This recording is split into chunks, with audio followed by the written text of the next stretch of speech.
So let's see here. Should be working. All right. So this is a 50NL cash game, and this is the only tournament I really feel like playing today. This is the 3000 daily deep stack buy and rebuy add-on, each $7. I don't know if it busted the guarantee. Yeah, it did. It's small, but it's fine. 189 players, bunch of rebuys, 142 add-ons, 162 players left. Top prize. Sorry, I have a hand on the other one. Top prize 681, paying top 36. This player raised, I 3-bet. I'm just going to go ahead and bet. Yep. Nice little squeeze and takedown. Playing pretty good.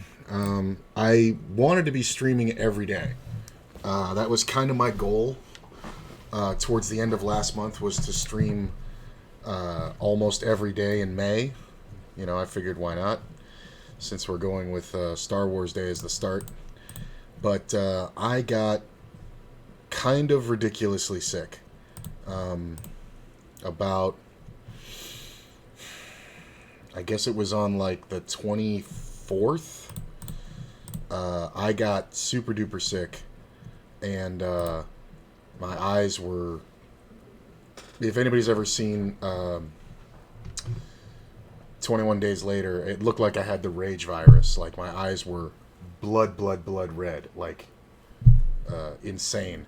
And I had other crazy things, and I was just generally not feeling well. It was very strange. I don't mind taking a card off here with backdoors.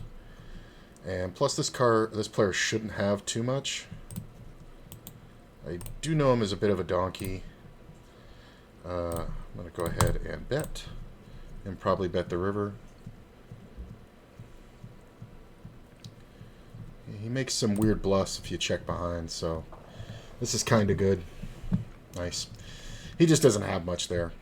I could have actually had the best hand, but we got to fold out his ace highs. So, yeah, I got really sick. I actually went to the urgent care 5 times, like the walk-in clinic.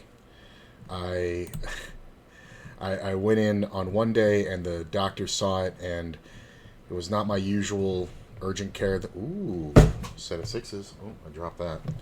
Not my usual urgent care, because I couldn't get in there, so I was at this weird one, and there was this very older, doctor. I'm going to go ahead and, I think, raise right here, because I've just been very aggressive. I've only been on this table like 12 hands, but being this aggressive, I think, is the play, because I'm going to just get paid off eventually, but it's fine. I don't think we want to let a card come off. I could call because Tuckerton does some weird stuff, but I don't think that there's much here for...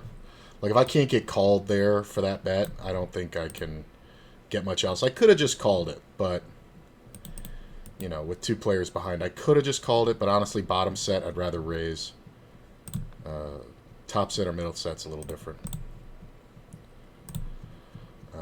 Anyway, so I went in, and I told the woman, I don't have allergies, I don't have this, I don't have that.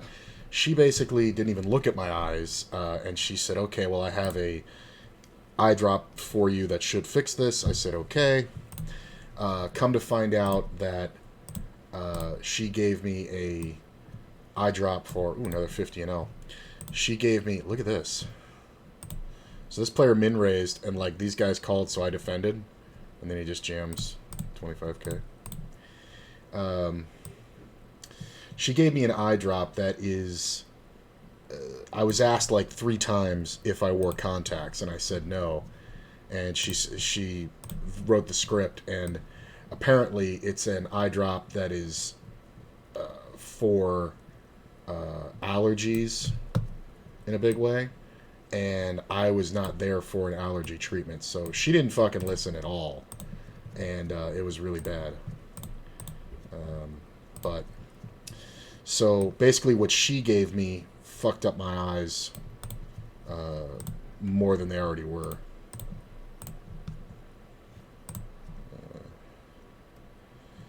player's already kind of short. I'm just going to call. I would 3-bet this a lot, but if there was a caller between, that'd be fine. But he's pretty short, and I'm not really trying to force shit. Yeah, I'm just going to let him have it. That's fine. And we got another 50 NL over here. I think we can make this a little bigger, maybe.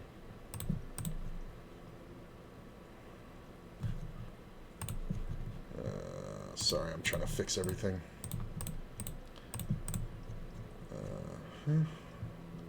It's like that. Ooh. We got one here in the bottom left. Or bottom right. Not bad.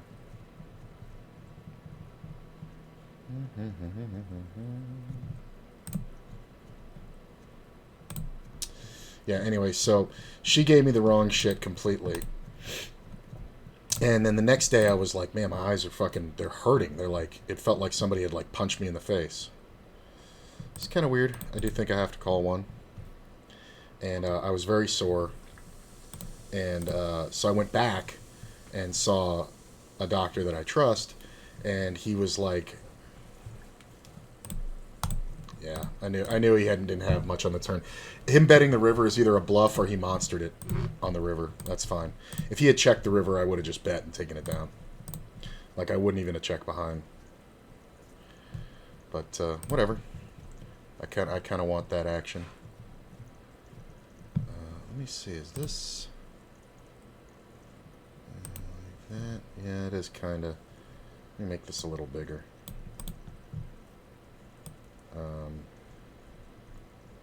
Anyway, so I went in the next day and got a different treatment variant, and then the very next day I felt even worse.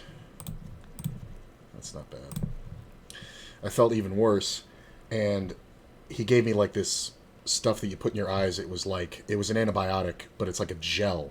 So it had the consistency of like honey that I had to goop into my fucking eyes like 5 times a day. What is going on here?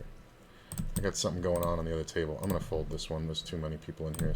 But this player just opens to 750 off the rip. Just 4.5x. I mean, I know it's early, but I could 3-bet, but I don't really think it's necessary. I think if he has the big pair, he'll just, yeah, that's it. That's fine. Anyway, so he gives me this treatment. It's really fucking awful. And I start using that. And then the next day, oh, I got one here.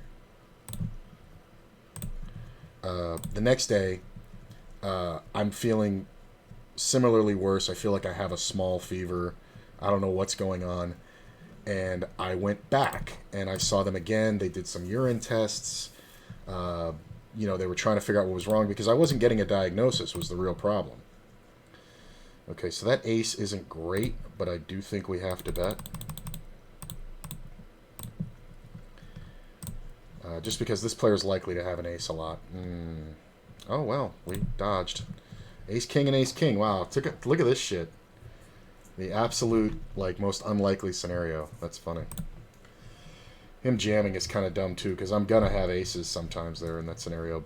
And plus, he's just going to lose me. Like, all he did was make a better hand fold, or make a worse hand fold. Like, if they had just both called, I now have the second nut flush on the turn, and I may go for something on the river. I don't like the way that they played that. I'm just going to call there. So anyway, I coincidentally, at that point, had a follow-up with my doctor normally, like a normal telehealth. So I've been to... That's weird. I'm going to let that go. So I've been to this thing like 3 times, and... I'm going to 3-bet up here.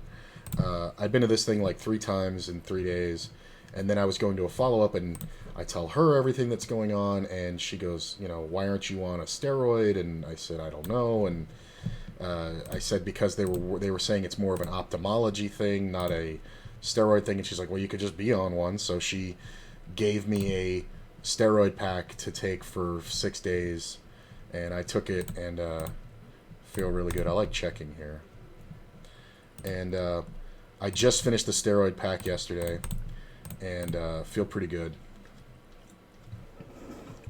And my eyes are, pretty good. I think checking here is the best way because we want to get him to bluff flush draws and miss straight draws. Sometimes he does have a jack, but this is the only way we get the most value. All right, whatever. He won so little off that, it's insane. So that's one where it like protects me when I lose and then makes me money when I win because he plays it the same way. Maybe bets bigger when it's a bluff, but it's kind of silly.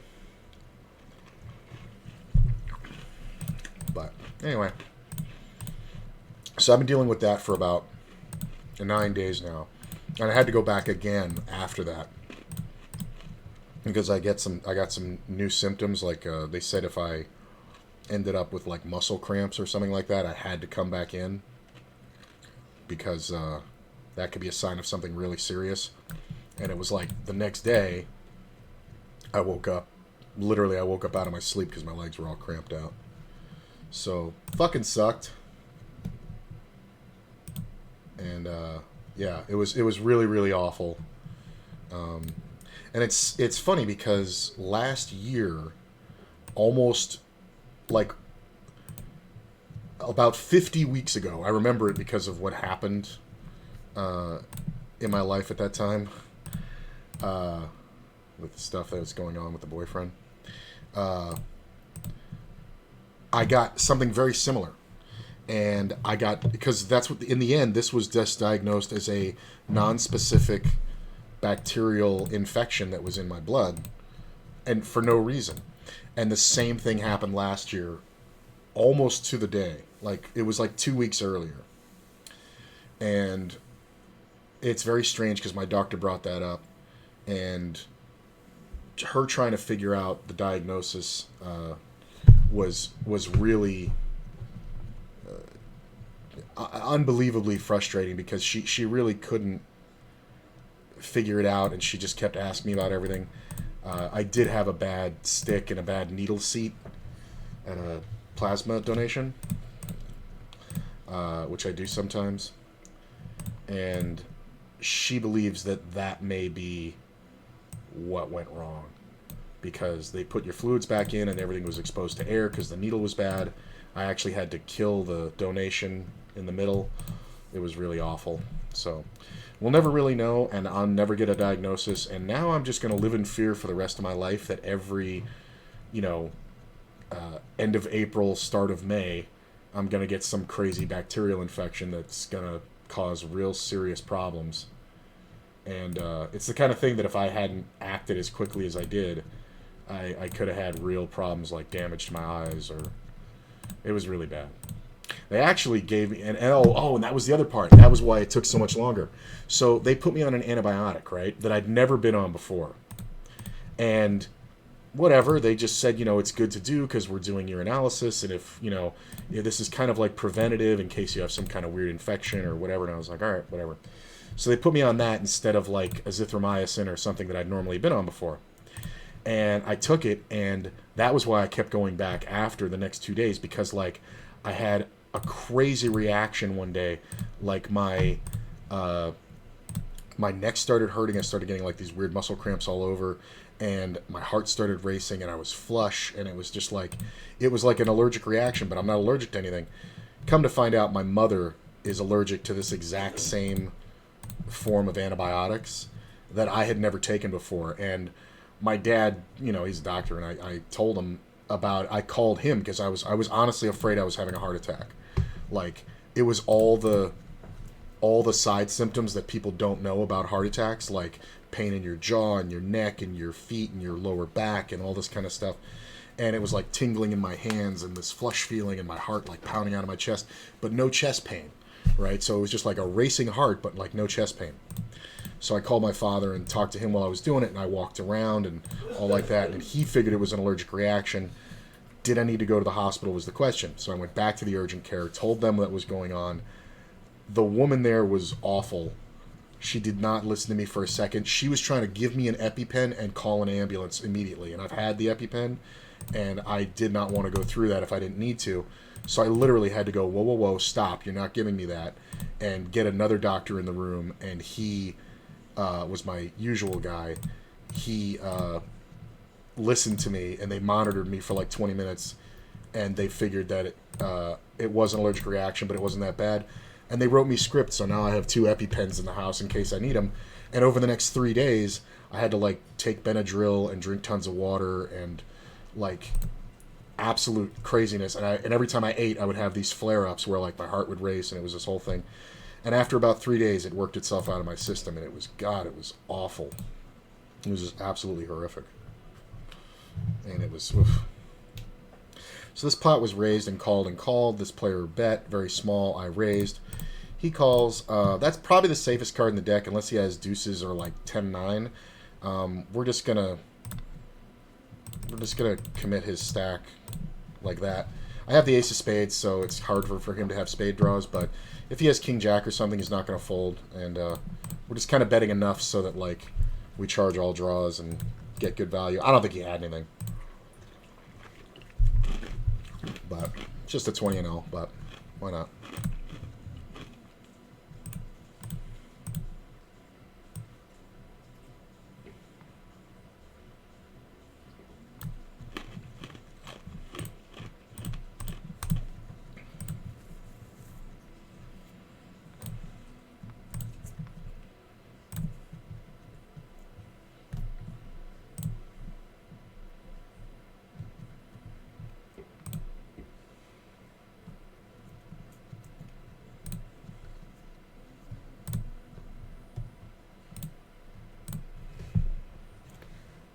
Wow.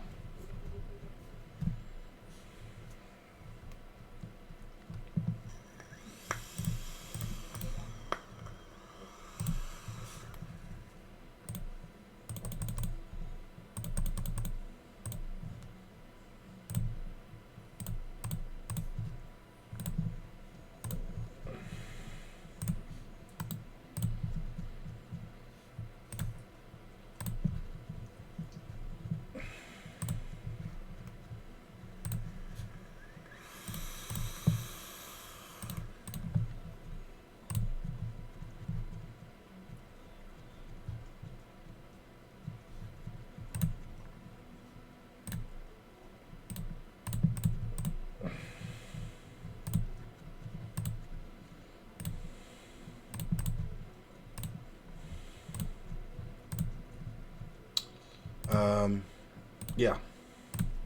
I'm just going to put this player in.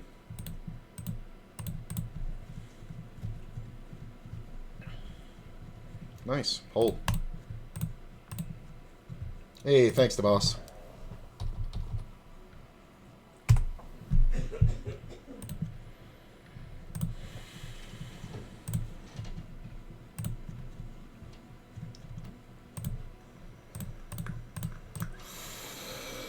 When that woman was trying to give me the EpiPen and I literally had to tell her, don't touch me with that, she came in the room, by the way, trying to lift up my shirt going, where's the abscess? And I go, what abscess?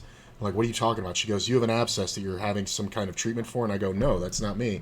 And she was like, well, is it over here? And I'm like, lady, I don't have an abscess. And she was like, well, what's going on? And I said, well, here's what's happened. And this was an hour and a half after I'd had the reaction initially, and it had been going away, and she didn't hear any of that. All she heard was liability, and she left the room, and she was yelling at me, like she was like, you know, talking so loud and all like that. And I'm like, look, I'm not trying to whatever. And then I stuck my head out the door, and I saw the doctor that I've gone to before, and I was like, hey. And he looked at me, and I could only see his face, right? I had the door like this. I could only see his face. And he looks at me, and he had a mask on. And he just kind of goes, like, he nods at me. And I go, come here. And he goes, like, kind of tilting his head.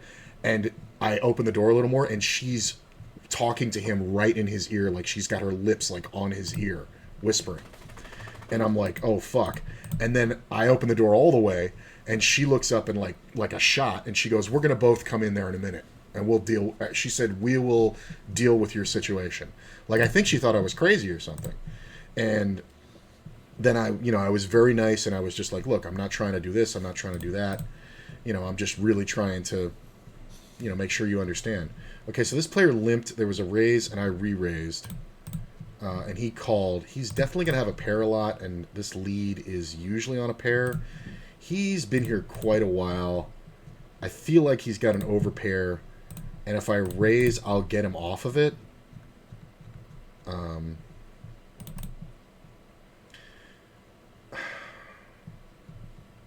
No. I'm not going to do it. I don't need to be fancy like that. Fuck that. That's one where I think I could have gotten him off it, but he was limped. He was limped, right? Let me look it over. Yeah, he fucking limped and then cold called a 3-bet in first position. No, fuck that. He has something like 10s plus. He's not going to give it up. He's been here too long. He was at a starting stack. If he had a lot of chips or very little chips, I would have just raised because he could have just been doing something out of frustration. But I really think he was. Yeah, I don't like that. I think I was setting myself up there to get fucked. So tournament's not going great, but I still have like a shitload of blinds, right? Like 50 fucking something blinds, 55, 56. This player's been a little excessively active. That's pretty good. I'm just going to call. And we're going to make a play here. If he jams, I have to call because he's going to jam all flush draws. Yeah. Yeah, he's kind of, yeah. So, I mean, I definitely had the best one there, but, I mean, he's making bets that are way too big, so it's kind of risky when I'm not on a great stack because we don't have a lot of room. So, like, if he jams, I have to snap call versus all his flush draws.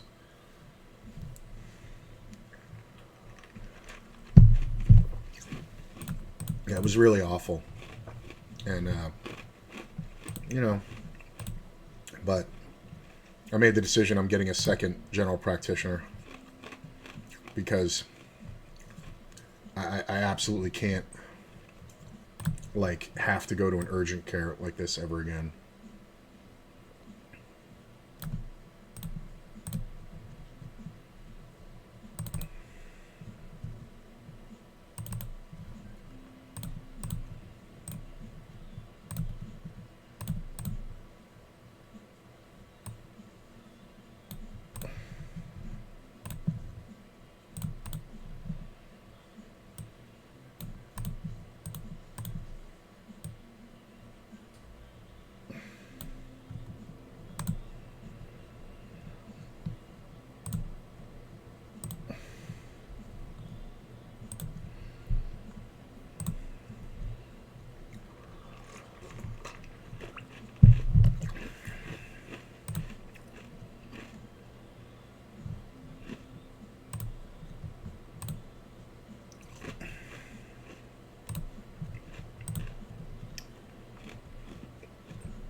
Kind of showing this because of this player. Yeah, he's kind of, yeah.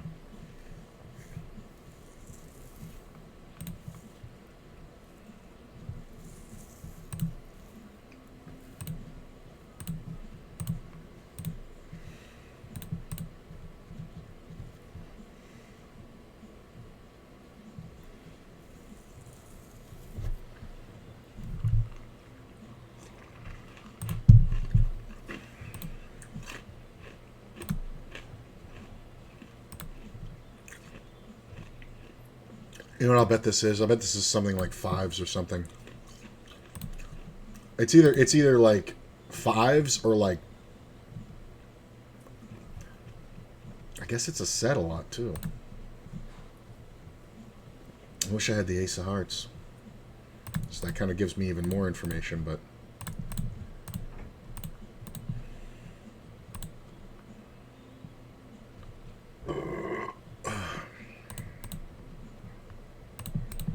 yeah, so like the last 9 days or so have been really, really awful for me. But I feel great. I feel about 90%.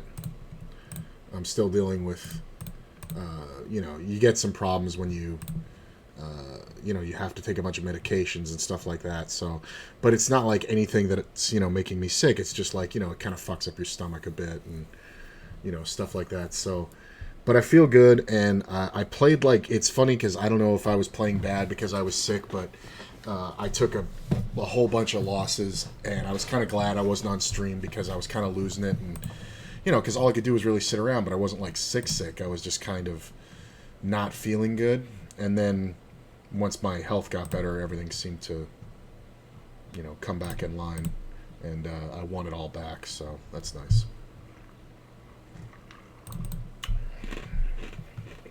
I guess we'll just stay fixed on the tournament, huh? How's y'all doing?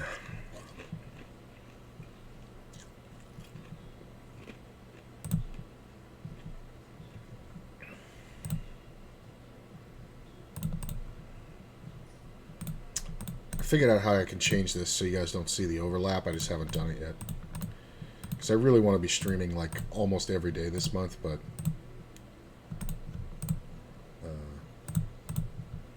I haven't had it. I should have been working on the stream before now, but little changes here and there. I'm still getting used to the single table viewing setup. It's got a weird one down here. This player bet the flop. We both called. Check, check, turn. And then the river. I probably should have bet this big. I'll bet I could.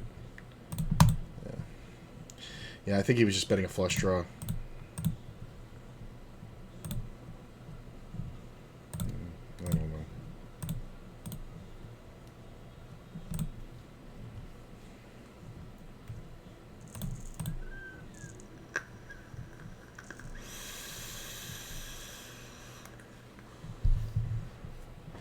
Ba, ba, ba, ba, ba.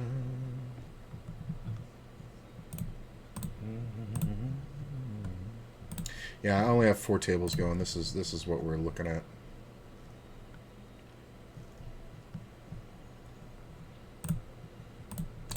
Still very early in this.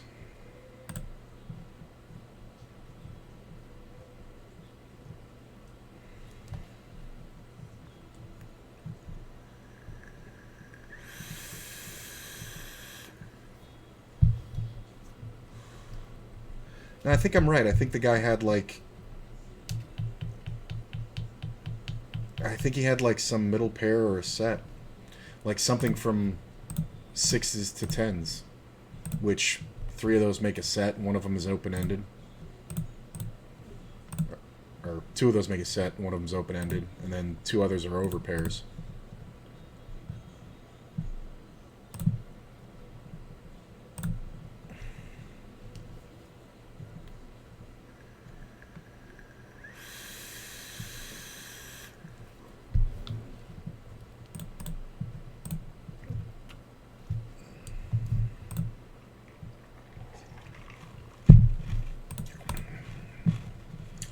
This guy may do something crazy again.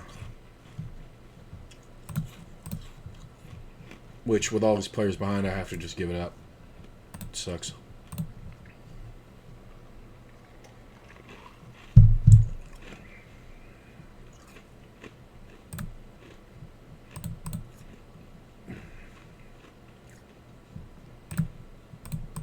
Oh, look at that. He's not there.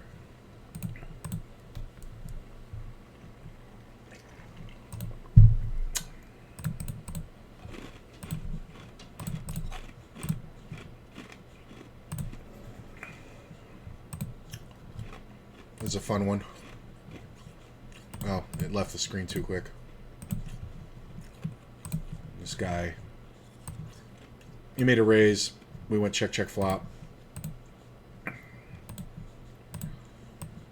And he bet the turn. Small. Half pot. I called it, and then we just check river, and I have the winner. It's one of those nice ones where you don't put yourself in a weird position by trying to protect an ace too much. You just kind of let the chips fall where they may.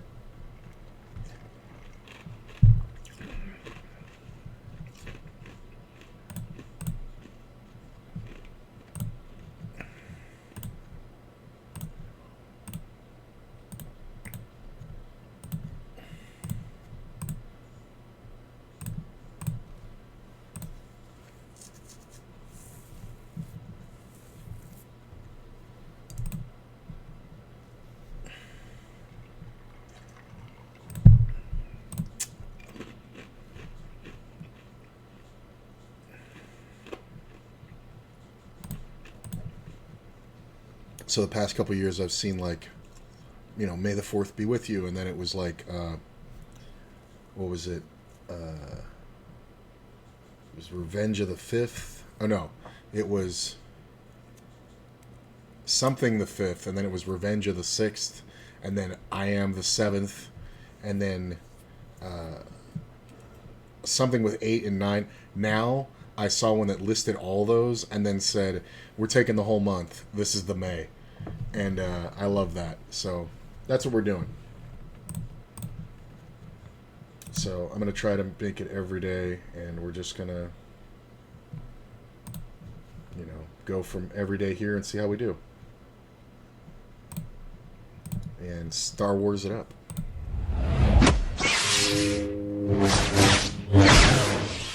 So I'm going to take May to rewatch all the Star Wars movies, and I usually do that throughout the year at some point.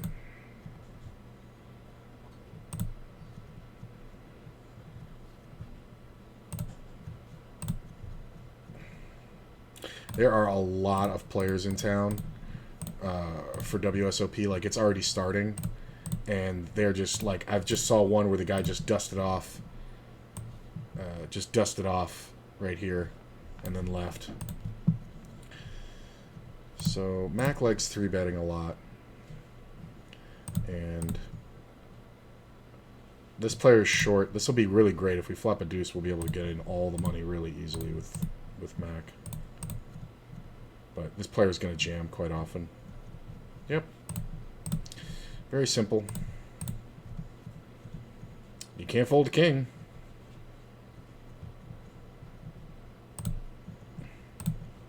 I don't think he's going to call. I got one on another table, but I want to see the resolution to this. Nope. Player raised, I had 10 jack, and the small blind got called 3 ways, flop checked. It was 10 high. It was like 10-8-6, and then like a 9 on the turn, so I bet turn and took it down. Yeah. It's 20 and all over here.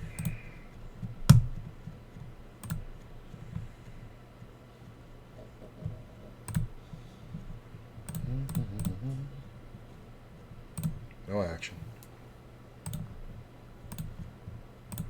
Oh, look at this. I got another chance at him.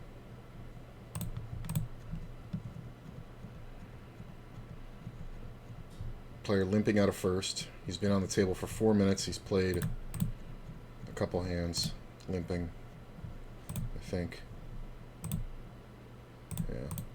Yeah, he's limped a few hands. So we're not going to give his limp in first much credit.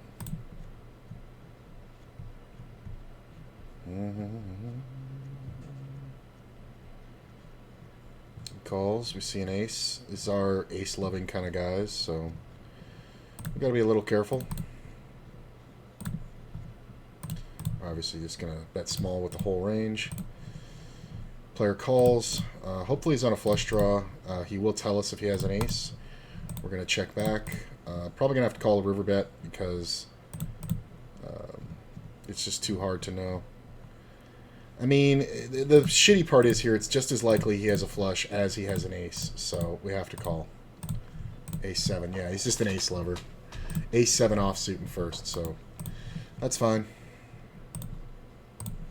It's kind of the worst run out for my hand, because I don't know if he's a good player or a bad player. I should probably just assume he's a bad player. So, that's annoying.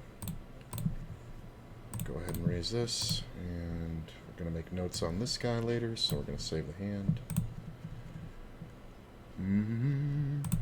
No action.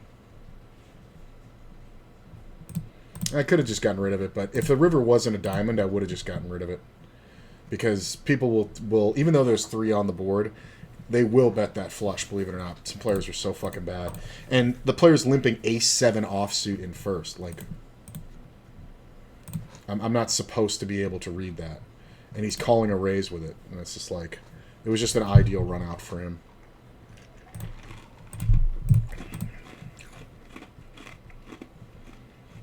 I need that light on.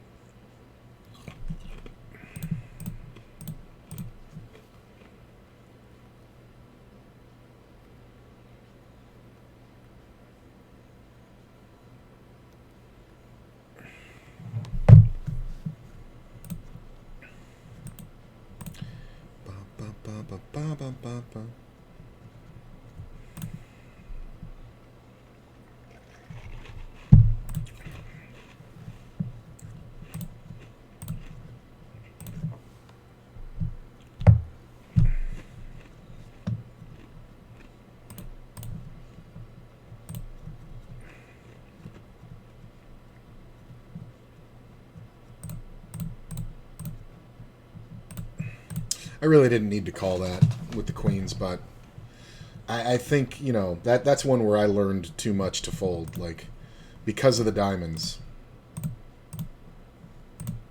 Yeah, if the river wasn't a diamond, I don't think I would have bet it, because he's gonna put me on like just high cards, no pair, king queen, things like that.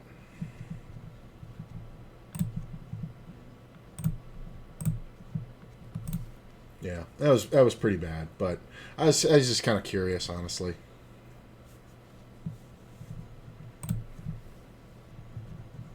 There's another 50 and L. Bad seat. So I'm not gonna bother. We might get a blind defense up here.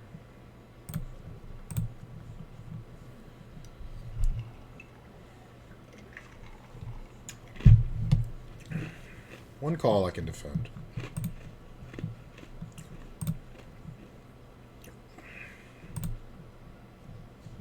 Because it's 380 to win almost 2,000.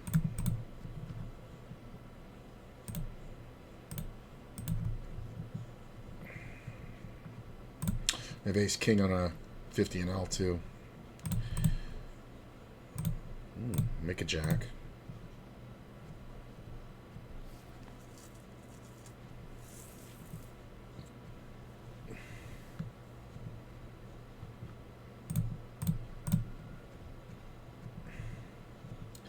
So this player is coming out of first. That is a larger than normal.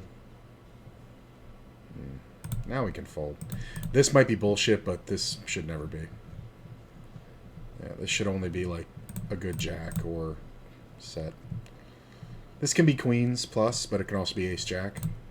So I think if this is ace jack, you kind of have to get it in. You're kind of better off. Oh.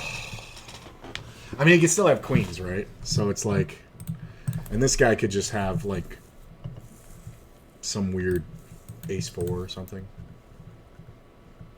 The ace king just went down pre-flop.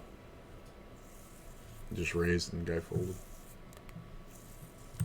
I don't know. Maybe this is just garbage, but it looks strong. I mean, it looks like it should be at least king jack or something. So it's probably a good fold at the time. Aces and nines. Yeah.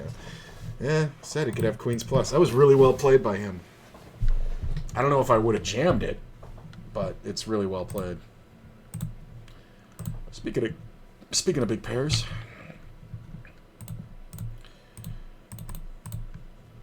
I'm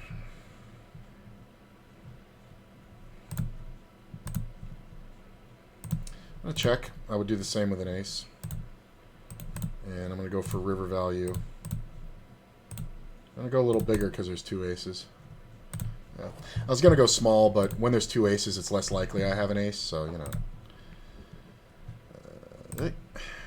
So, we get paid off wider. There's some hero shit.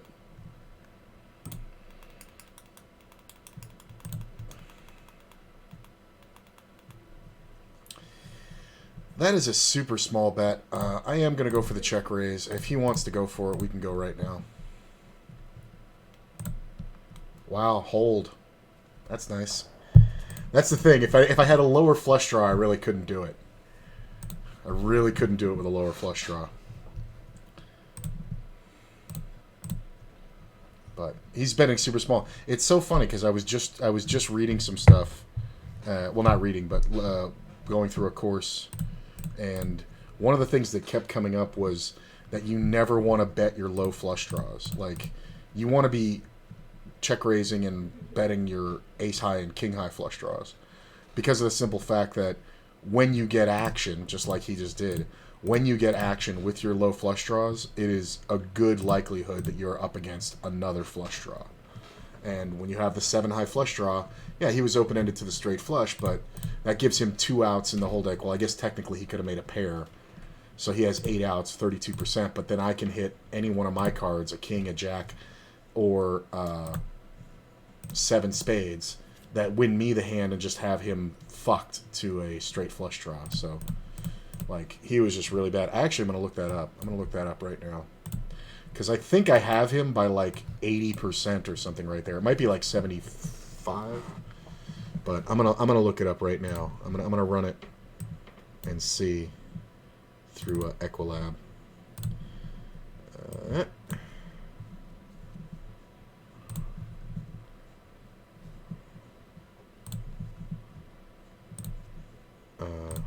This player raised pre-flop and then he bet the same on the flop.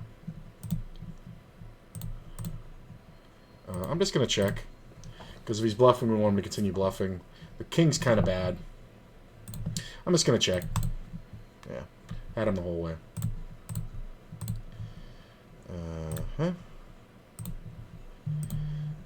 Checks the flop, bets the turn. We call. He hit the 9. See, that's crazy because he got his best card and then didn't bet it on the river. So I had the king, jack of spades. I'm going to get off this table, I guess.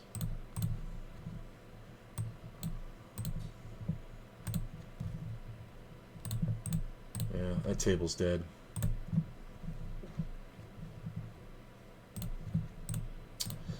And he had the 6, 7 of spades, right?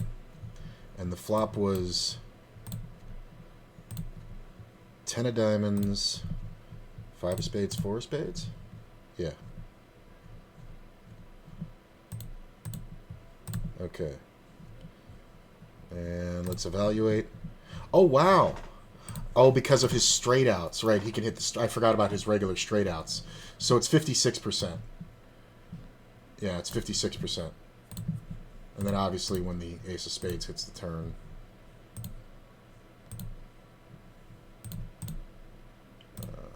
Just gonna raise that. Then we have him 95%.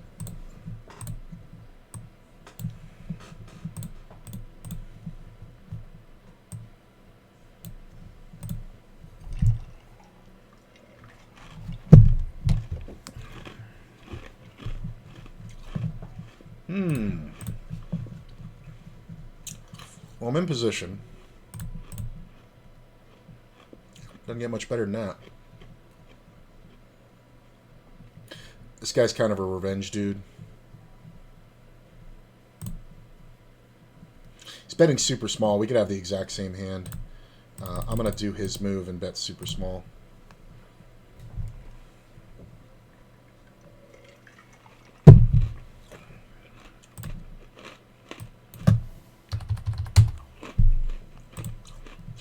Ooh. What do you have, ace jack? You might have even had queens or something here. Kings. Look at that. Wow, that's pretty awesome. Dude just has kings.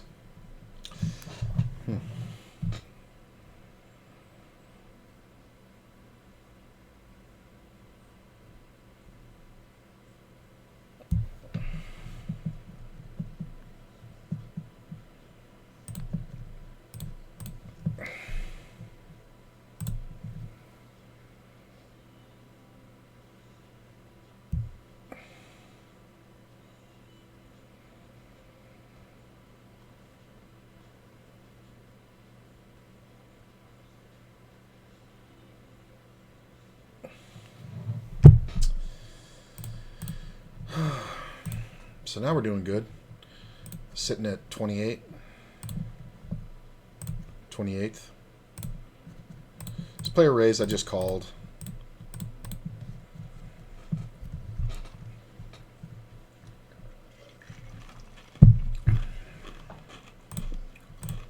Ooh, good card.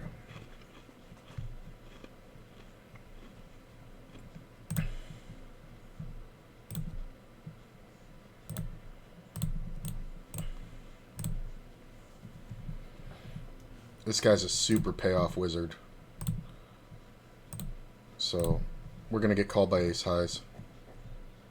This guy is just bread and butter. I've taken like 5 buy-ins off him in the last couple days. He has ace 10. I mean, ace 10. I mean, it's insanity. Ooh. Now I have kings.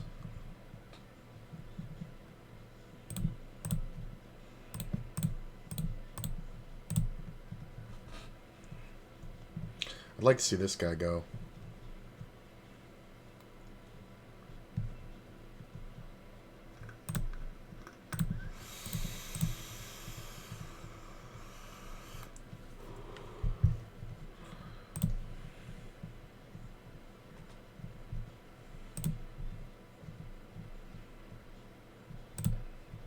This is the guy who was sneaky.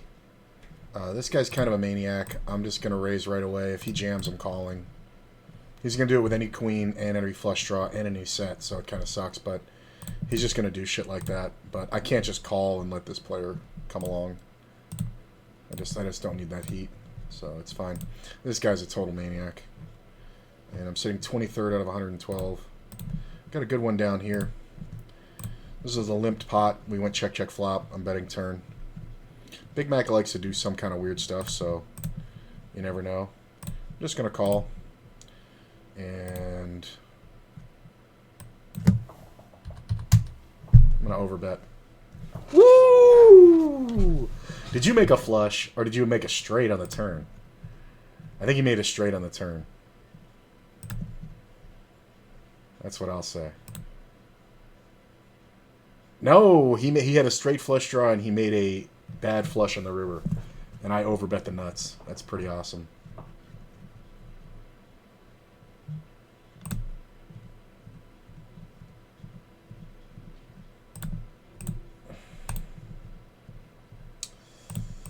Just going to check this one back. I think I like just checking here. This player's kind of... He's kind of solid, so if he has ace-king, he should just check down. Yeah, ace-queen, that's fine. Now I'm getting raised on this other table. Let it go.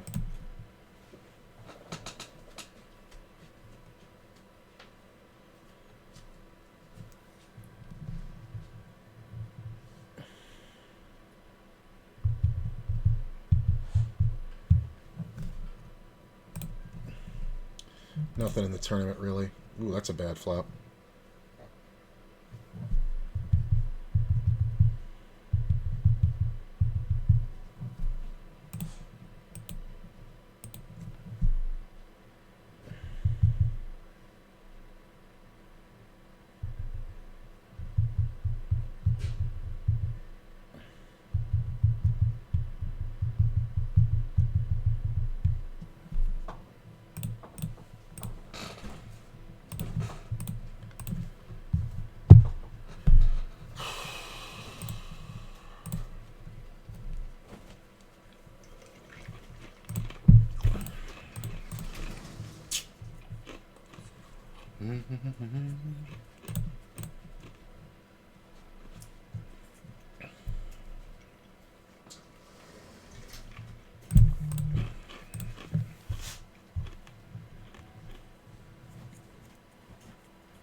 This player posted in, so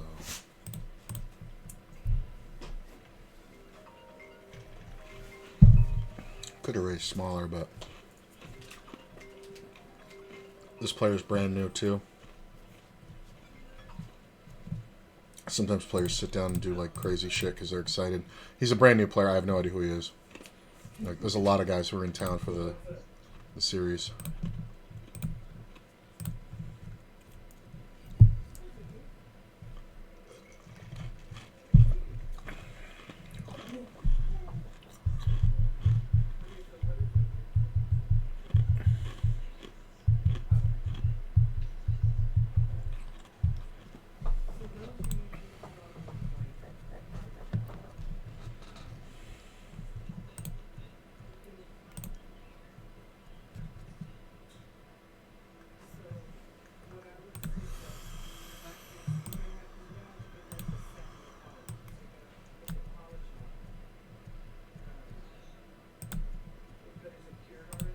don't really love this table, but if I'm going to pick a seat, I was able to get the seat that I wanted.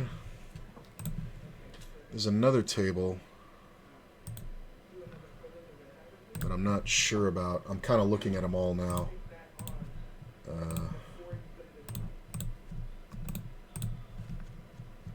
Okay, yeah. Sorry, I'm trying to figure out which table I'm going to take. I don't want to take them both. I'm going to take this other one. That first one I was on was pretty good, but it was kind of nitty. So I opened, and this guy who had the aces and played them really well. 3-bet. I'm under the gun. It's not really necessary to play this pot. Like, it's just kind of not, so I'm just going to let it go.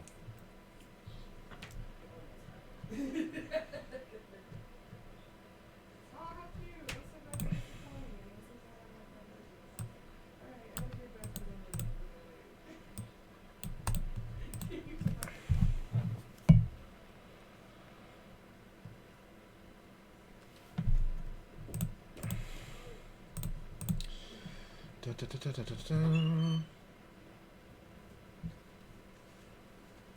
I love it when my nieces call me for nail advice. No, who was that? Zuri. Nice. So cute.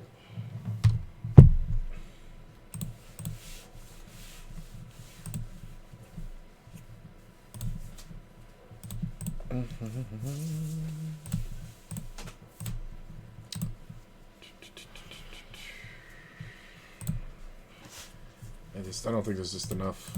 I mean, it'd be great if an ace came. Had to say it. It'd be great if an ace came off, but there's just not. There's only like 3 good cards for me, so I'm drawing to the bottom end of the straight.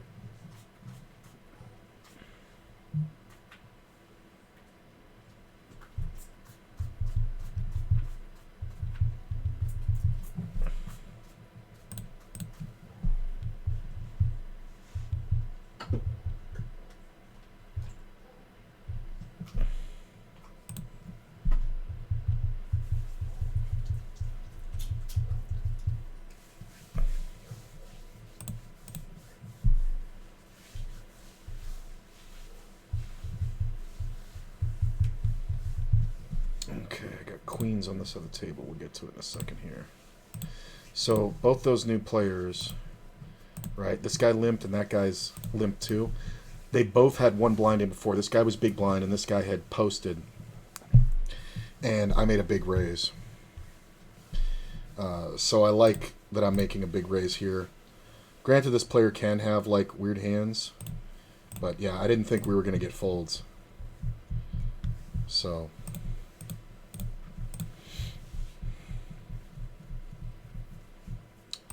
I am going to bet about a third.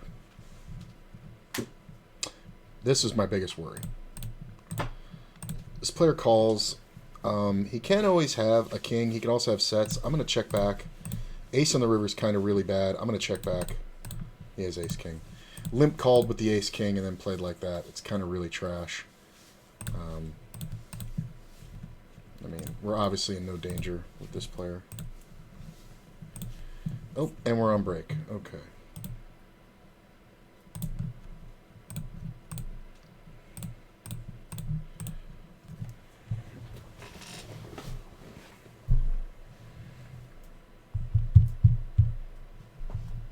Okay. I will be right back. Let me put that note on this guy.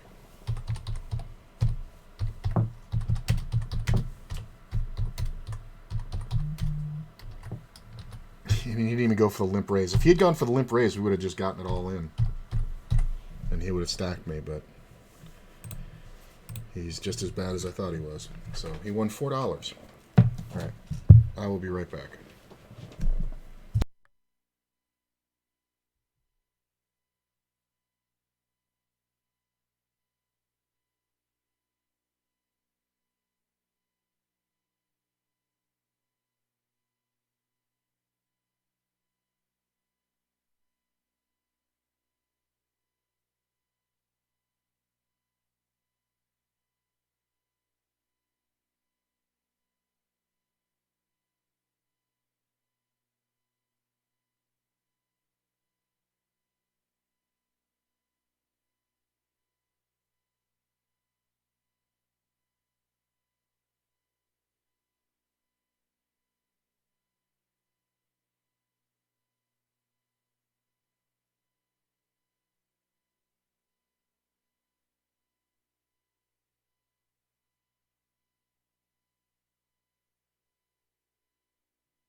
Am I playing MTTs too? Yeah, I got one going in the top right over here.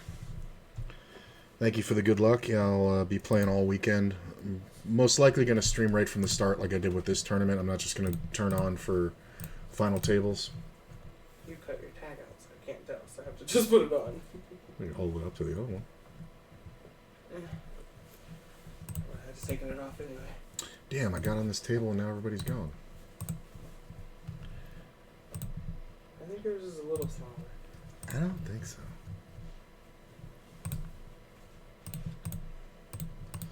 So weird.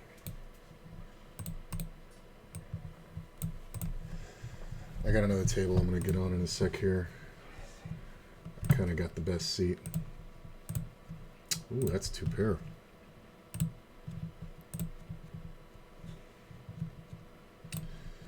What you doing, Vegas Dave?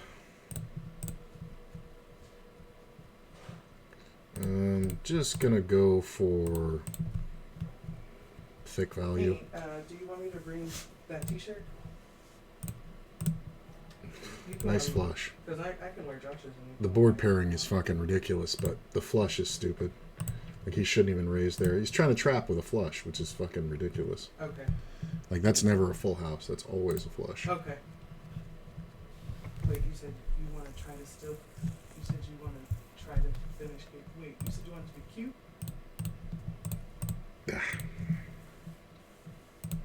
Oh, okay.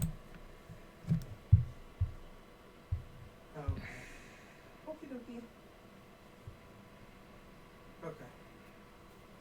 Bye.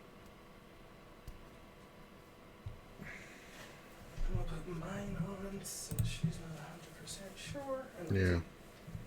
yours.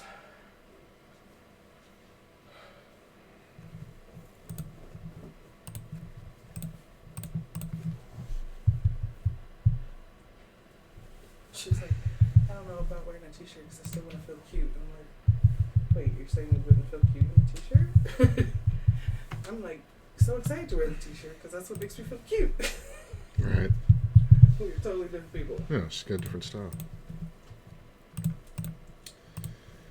Wow. These people are just paying off. Series is coming. There's a lot of people in town, so it's going to be a good amount of money coming. Yeah, I got this other table that I should be getting on in a second. Yeah, I'm just going to ditch this one now. This is fucking worthless.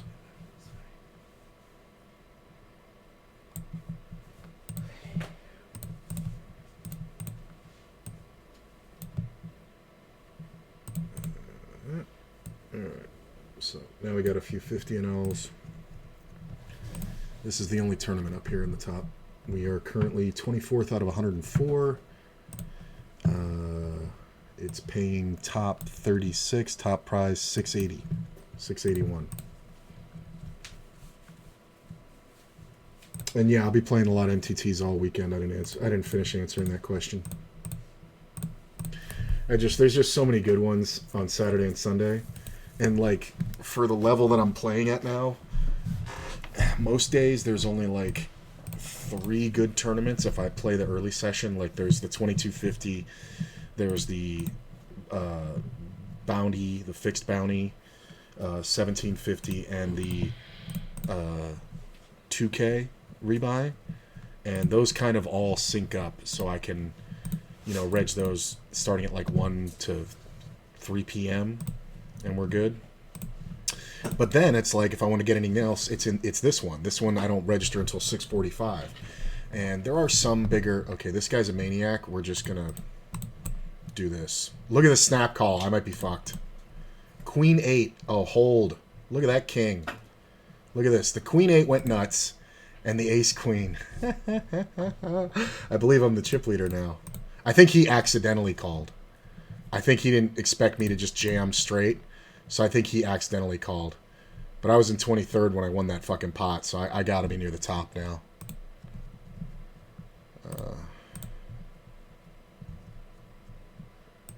Yeah, I'm second in chips now. You feel like a bink's coming this weekend? I feel like you say that a lot, man, but I appreciate your optimism. My tournament run for the last like 2 weeks wasn't the best. Like typically I can, I'm cashing at the same rate, but I just kept like, all right, we got 19 blinds and somebody raised and somebody called and I have ace king suited and the small blind and I jam and get called by pocket jacks and then just lose it. It's like those are the pots that when you win those, you go to the final table. If you don't win them, you don't go. So that was pretty fun though. Just kings just for a pile. Yeah, I just won 50K on that one. Fucking Jesus Christ. Look at you. I am king. I'm the king of the pillows. This is why I have flakes on those pillows. I was like, how did I get flakes on there? This nigga bitch. This is Star Wars Day. This is me. Pretend these pillows are Jabba. Oh my gosh. I'm Salacious Crumb. Look at me. Ha ha ha ha. Look at me. I'm doing the thing. I'm sitting here and I'm like, he popped his head up when you said go. Yeah. You're a good boy, Chi Chi. You're very adorable. Guess I know what I'm doing this weekend. Washing my limbs. Probably smart. My aunt's coming tomorrow to get her nails done. What now? She's coming tomorrow to get her nails done. Oh, she is. Okay. What time? Do you know? Or Probably around 1. I'll be playing and streaming probably.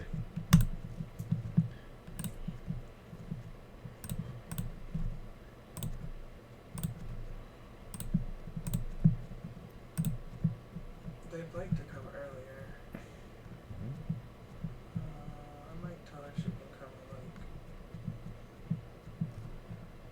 I want to say 11, but then I'll be mad. But I might tell her 11 because we've been getting up kind of early. I've been getting up early, but I mean, I've been taking a nap, you know, hopefully later, but I just don't know if you're going to want to get up that early, you know? Yeah. I'll think about it.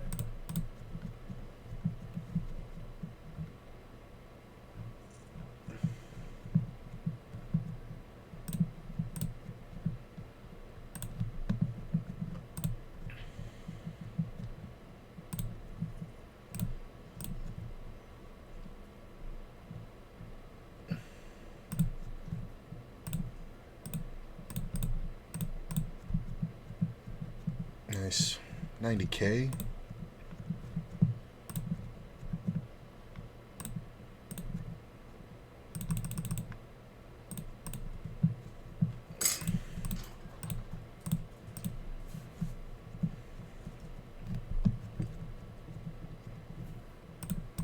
Yeah, that's pretty awesome.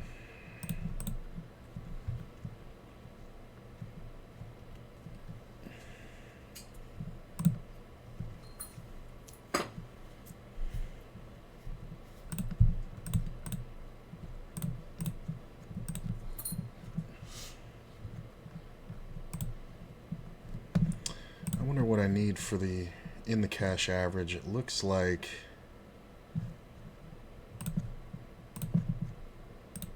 let's see.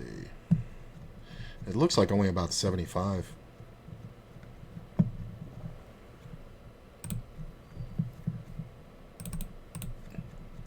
Average is 26,101. I have 91,000. Jesus. So plus 1. There's 2.584 million in the tournament. So top 36 getting paid. Average in the cash 71.77. Nice. And then that means that 144, 288 is the final table average, about 280, 287.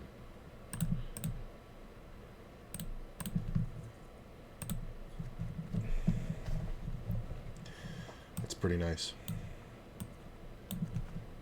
So we already have the in the cash average and over like 250 blinds. It's fucking nuts.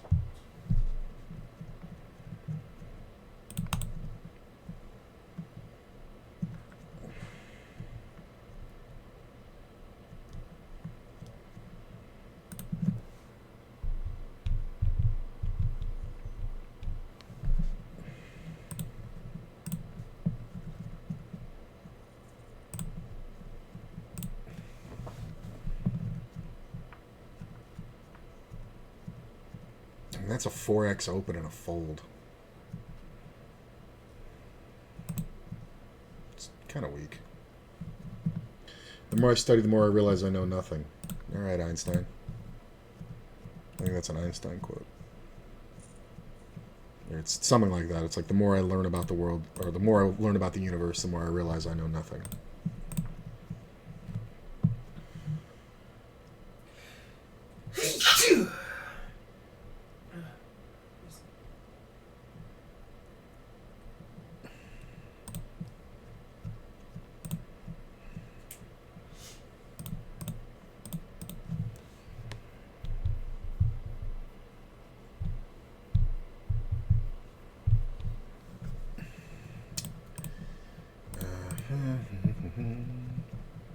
I guess we just check, right? Made a straight here. Punny bets. There's really no reason to raise. We're just going to chop this a high percentage of the time. If he checks, we're just going to... Wow. Why are you betting that? That is... bad. Look at this set of fives. These guys don't have... This is an interesting one because these guys don't have stacks relevant enough for me to need to protect this hand. So we kind of just try to work it in. Well, now we have a full house, so I guess we go for a bet that's callable, but no, it's not.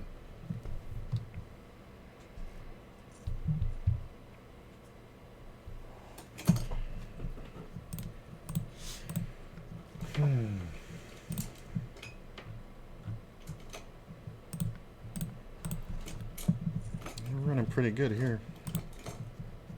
I don't think there was any money to be made on that one. Like, I think I mean, once the king comes off and he doesn't bet, it's just like, how can I possibly get money out of him? Oh, I know you. I stacked you a couple times yesterday playing cash. Interesting player. Let's just put it that way.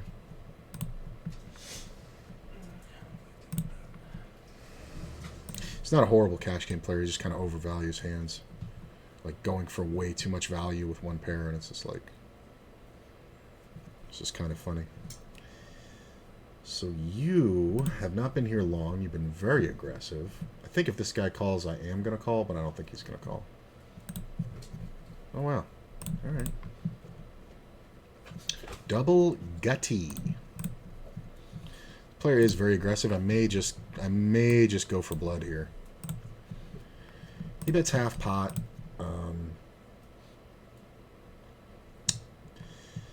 I think... Yeah.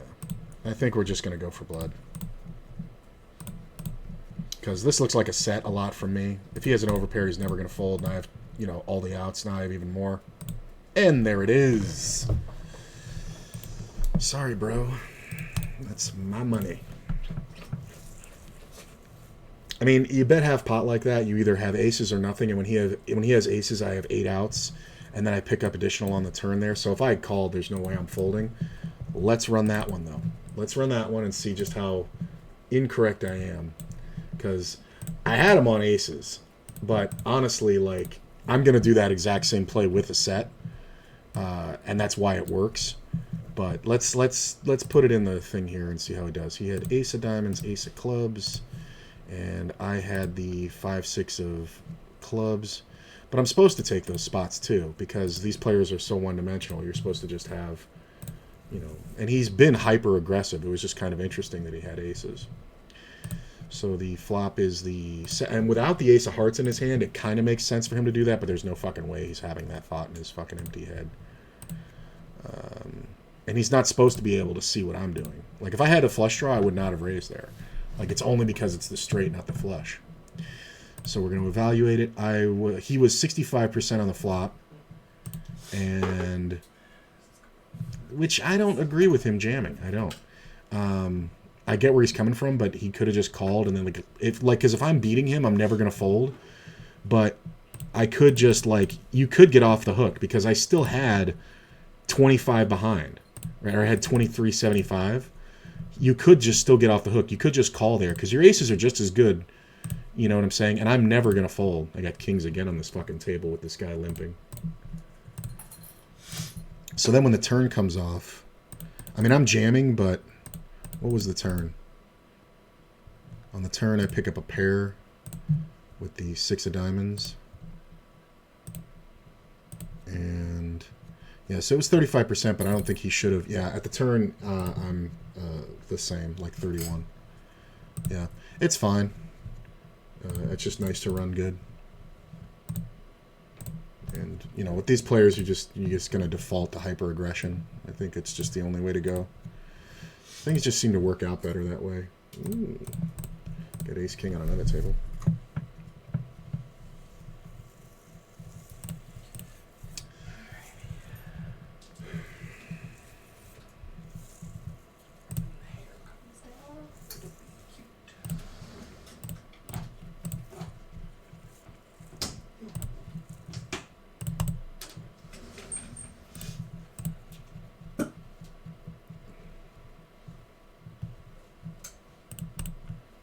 This is so funny that this player bluffed at me like this.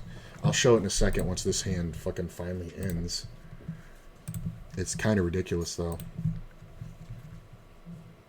Like, I raised pre-flop small in second position with ace-king. It was on the table that I just stacked the aces. So I raised small, right? Here's the flop. And just the big blind defends. I bet super small. He calls. And I just go for the check down. I'm going to bet small here. On the other one. Queen on the turn. I'm going to check back because this player's kind of crazy. And I'm going to check the river. Oh, sorry, I'm talking about a different table. I won it with pocket deuces. I'm going to check the kings here because this guy limping the ace-king. This player betting is kind of interesting. He can definitely have an ace. I am going to call because of the nut flush draw. This player's got an ace over here. I don't know how bad this player's going to play, so we're just going to check. Quad eights. Wow. How bad do you want to play, bro? You got 0.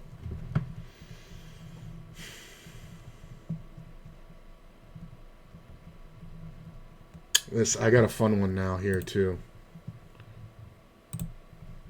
I'm letting this go. But I just had jacks there. Queen 10 jammed versus fucking... Oh, my God. Looked like he might have had a chance. He just went for it with Queen 10. That's fucking insane. But yeah, so this ace-king, if I can show it. So then we just check all the way down, and then the guy just bets like 3/4 pot on the river, and it's just the easiest call ever. Like if he had bet turn and river, then I have to fold. All right, we're going to get off this one. Yeah, that was definitely a wee kind of flop, or a wee kind of river. This one is interesting to me. I raised pre-flop, right, just standard. And this player who I thought was pretty good, he called me on the flop, I guess with just backdoor potential. And then we just checked down from here, and I won it versus ace-7 of hearts. And he never even took a shot, and I just have deuces. It's like, I don't even know why he's calling here, like on this flop. Like it's just so bad. Like you know what it is? He was playing good when we were super deep, but he's playing it like it's a cash game. So that's really the problem. So he's going to defend wide. Ooh, no.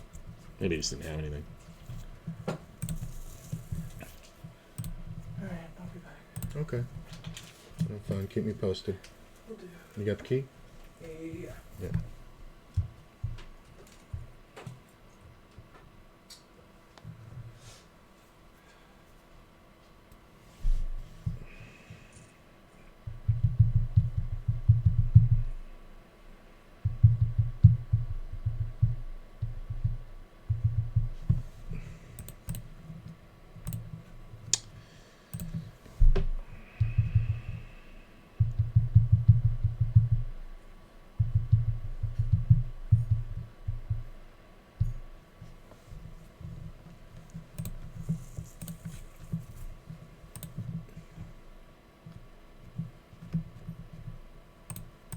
This player's just playing so fucking scared. This is the guy who had the quad eights. It's hilarious. What was it that other guy had when I had the kings? The other guy, oh, This other guy, he was bluffing with 10-7 on this board.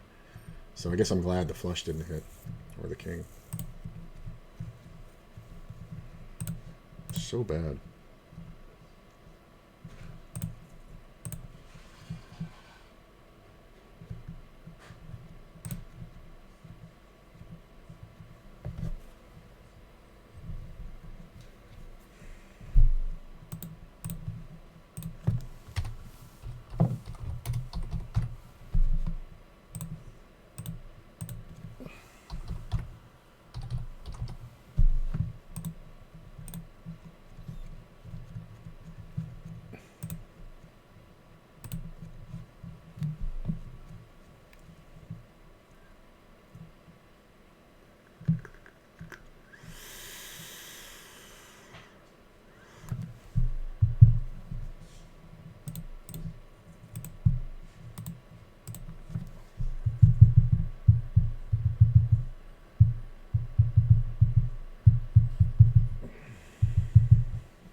This is kind of interesting. I've been doing a lot of this. We're not 3-betting. This player, again, limping.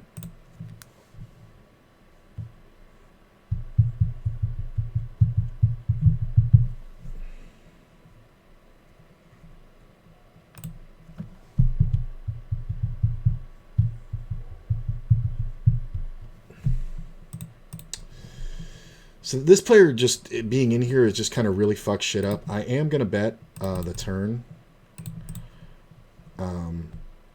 Just because I need to do something. Like, I don't know whatever he's always got. So this player's going to have queens sometimes to beat me. Sometimes he's going to have ace, king, or pocket tens. But I think we can bet twice here and it's fine. Yeah. That's just the only way to play those jacks there. If I had 3-bet pre-flop, I'm probably 3 ways and it's really a bad thing.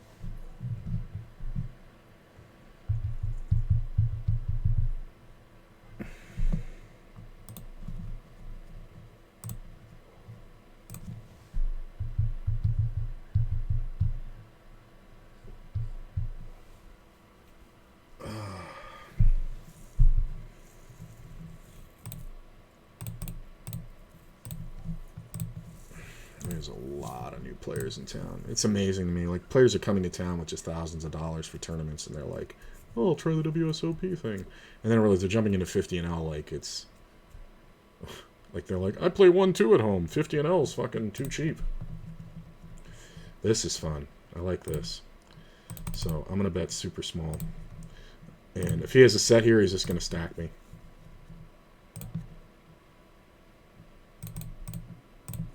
I'm trying to get him to jam. Yeah. Maybe I should have gone like 4 there.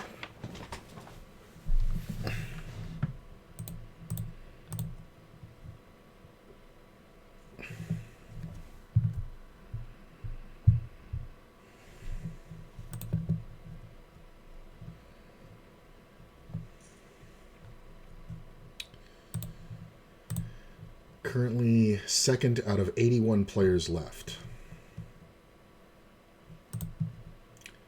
That man does some weird stuff.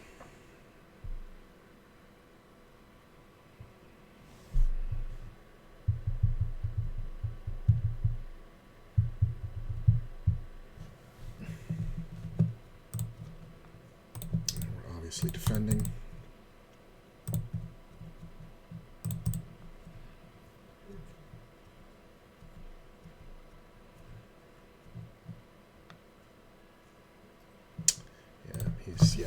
He's gonna blow up here. I don't have a hand that can call, but he's gonna blow up here. Sometimes he's just gonna overplay kings right now, or tens or jacks or something. Like, this is, yeah. I wouldn't even have raised here if I was this guy. If I have a good hand, I might have called and then led the river for 6 and then let him jam over the top. Yeah, it literally just queens, tens, jacks. Sometimes kings. But people tend to play kings a little more careful than that. Like, it's the same hand as queens there, but people just don't think about it.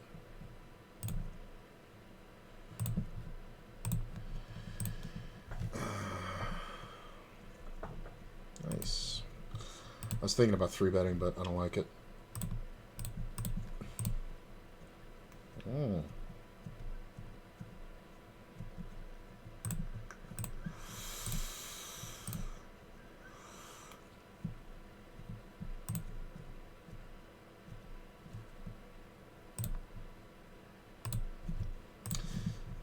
Interesting.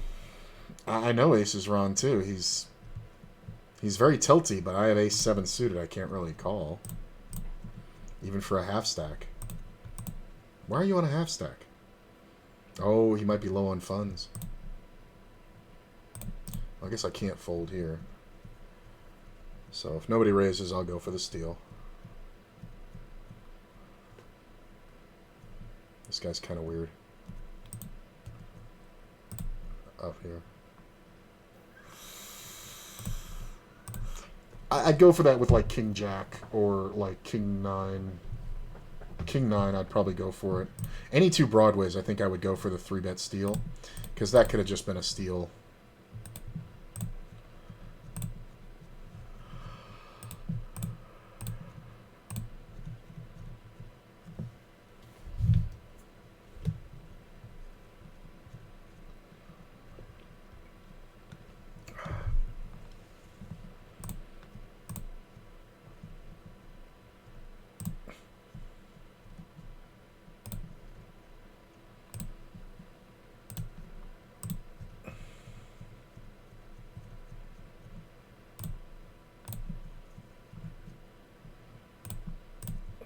I could go smaller, but I kind of want to make this player make a decision.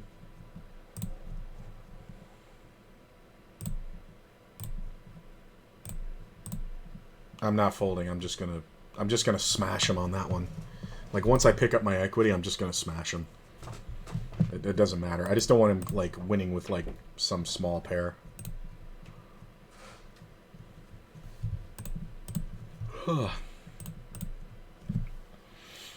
Space cake. I feel like this table will keep going until this guy busts. I don't know why. He's just been like the only guy who's been there the whole time.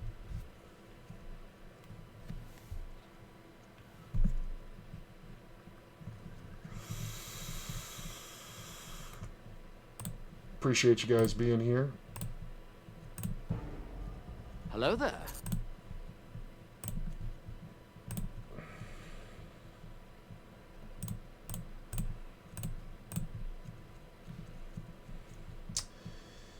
So, yeah, I think I have to go for it.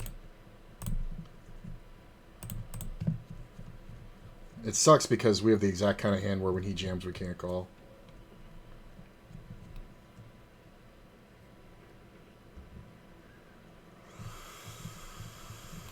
Damn. God, if he was in first, believe it or not, if he was in first, I would call. But it's just like being in second and opening like that and then rejamming, it's just like so bad. I mean, he can have jacks, but he's usually just going to have queens plus, so I'm just going to give it up. And I'm glad I made the raise 9 and not 10, because it's like, whatever. Hey! Thank you for the prime sub, my man. 15 months. Love that.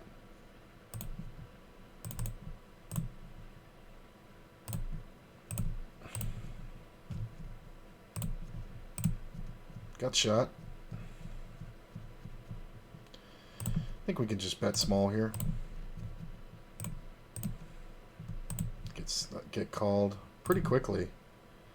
I do think we're going to go for 3. Unless the board pairs. I check. Yeah. Because the problem is I know he has kicker problems. I had him right on the fucking ace-deuce, ace-5. Ugh. I was so hoping for a 5. I had him on it. But once the board pairs, he's not even thinking about folding. It's just bad.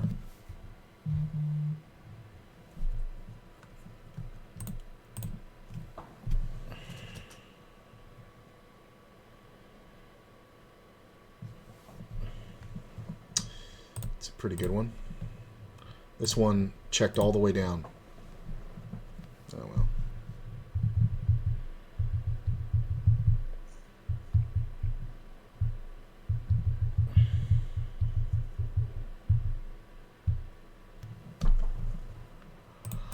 $98K, still sitting in second. The guy in first has 161,000.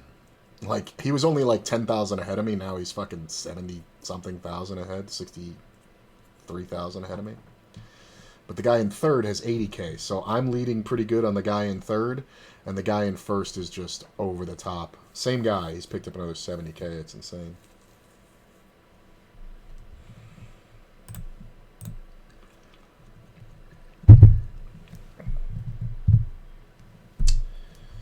Dun, dun, dun, dun, dun.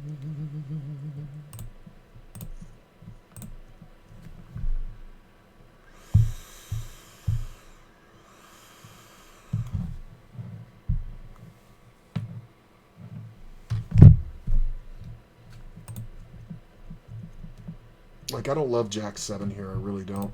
But I think Space Cake doesn't want to go below 10K, so if T-Money raises, I'm going to go for it, but...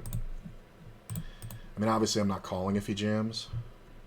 Wow. I didn't think he would go for it, so you know what? I'm actually going to give him credit. I think it's fine. I might have done it too quickly.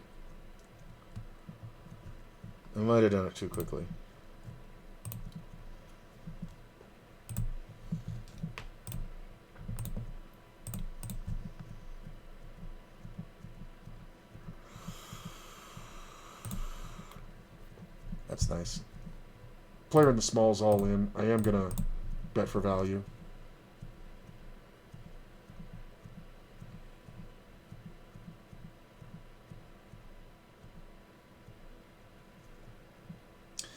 That's not exactly scary. It's more so he wants to get the showdown.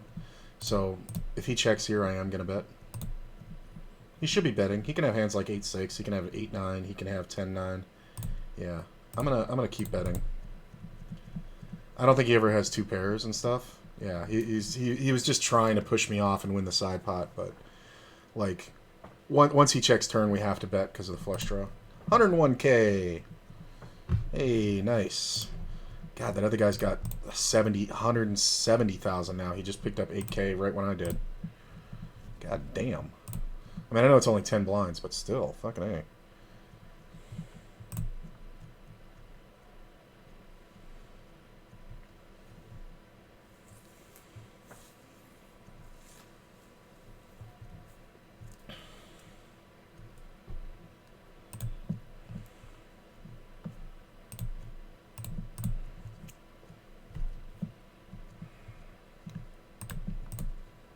Uh-uh.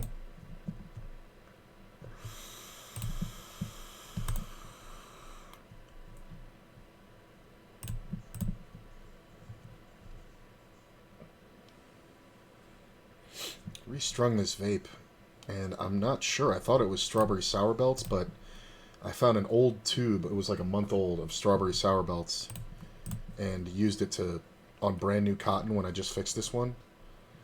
It's good, but it doesn't taste the same. It's like way too rich.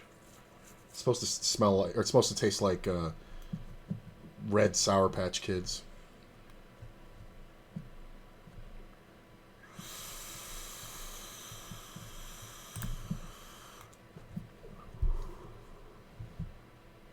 I mean, it's nice, but it's weird. It tastes more like Swedish Fish. Like the sour's gone. Ooh, hello.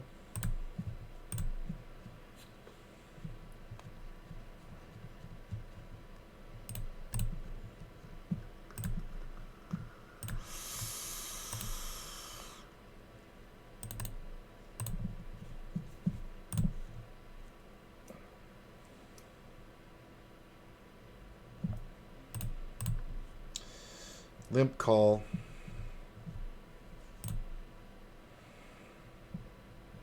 Okay. Short stack might go. No? Like, I'm not changing my style because players are limping and stupid.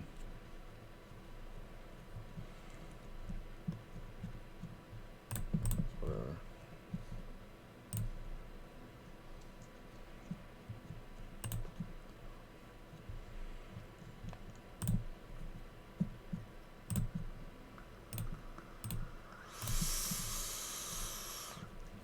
He should have a lot of aces, but he's also overflopping, and I'm just range betting against this guy every time, so having a 10 is nice there. Just because, like, when he has hands like jacks, queens, and kings, we just take him down. But he never has kings. He can have jacks for sure. But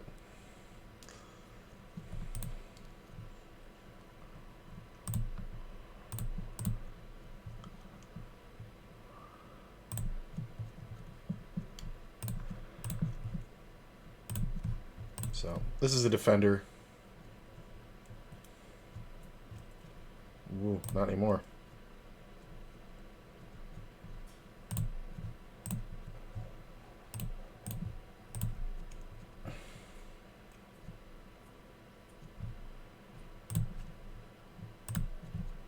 I opened small. Player defended. Just gonna bet small. Like, you just don't want to go less than half pot there because it just looks too weak because you're not at $1. You're at like 89 cents or something.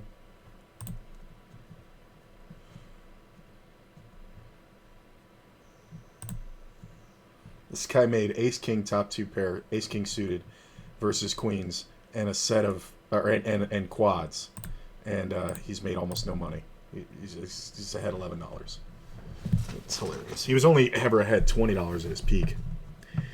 I am going to check here. Sometimes we're up against the king right here. I think if he bets, yeah, we can give it up. It's kind of a lot to be betting, but I see this player more as basic than anything else, so I'm going to give him credit for like 2 pair probably. Like king 10. Every time I make it close, taking a shot at $50, start losing.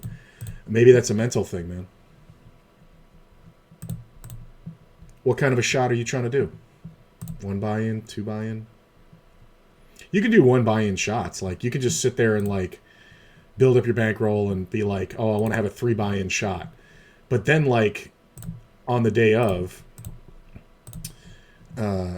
you can just, like, sit there, and if you're, like, 1 buy-in ahead, and you're like, oh, I need 2 more buy-ins or whatever, you can just sit there and just open 1 table of 50 and L and just play it and just play jam up. I'm just going to check here the whole way because I'm either good or I'm not, and he's just going to bet the river a lot of times. Yeah. There's just, he had ace-9. You can't see it, but he has ace-9 suited. So he just limped, and we just checked down, and it's just bluff catch.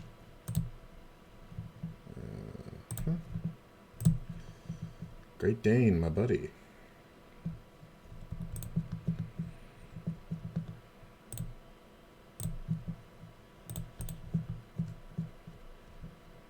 Player loves to raise.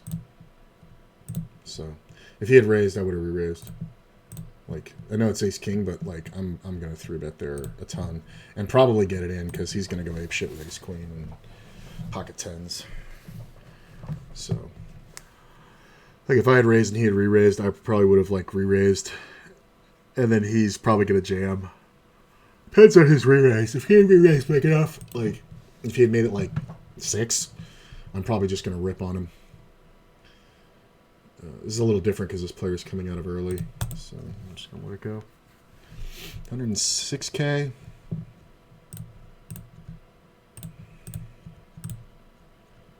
It's not bad. This is kind of odd. I don't like it because Space Cake is going to raise a lot if I limp, and I don't really want to raise because I don't know if this is a trap. This could be just because this player's sitting out, but I don't like it. I don't know this player too well. He is very sticky from my notes. There we go. I mean, this should just be a fold, right? Yeah, every time. Should be a hard call. Because this could be pocket tens. Tens plus ace-king, ace-queen suited. Ace-jack suited, honestly. Even king-queen suited, you can actually do this because of removal, but because it's hard for, like, pocket jacks and tens to call you here, but they would absolutely raise versus a limp in first. It's kind of just a bad situation. Like, when he jams, it's kind of, like, really bad.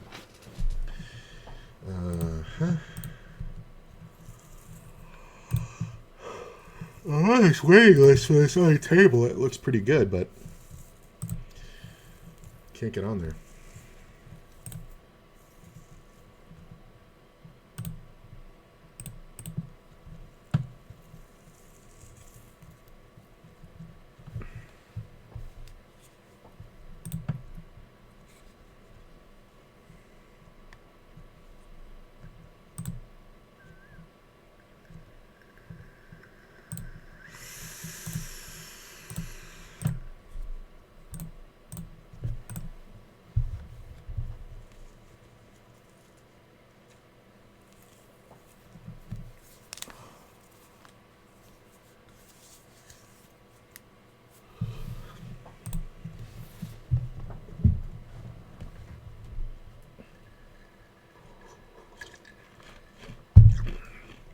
So like that one buy-in shot thing, right? So let's say you're playing 20 and L at your max. So, but you play from 5 and L to 20 and L, right? But when you get up to 30 buy-ins at 20 and L, or sorry, 50 buy-ins at 20 and L, so let's say 30. 30 buy-ins at 20 and L, you're like, okay, once I build up enough for a 3 buy-in shot at 50 and L, I'm going to get it, right?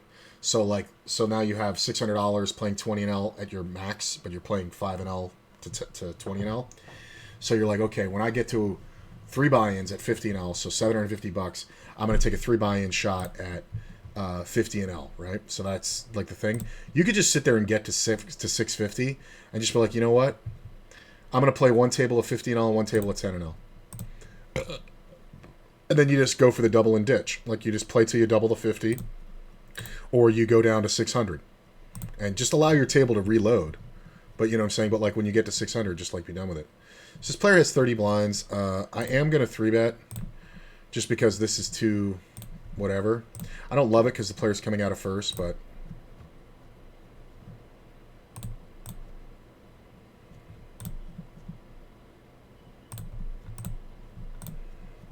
calls.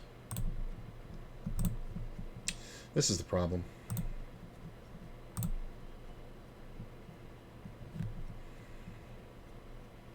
Kind of wish I'd gone a little bit more.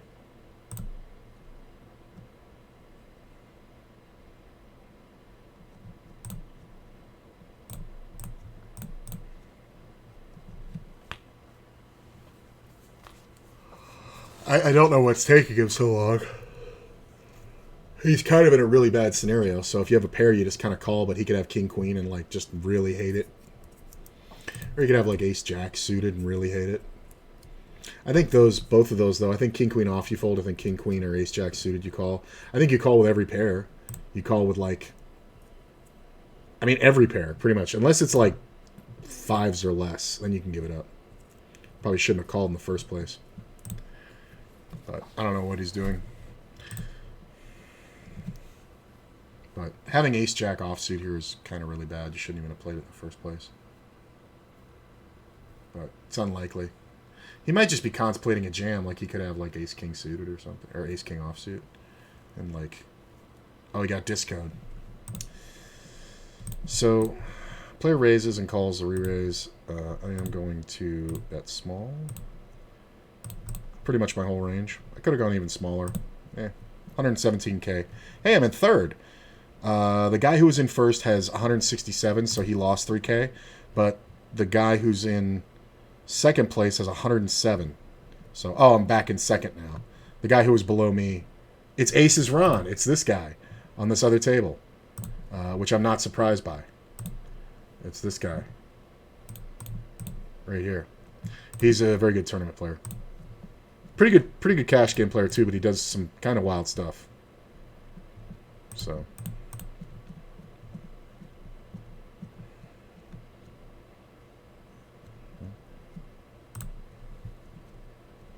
you're trying to do a 5 buy-in shot? It's too much, man. A shot is 3 buy-ins. So if you're sitting there with $600 and you're like, okay, when I get to, because you're playing 20 and L at your peak, and you're like, okay, I'm going to play 50 and L when I get enough money for a shot. I'm just going to min raise this. I think it's fine.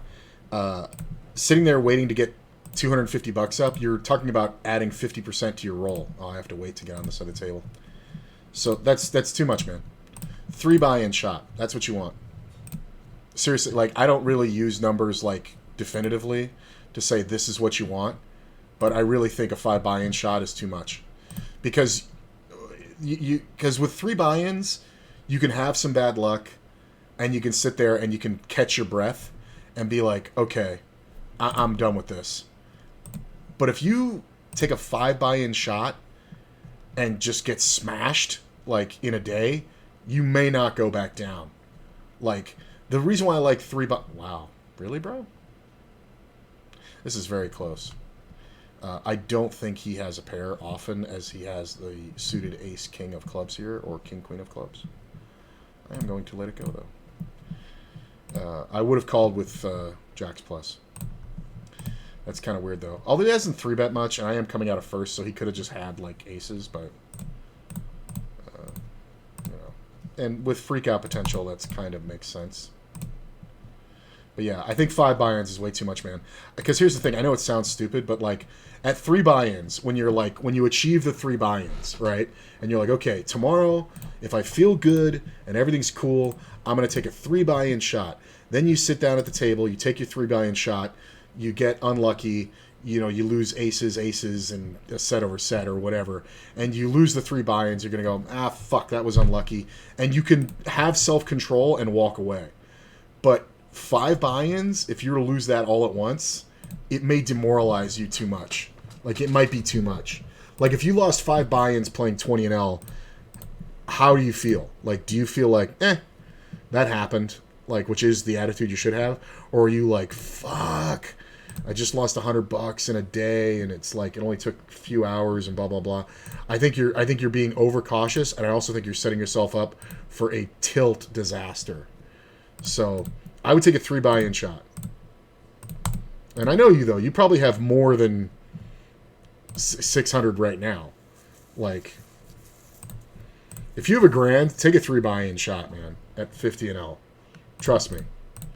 Like, just set your stop loss at 3 buy-ins. So like you could be playing like a table of 50 and L. I'm just gonna jam this guy. You could just take the 3 buy-in shot and just be like, playing 50 and L or whatever. Oh, look at this! How great is this setup? This guy's sitting out. This guy's super short, and somebody's raising out of first, and it's this guy.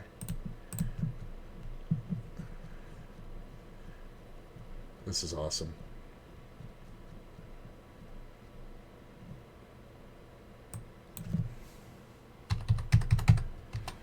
I'm going to go even number to make it look scary for this guy. Hopefully he jams. All right. Hold. Hold. Pair the board. Nice. I could have just called, but I don't think he's even going anywhere with that. 126K.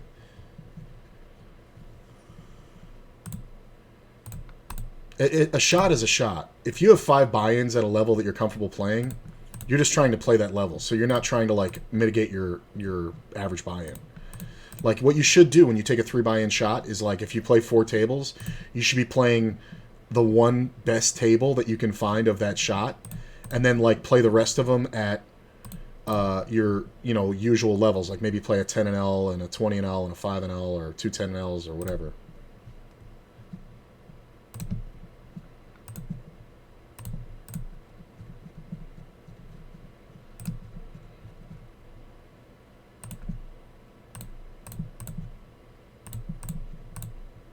On this other table, I have Ace King also. This player raised, and I just called. And then he bet the flop small. And I'm going to go for the river bluff. He's not going to fold an ace. But we may push him off an ace sometimes. I'm just trying to get him off, like, whatever. I think we pushed him off an ace. I have aces over here. We get to set it off.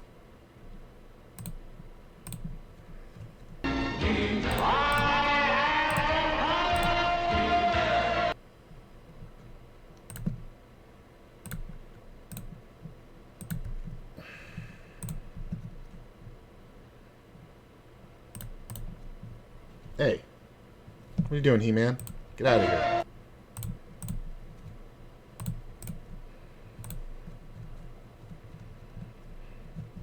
Oh, here we go. I mean, I can't fold. It's just not enough. Hold. Hold. Nice. Now he's leaving. I think the table's going to break. I said once this guy's out, I think the table's going to break. 137K. No? All right.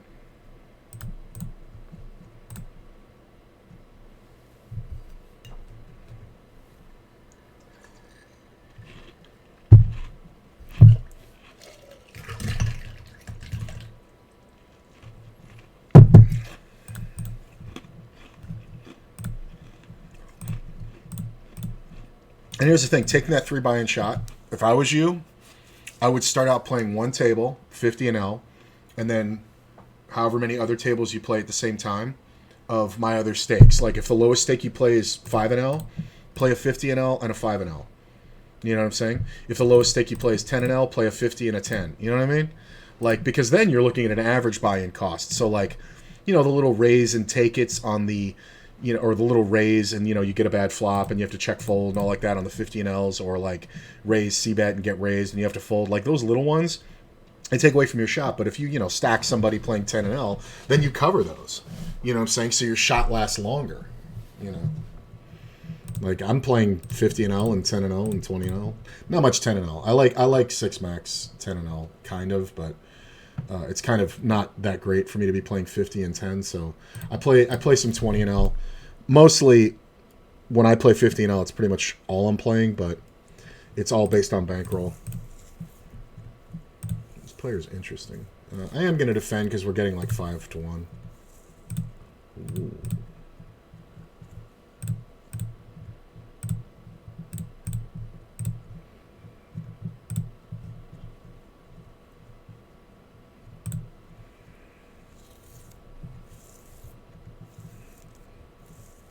I knew it. This is such a bad bet. I knew this was going to happen.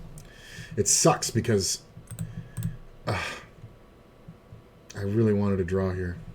But I can't because he's supposed to re-raise. All right, maybe he's got an overpair. But if you have an overpair, you're not supposed to do that. So maybe this has a flush draw, so maybe this is a good fold. Aces. Look at this. Look at the trap with aces. And I would have made the straight. What a fucking idiot. If he had bet bigger, this guy wouldn't have raised. That's the funny part. It's only because he bets so small. God damn, that would have been 85K to me. Would have had the chip lead. I love the no re-raise by the aces.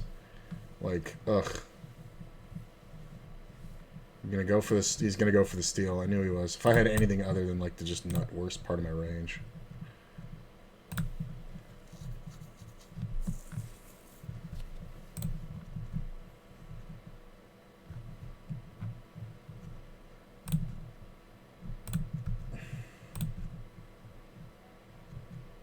Take a free one. Take a flush.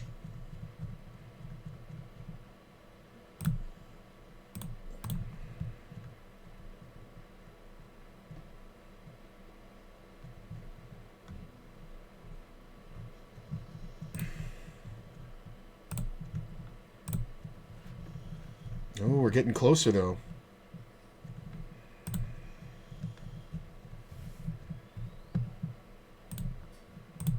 This guy's so volatile. I'm glad somebody else is raising. I kind of want to, but I don't want to. Yeah, I just think he's defending 100%. Like, there's just no steals. Like, he's on fire tilt now. Like, the just call with the aces was good. I mean, he got out the most vulnerable spot. With him jamming, though, am I supposed to call 832? Oh, I knocked that in the trash.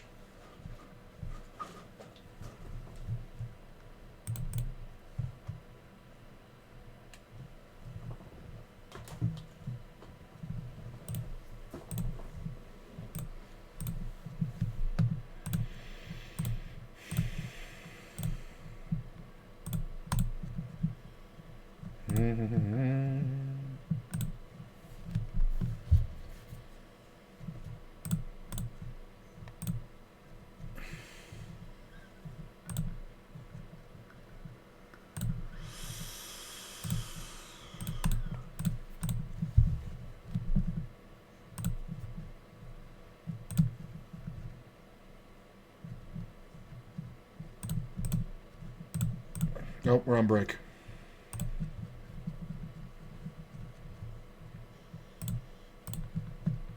I'm going to play the small blind here, and then I'll sit out.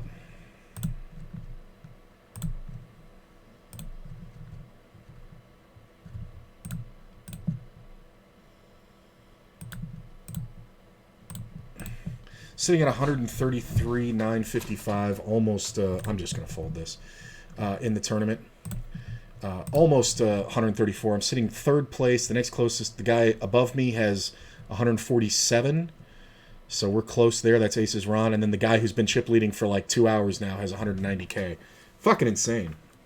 All right. I'll be right back.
Having another soda. Gotta do it. I'm at 1160 at the moment. I was trying to get to 1300. The games I have picked up, I'm only playing 20 and L right now. Dude, you are overrolled. Here's the thing. My comfort level for 50 and L, if I want to be totally comfortable playing perfect, is about 1500 plus. And I'm going to be perfectly honest with you, I haven't had that in like a year. Like, I've had to keep pulling money out so much, it's insane. Like, I've had to pull out like $500 like every week to like cover bills and shit that I, can't cover with everything else. So I've been kind of handicapped like a motherfucker, but I have resolved to not do that anymore. And I'm just driving Uber to cover that. I was doing plasma too, because it was an extra $1,000 a month. But after I just got sick, I'm going to take a break from that. So if I can Uber, I'm going to Uber. But anyway, you have enough. That's a perfect 3 buy-in shot.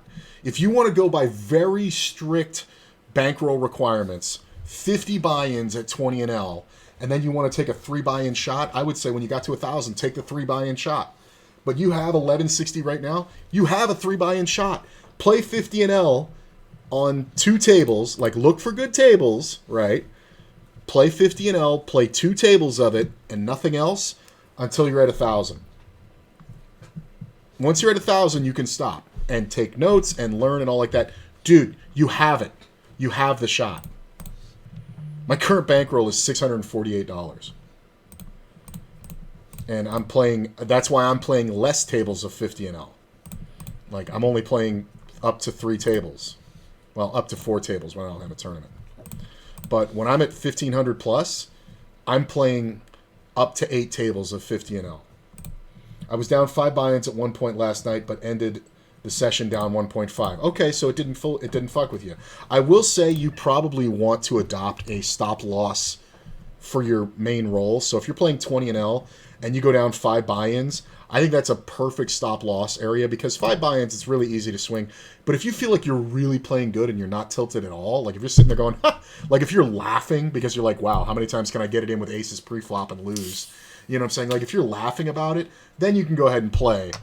But I will say, for me, when I get down 5 buy-ins or a little bit more than that, no matter how perfectly I've played, I will quit. Just because I'm like, some days it's not your day, man. Like, I don't want to be superstitious, but some days that's it. Although I have had days where I've been down as much, no bullshit.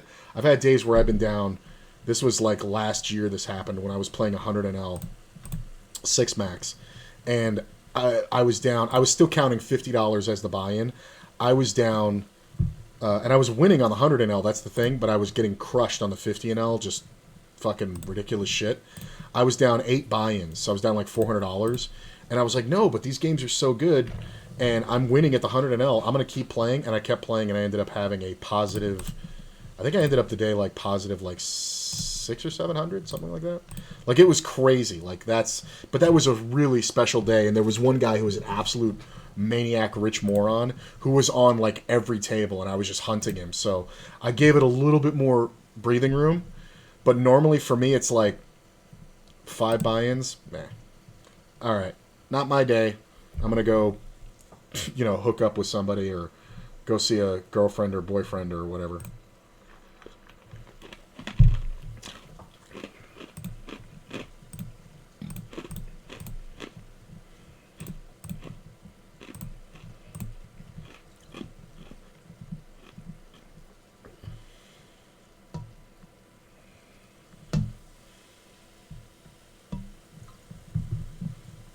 Do I prefer 6 max or 9 max? That's an interesting question, because I've been putting in a lot of work on my 6 max lately. I will say my 6 max isn't as sharp as my 9 max, because on WSOP, okay, very specifically, on WSOP, 6 max is not just 9 max with the first 3 spots removed. That's what it is everywhere else.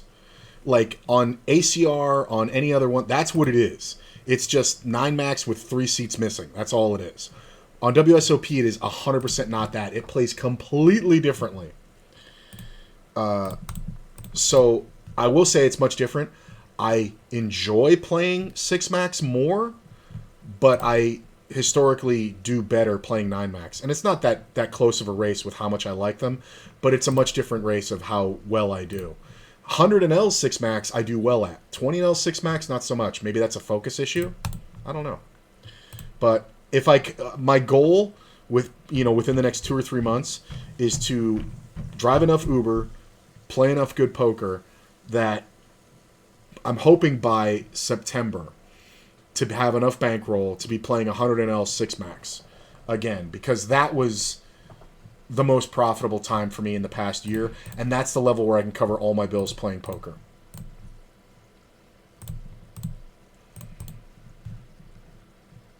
$49 players left, top 36 getting paid.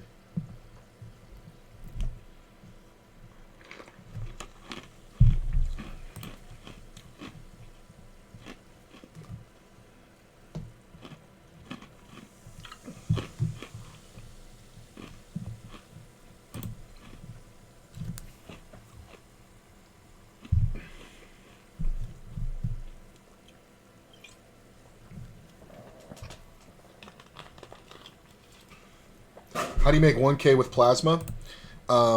Look up BioLife plasma donation. For new donators, and the guy told me the truth. He's like, actually, we'll give this to you all the time because, like, whatever. He's like, you go in and over the course of 8 donations in a month, they give you $1,000. So, like, your first donation's like $110, your second's like $150, and then, like, your third is like $130, and it just kind of fluctuates as you go. And after 8 donations in a month, it's $1,000. If I hadn't have just gotten sick and my doctor thinks that it happened because I got a bad stick, like, I had to end the session early. I only got to 20%, and then they put the stuff back in me. My doctor said, if you ever get an unseated needle like that, don't let them put it back in you, because that's exactly why I got sick, she thinks. Because basically there was open air exposed to the fluids that were getting pumped back into my body. And she's like, that's just a bacteria farm, so it makes absolute sense that you got a bacteria infection and had this fucking shit. And I don't know if you know this, man, but you'd probably almost rather have any virus, common virus, not like AIDS. You'd rather have almost any virus rather than a bacterial infection. Bacteria is a living organism. So if you get a bacterial infection in your blood,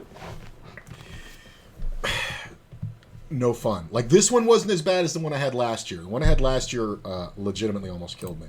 Like, it swelled my throat shut to the point where I could not breathe. And I was holding my jaw like that to get air in before the meds kicked in. It was really scary. I actually had to take a big... Hey, thanks for the follow, my man. Much appreciate that. It was so bad, they got like a big syringe. It was like this. And you fill it with the medication. Look at this flop. This could be crazy. This could be really interesting. And I had to like jam it into my throat, and I literally had to push it through the swollen part of my throat to get the medicine down.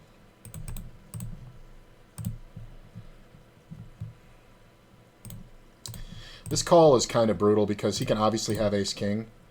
I do think we have to keep betting. We're just trolling for value. He can obviously have kings. He can have ace-king. He can have 10-jack.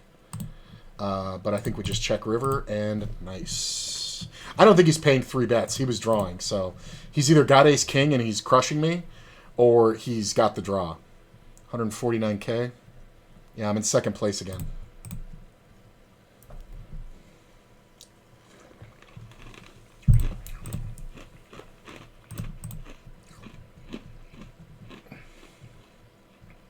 But yeah, man, look up BioLife Plasma. They have nationwide offices. And it's great because they give it to you on a little card, like a little debit card. So as soon as your donation's done, it's like, boom, the money's right there. I ended up going to a different place because my girlfriend, trans girl, she fucked up the questionnaire. Because they're very LGBTQ paranoid for blood donations. I've been donating blood for over 15 years, about every 3 months. And this is different, but it's the same questions. Because they pay for plasma donation, they don't pay for whole blood. But I have to donate blood because I'm on testosterone, because I have low testosterone, and your hemoglobin gets high. So I donate blood. Plus, it saves lives. I really believe in that. It's an act of charity we all can do. You do it every 3 to 4 months. whatever your body can produce. And for men, you should be donating whole blood anyway, because you know that thing about women living 7 years longer? It's because women menstruate and men don't, and the iron buildup leads to cancers in men. So you should be donating blood anyway as a male. But anyway, yeah, going to the plasma thing, you just go in there and they set you up, but all the questions are super homophobic. So she let them know that she was, male to female. And once that was the case, they tricked her. And once that was the case, they denied her. And so we had to go to a different place, and she just typed in female, answered the questions the same exact way, and it's no problem. Because as it's been very much known, I said this to my father, that, I was like, oh, well, I can't tell him this or that about whatever. And he's like, why not? And I'm like, tell me why not. Why wouldn't somebody who's queer be able to donate blood? And he goes, there is no reason. He's like, if you're answering these questions honestly about exposures and things like that, he's like, it's the same for everybody. There's no reason. I'm like, right. But if I say that I've had sex with another man or somebody who was assigned male at birth, they will deny me. They will absolutely deny me and put me on a national ban list. They just do it that way. It's really fucked up. But you know what? My faggot blood saved an 8-year-old girl about 5 years ago, so I'm going to keep doing it. I met that girl. She was 6. So I guess, wow, she'd be 11 now.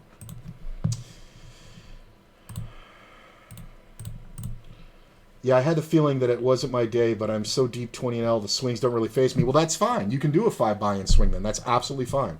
You're super deep. If I had a $10,000 bankroll and I'm playing 100 L, which eventually is the goal, if I swing 10 buy-ins, I'm not going to give a fuck. Right? What bothers me more is not getting to my goals. Well, if your goals are financial, you can't really control that. You should just be worrying about the decisions you make, not the results you get. I originally wanted 1,500, but I left money on Bovada, so I changed it to 1,300. Dude, you're overrolled. I think it's very comfortable to be playing 50 and L with 30 buy-ins. So if you're taking a shot, if you have more than 20, if you have 23 buy-ins, take your fucking shot. Look at this maniac. That's not a maniac. It's actually a good play. I would have had it. Yeah, I would have called the 30K. So if he'd raised and I re-raised and this guy folded and he jammed, I would have called it, yeah.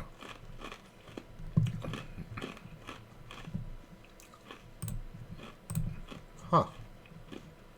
This is kind of awesome. I'm going to call. Oh, I thought I was going to get it.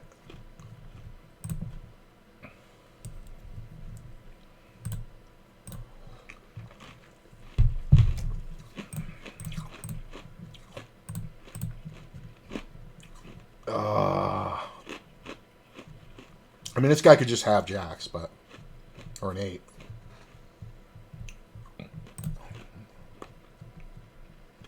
This has got to be queens, right? Queens plus.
I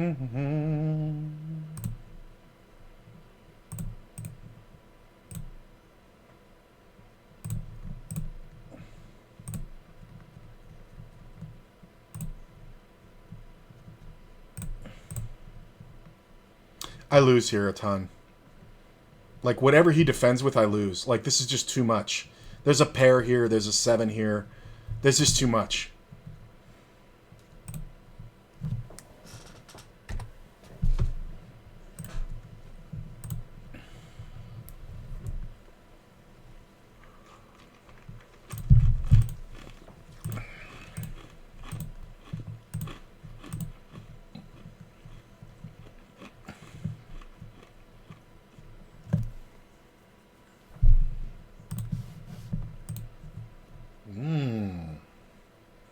This is the guy who's in 3rd. I'm in 4th currently.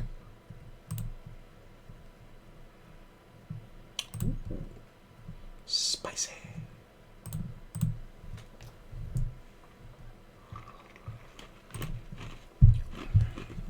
Oh, can I get on this table? I might be able to get on another... Yes, I can. Nice, I doubled up on this table really quick earlier. Totally different players, but... It only took me like 17 hands, yeah.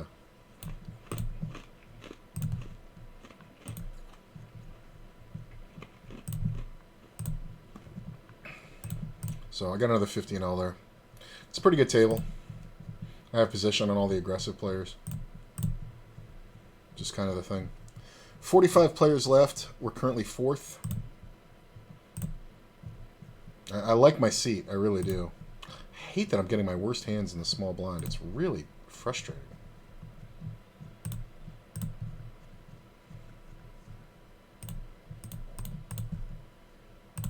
Got one down here.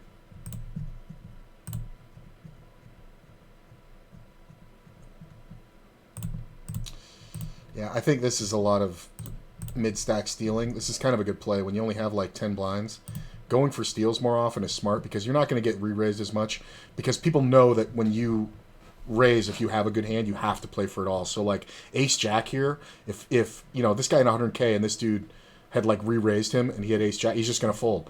But if you have ace-jack and you open and you get 3-bet by this big stack on the button, it's known that you have to jam over it. So it's like, whatever. Ooh, look at this. Let's do it. Set it off.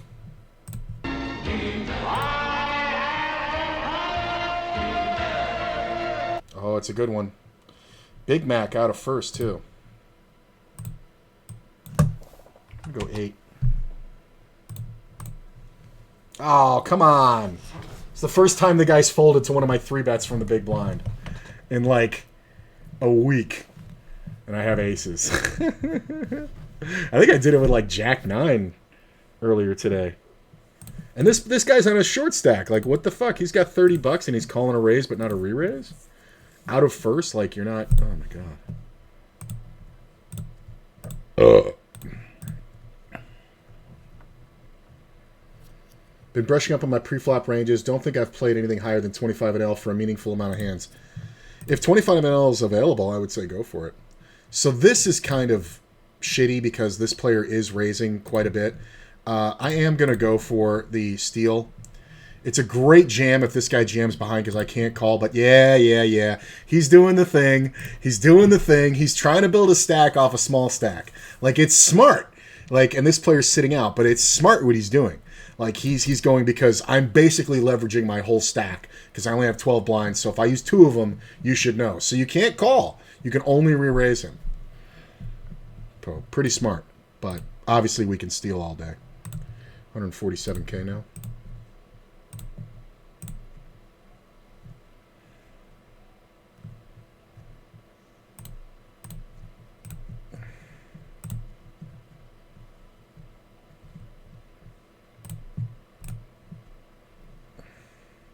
Full pot. It's not the guy you want to pot against, bro. Like, he's one pair monster. This fucking table's dying again. I just got on this brand new table. It's my first hand and like 3 people left. Oh, there's another one.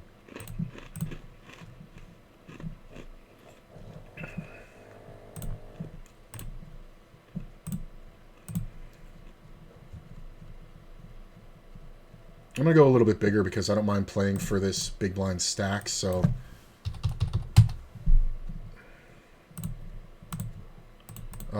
I opened an early position down here and I ran out of flush, backdoor flush.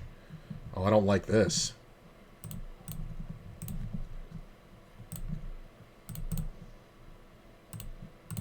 I'm just going to bet similarly. Yeah, we just take it down. I don't know why he's calling. I really don't. I don't understand. Like, I went after this. Like, obviously I'm going to bet.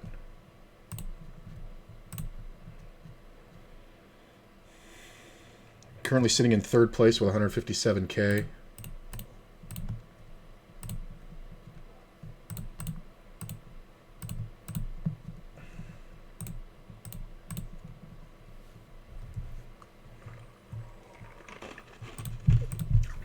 There's no real difference between the skill level between 10 and L and 25 and L. There's a little bit of a skill jump at 50 and L, but you see the bozos that I'm playing with. And that means that the players that I'm playing against who actually play, they are better. But, like, because there's players who actually play 25 and L, and they're good. But then there's a lot of bozos.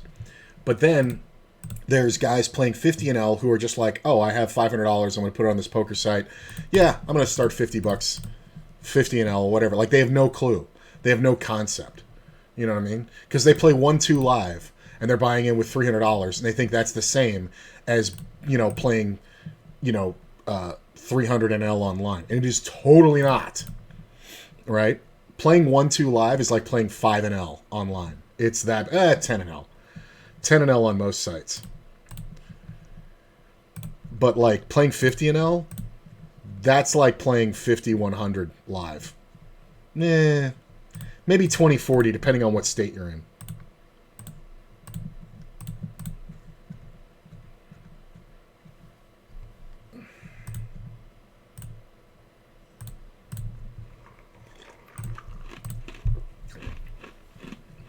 Can this player have a king? Sure.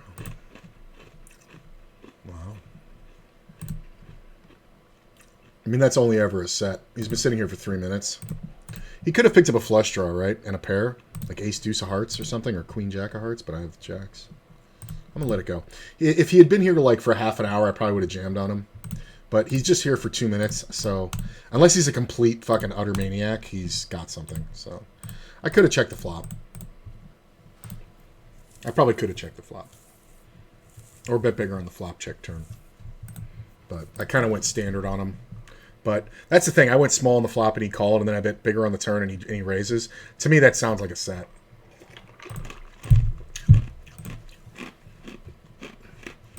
Like, the only thing I really beat there is the like ace deuce of hearts, or like the combo draw, like the queen 10 of hearts. But even then, it's like I'm still like super fucked. 42 players left, 36 get paid, so I think I'm the only one who's like really like stealing. Like, this guy's kind of shut down. Like, I'm kind of stealing and 3-bet stealing, so it's nice.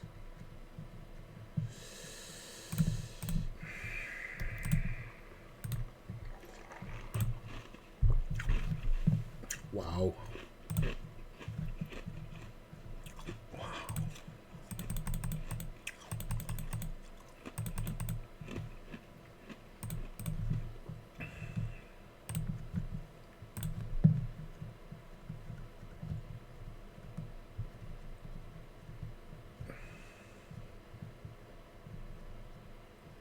God, it feels so much better. I'm just sitting here like, it's that thing where I was sick for so long that like,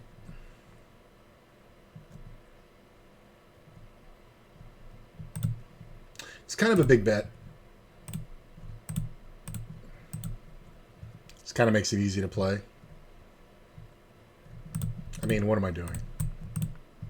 Like, you can just have it. I know this guy. He's kind of an old man OMC.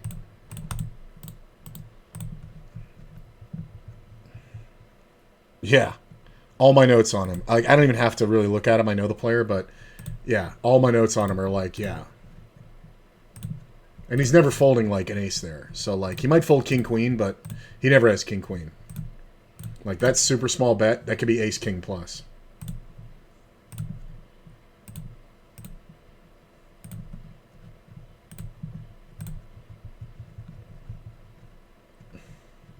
This player's short, so I like the bigger bet. This player's really short. I mean, if he jams, I have to call. But you just bet bigger here because, like, you're just basically taking one shot. What the fuck is going on over here? Oh, we got moved to a different table. I thought this was those other dudes. Oh, I'm the chip leader here. 40 players left. 36 get paid. I mean, yeah, that's kind of the way that goes. Nice bet down. And kind of really worked that money in. He never didn't bet. And raised, got called, and bet every street. Did it very well.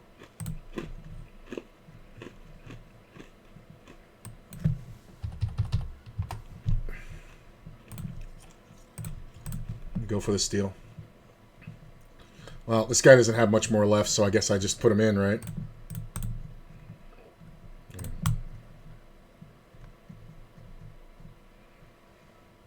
Global jumps from 20 to 50. Yeah, so does WSOP. Yeah, there's no 25 or 30 NL or whatever. It's pretty much standard 5, 10. Oh, come on, I'm dominated. Give me a jack. He makes this straight. I love how he did that and then thought about not calling. That's so fucking stupid. Jesus. Fucker. Just the worst case scenario. Now I can't steal shit. I wish I got a good hand right here. I would just go for the steal. Like I would try to make it look like a steal. Oh man, I'm in third. I was in second. I just love how he just like fucking whatever. Yeah, it usually goes like 5, 10, 20, 50, 100, 200, 500. And then you get into the 1Ks.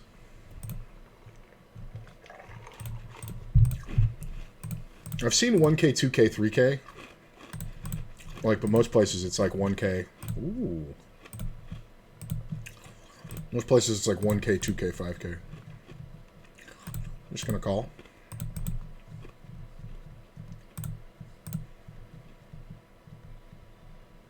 That's the worst card in the deck, because if he has queens or tens or something, he just beat me. Like, I can't even bet the river, because he's never going to fold. Ace 4. God damn, 4 would have been great. We're almost hand for hand, right? Yeah, 39 players. 3 off the money. I mean, I'm still crushing here. I'm in second now. 143. Next closest guy is 129.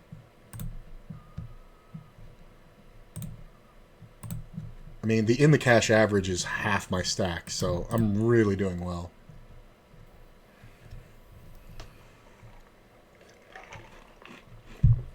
But the guy who's been chip leading this tournament for 3 hours now, yeah, just about 3 hours, he's got 200K. So I'm getting closer. But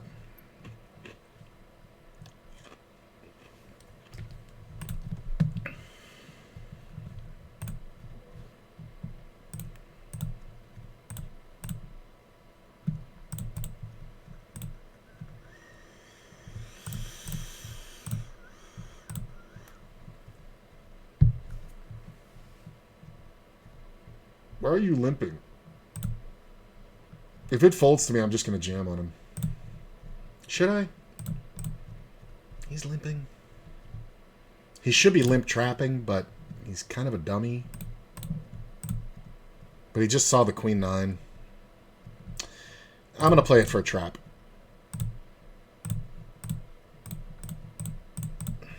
I think I'll know by the size of his bet. I know. It's King Jack.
saw a crazy pot go down.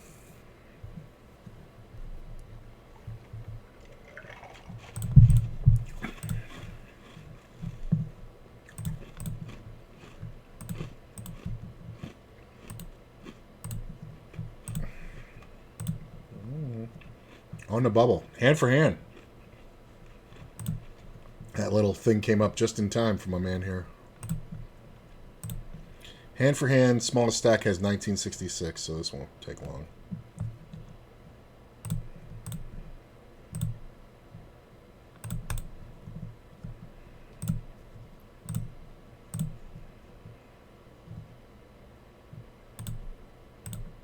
Ooh, look at this. So I raised, got re-raised. I opened small, got re-raised. And then he bet the flop. And now he bets the turn.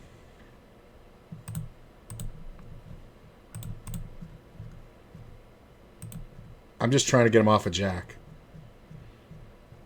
This player's very aggressive, so I don't know if this is going to work. I'm not folding if he jams, obviously. Woo! That was a fun one. That was a fun one. Check this out. So I opened, he raised me, right? He's very aggressive. And I usually 4-bet him a lot pre-flop, but I decided not to this time with the suited ace. He bets, and I decide to float. His 375 kind of gave it away. The turn comes off, he checks, I bet, or I check, he bets half pot, and I just fucking rip it, or I just fucking 3x him, and he folds. That's a nice steal. That's a really nice steal. I'm really happy with that one. That's a really nice steal.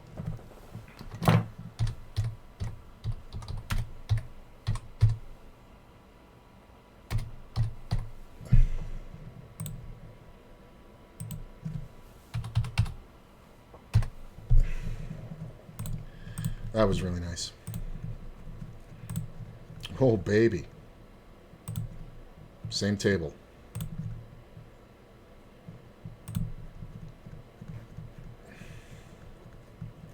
I love how under the gun opens. I just saw this guy have 9-7 and just fucking crush. Really? So I could just jam, right? Wow. Really?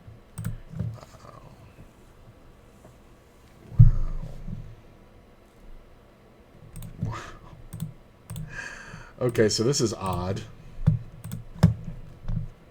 I don't fold kings pre-flop. I don't.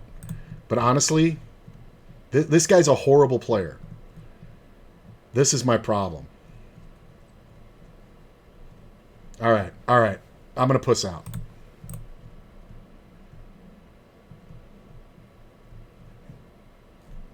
I don't fold kings pre-flop often, but I think that that's warranted. I mean, this player is so face-up obvious that I don't mind it. See, now I have a different one, too. So, this is the player who fucked with me before. I raised, he called pre-flop. I bet the flop, he called. Turn, I go check, and river, I feel like he's going to bet no matter what. I don't love the 5. He can definitely have 2 pairs and straights now. I have to call.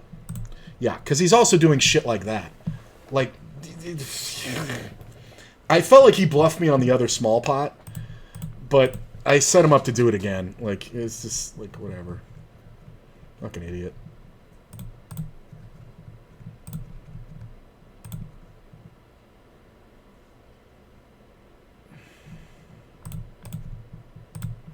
That was kind of great. Like, he turned his hand into a bluff. He totally didn't even need to. Like, either I have something I can call you or I can't. Like, why are you turning your hand into a bluff?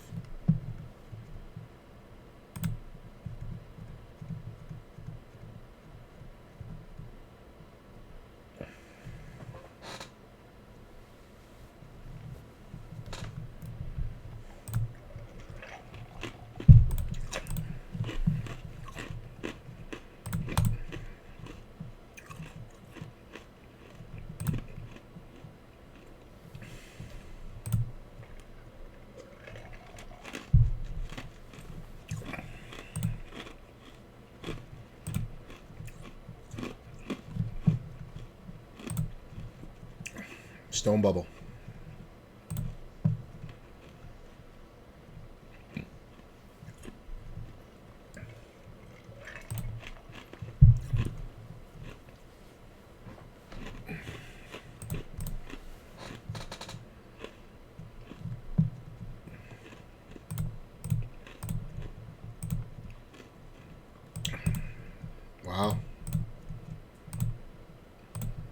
This is a fun one. This player opened. This player called. These guys are both kind of basic.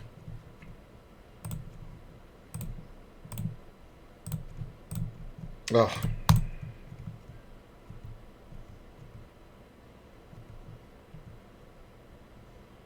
Oh, we're in the cash.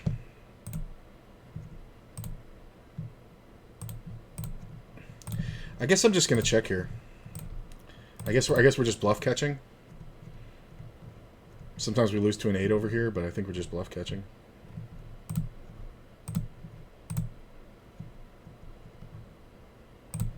Nice. Ace 7 suited and 4-6.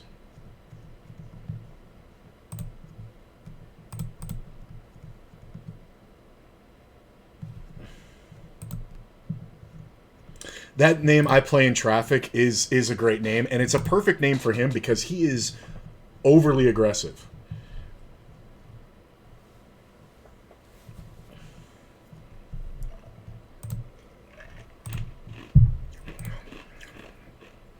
I'm more likely to call there with queens than I am with kings. In that one where I folded the kings.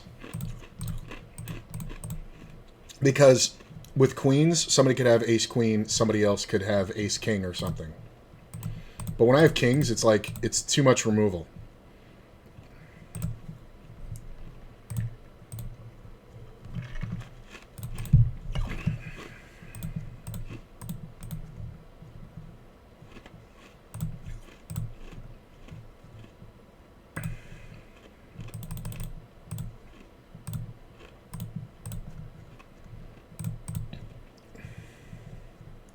We're in the money over here. I'm currently third out of 35 players remaining.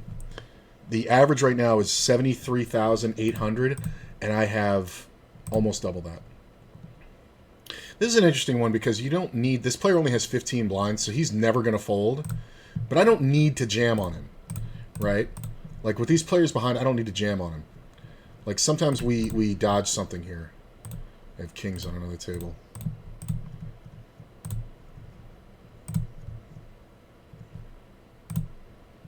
It just steals. So he takes that long, bets 1/3. It's kind of odd because he can definitely have overpairs, but I don't think we want to let it go further. He can also have flush draws. So I'm just going to put him in. He's never folding a pair. But his timing, yeah. His timing kind of gave it away. Like, it just kind of, like, because even as much as players, like, want to do the right thing with aces or even any overpair there on the short stack, it's super hard not to, like, give timing tells away. So he took an extra long amount of time. He got no help with ace-king or ace-queen. And then I just fucking rip on him, and he's like, fuck. So, comfortably in third place now. So... times 36. There's 2.584 million chips in this tournament. Final table average is 287,000. I currently have 148,000. It's pretty good. With 33 players left now that guy's gone. Nice to get a cash. Final table's pretty racking. I mean, top 3 would pay really nice.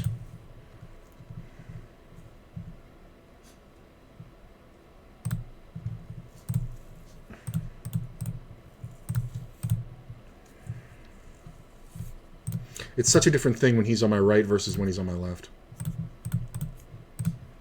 I like folding the kings there. I'm thinking about it more and more. I really like that I folded those kings. Oh.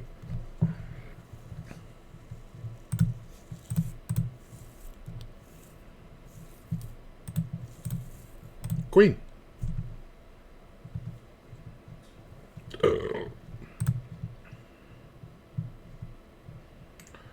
Queen.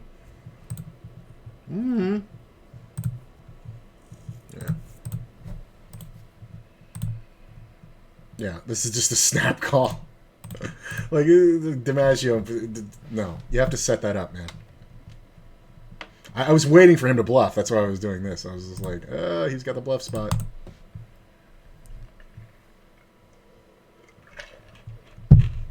Min raise. Cold call. Re-raise? That's what I would do with aces. I mean, this is Ron. I mean, this is play, so he could have 10s plus here. But this min re-raise shit is just dumb. Like, you see guys do this shit, and it's like they're trying to find out if they're up against a good hand. I probably should call that. But I'm raising small out of first. Ooh, hello.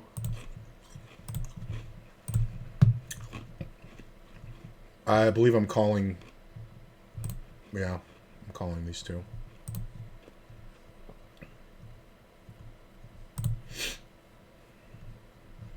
Oh, I have the same scenario on another table. I have queens under the gun on that same cash game too. Okay, so I won that one. Now look, I got it right here. Different queens. I had the queen of hearts on both tables, queen of spades on the other one, and the queen of diamonds here. Check. Guapo's kind of a donkey, so... Wow, it just ran out horribly, didn't it? I was betting the river, but, like... What can I do? I mean, I guess if I bet the flop or turn, I'd probably win it. I'd probably win it if I bet the flop and turn, but... It's whatever.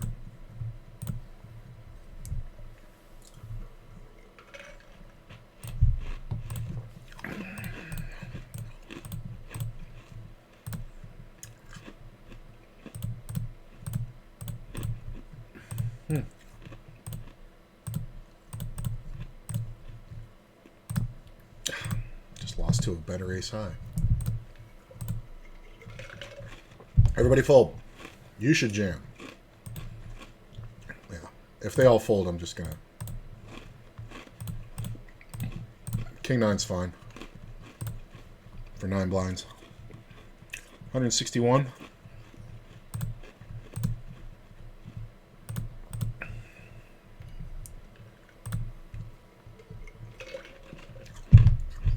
Look at the limp. Trappy. Because you want this jam. I would not go for a steal here with fucking my life on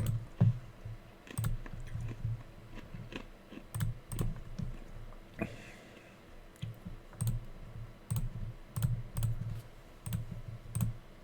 Yeah, the guy just bet monstrously on that flop, by the way. It was like a jack-high flop. He just bet like 3/4 pot.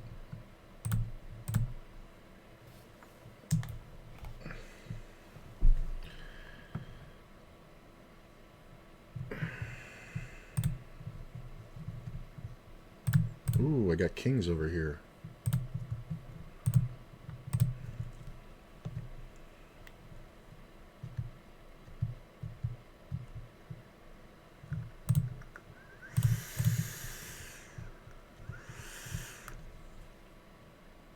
This is the guy who limped ace king and overtrapped the pocket eights. Now this guy's very basic, but he is super payoff. So I'm not folding these kings. Unless this guy re-raises. I'd love to see enough jam. Like, I can't fold to this guy. This guy's insane. I'm not even folding. This guy just calls. I guess we just call, and if no ace hits, then we just get it in. That sucks, because this guy's going to have a jack a ton. Really? Alright. Queen Jack. That's amazing. How do you have Queen Jack, you fucking moron? He put in 17 pre-flop. Oh my god. Like, I didn't jam because of the way he's playing it. Oh, that's so bad. I didn't jam because of the way he's playing it. I should have just jammed. Like, how does he... I know he's a fish, but... Do you think he's folding if I jam there? Do we think he's folding for 35 bucks? There's, like, no reason to fold here. Or there's no reason to jam here. Do I think he's folding for that? Absolutely not. Like, that's... you can't play it any better than that. If he'd rolled over aces, I would have been like, oh, well. But, like, you can't play it any better than that. Because, like, he's jamming jack... He's jamming tens. He's jamming fucking everything. He's jamming ace-king suited. He's jamming all that shit. The fact that the guy over here didn't jam the queens, look at this shit. So this is a raised pot. We all check flop. And then this is the turn. It's kind of not a great turn, even though I make a set. But obviously I'm going to bet. Yeah, whatever. Like, that's one that I can't even... Like, the guy just fucking queen jack, like, hit a fucking insanely... Like, that's hilarious. But he's not going to fold. He put in a third of his stack pre-flop. Like, there was a limp, he raised, I re-raised, a guy fucking 4-bet, and then he cold called the $17 4-bet of his $50 stack.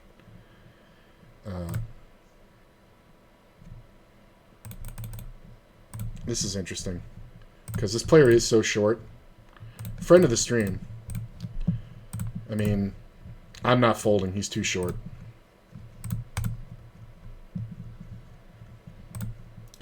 I'm going to do this thing where I check, and if no diamond hits the river and he bets, I'm going to call off. I'm not folding. I mean, sometimes he has a set full house here, but I'm just... He flopped a flush. Short stack fucking idiot. You made the minimum, bro. When that board pairs, you should just be jamming. Like, because ace-king is snapping you off the whole way. Hey, Vice Chick, how you doing? Much appreciated. Good to see you. That sucks. Like, now I'm back at even. I was up like a buy-in and a half. And then I fucking lose to the fucking queen jack. That's so funny. But there's no way. There's no way he's folding. He put in... This is the scenario. He raised, I re-raised. This guy re-raised. He called the 17. Do we think he's folding for 35? Behind? No. He just fucking hit it. And it's like... I could have gotten away here thinking the guy had aces, but you're never doing that. And then he just fucking... brutal.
Currently in fourth, almost double the average.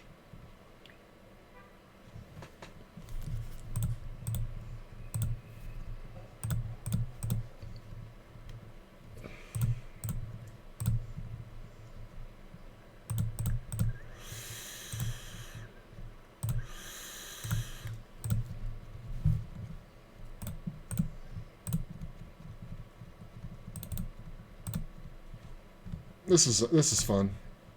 This is a limped pot. I'm just gonna call. Yeah, this one's done. Somebody's gonna bet big. Only because it's big. Yeah.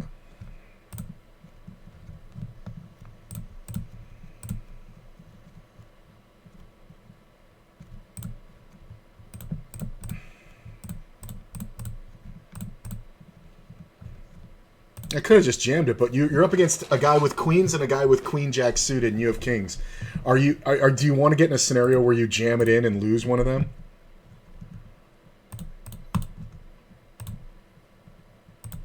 Nah, I played the kings right. It's funny though. Like we just kept the fish totally on. Where did everybody go?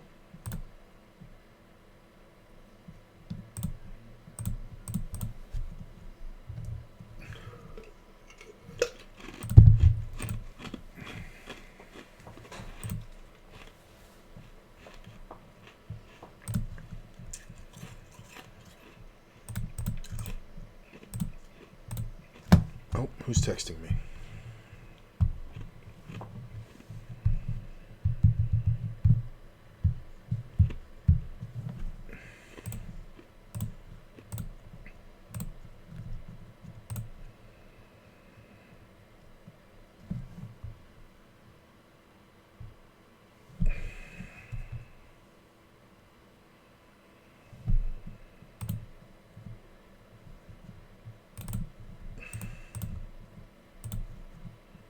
Wow, I have so many interesting spots going on. I'm going to stick with the tournament.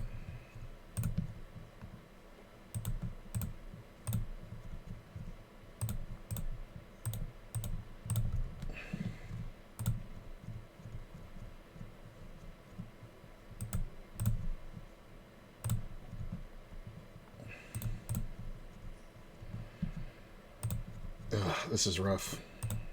Yep, I knew it. I raised and the player just called pre-flop, and then we both check flop, and then he bet flop, and then he bet turn and river. Yeah, this table just fucked me. Ugh, it was going so good there. And those fucking kings. Oh well.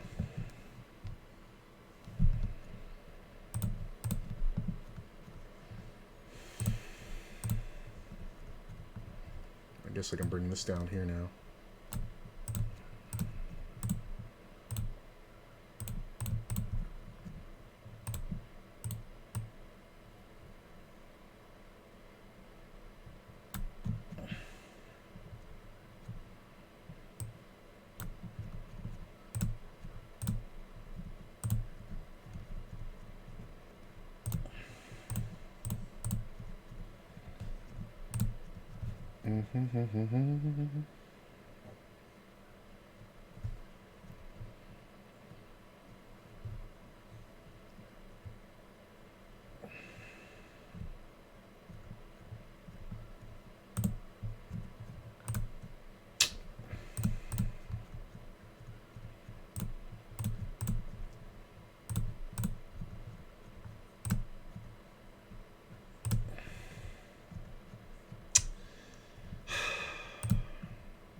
There's a lot of 100 NL going on.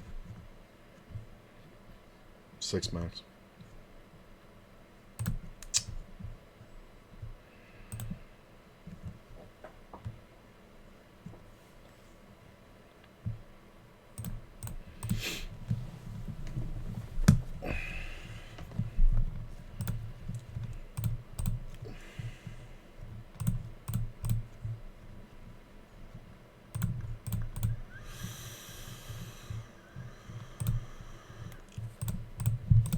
The funny part is that if the guy with the queens had jammed, that's the only scenario where the guy with the queen jack doesn't call.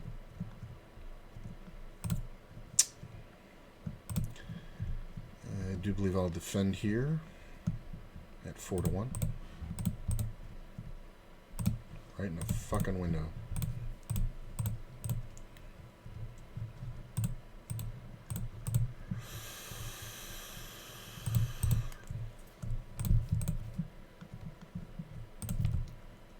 Have a little more patience. You'll get paid. Like, bet a third pot.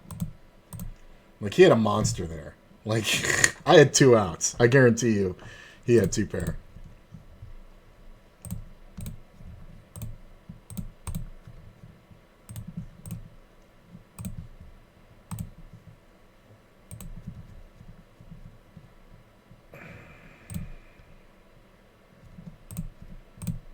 That's kind of a bad card. Because he's been betting pretty heavy the whole way. And I have to call, but he can also have a 10 a lot. This is kind of rough. Oh, he flopped the fucking straight. That sucks. If the 10 doesn't come off, I can fold the river. Damn. A little bit of run bad here for the past, like, 20 minutes.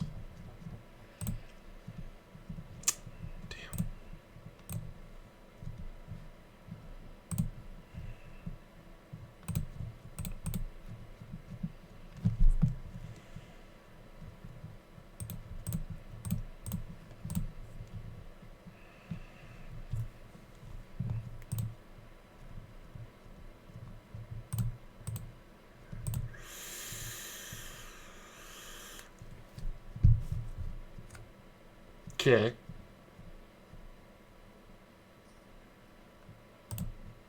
Guy was in first. Guy in the small blind decided just to jam on this table. The guy just decided to jam for 15K after the guy opened in first, and he was just like, okay, I have queens, and he called.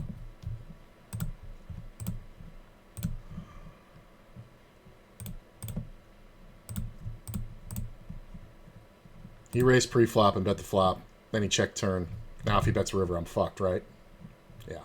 Because he has a 10 now. That sucks. God damn it. Fucking lucky shit. Ugh. Ugh. Like he just always has a 10 there. It's just never not a 10. Always, always, always.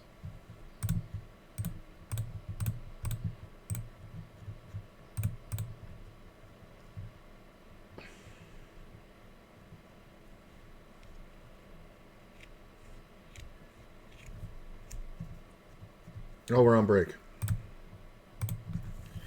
All right. I'll be right back. I gotta go to the bathroom.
Just had a little pasta.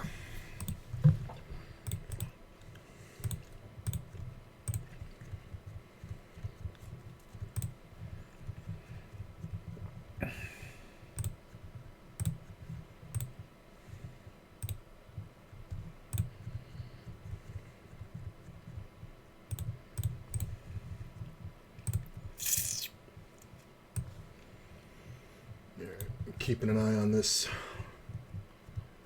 I'm in fifth over here still with 148.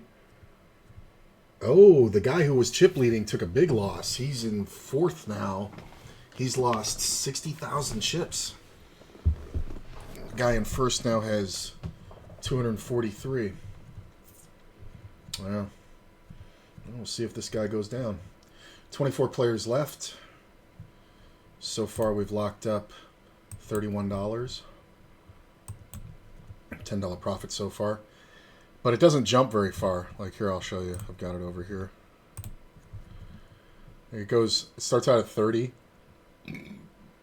30, 49, 30, 84, 31, 31, 31. Like it doesn't go up $1 from 24th through 13th. And then it goes to 40 at 12th, and then final table is 54. It's really top heavy on WSOP. So, but I'm just playing this tournament in two 50 NLs. Final table average is 287,000, so we're about halfway there. A little better than that.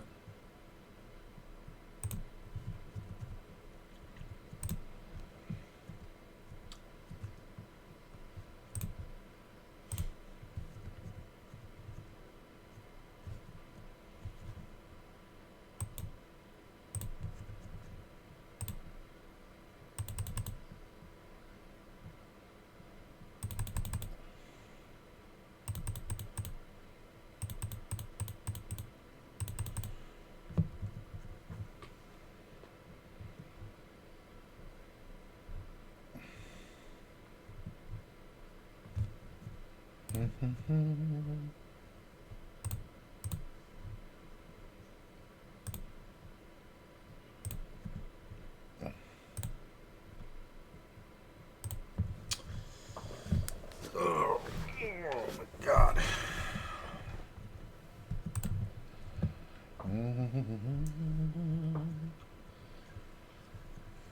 Whole lot of nothing going on.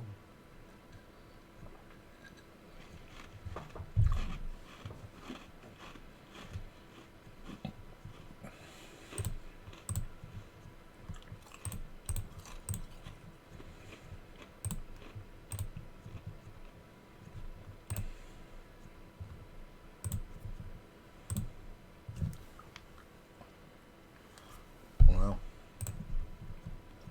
Kind of got more than he should have.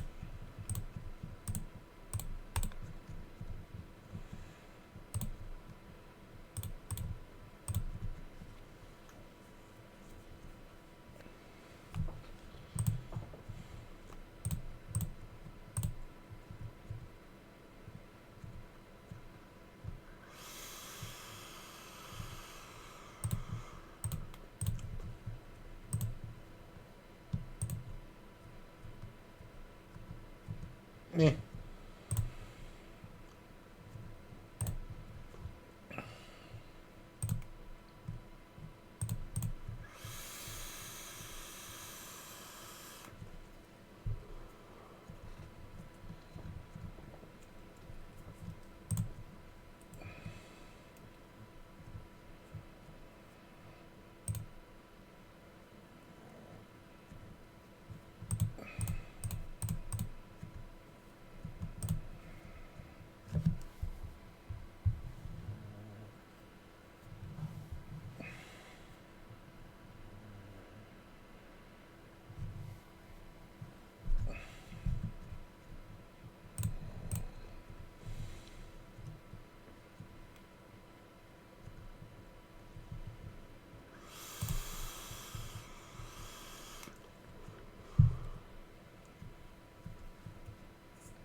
Limped pot. I'm watching Ringer in the other room. It's stupid. This player's hilarious. They've been turning hands into bluffs that are just like ridiculous. Like I just saw them limp, call a raise. Flop comes down, ace, 4, deuce. Or no, ace, jack, 4. Check, bet, call. And then check, check, turn, river, another deuce or whatever. And then obviously the player calls it. And it was a big bet. And the guy has ace, king, and he has his pocket fives. It's just like, what are you doing? Like, I feel like he's losing his... I know this player. They're a friend of the stream. That's why they have the shark thing. But I don't know what the fuck they're doing. in this one. Nope.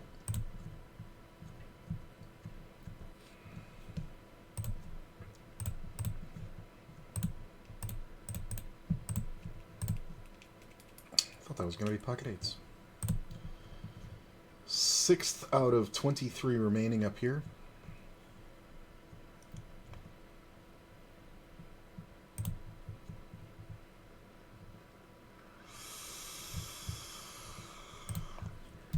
Carlton's a very good player.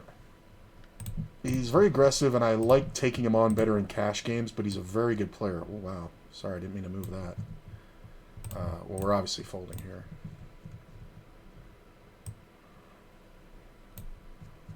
But very good player. I saw some tournament that he just crushed.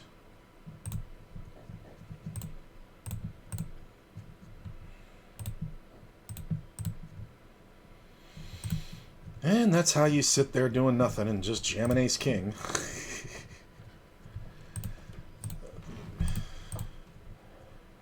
I mean, it was like 15 blinds, something like that. No, it was more than that. It was like 90K. There was a raise to 8K, so 88, 180. So what is that? 50, 40, 90K, so he jammed 23 blinds. It's reasonable. I mean, if it folds to me, I'm going to put the guy in just because it's not much, but if anybody does anything, I'm just going to fold. That's fine. I'm not even going to bother. Because he reopens the betting.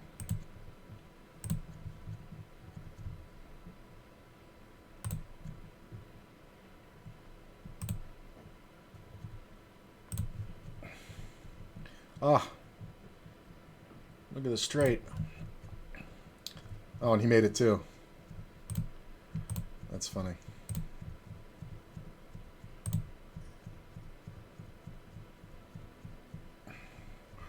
I mean, give it to him. Guy was down to fucking 2.5 blinds.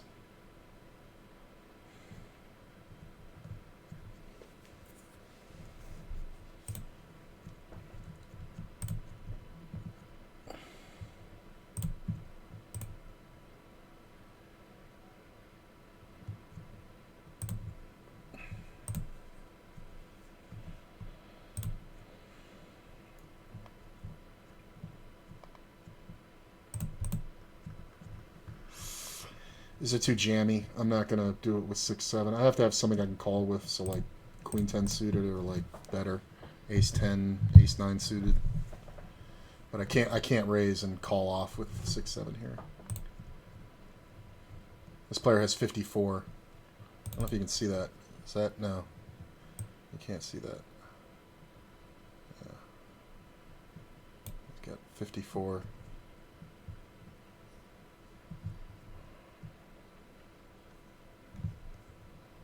There you go. Like, this isn't bad. Like, only because of removal. Like, I'm not calling 70K or even 50K, but I can definitely open.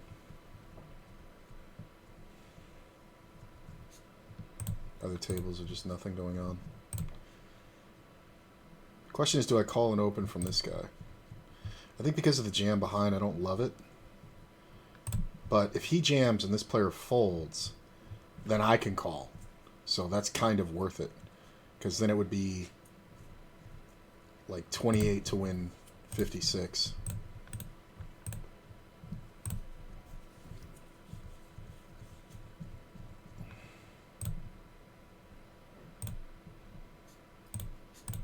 I'm just going to bet like I have an overpair.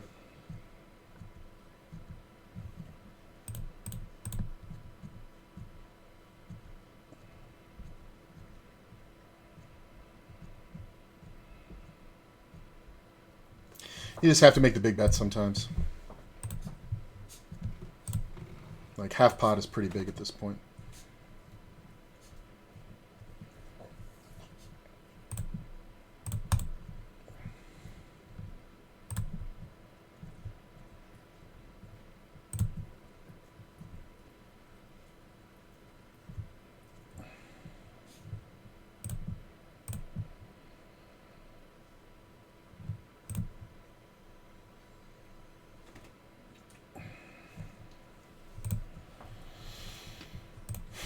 How the fuck are you raise folding.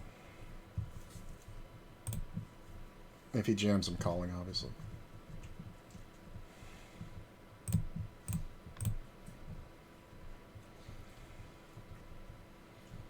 Like, if Dominator was in the small blind, I don't think I would play this.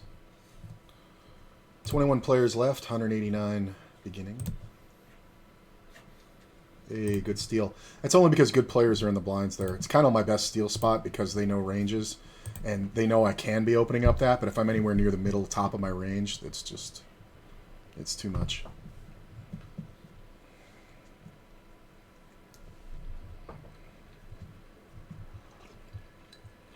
Hey, lots of people here. Appreciate you guys. Hello there.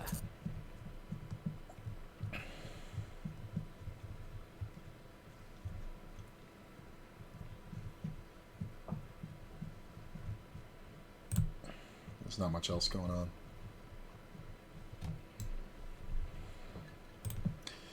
All right, we got one here. This player opens small. Call. I call. Backdoor straight draw. Open ender. I could have bet even bigger here. Full pot. There's just more diamond draws. I do think we have to go for it.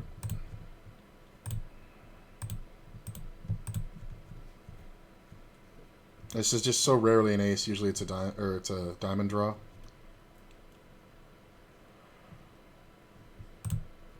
How am I getting 3-bets so much here? This player opened. I raised. Alright. Well, that'll do. Well, the money was going in here. Whoops! I mean, he did it so quick. I was just like, he's in the fucking cutoff. I have a note on him that said that he did this with pocket tens. 21 to win, 37. Yeah. God damn it. 6. King, queen, 6. Or, no, 6. I guess the ace fucks me, king or queen. How the fuck am I dominated? You can't... I'd rather he had king, queen, so I wasn't just dominated. Jesus. I have to make that call. Ugh.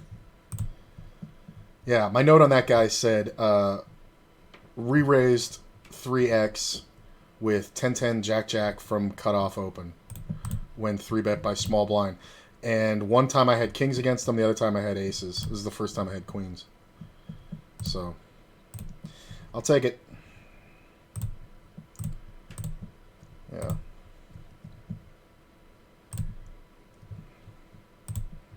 For just a monster pot. That was nice. Just flop quads. Whee! I mean, it came off ace, queen, queen. The money's going in.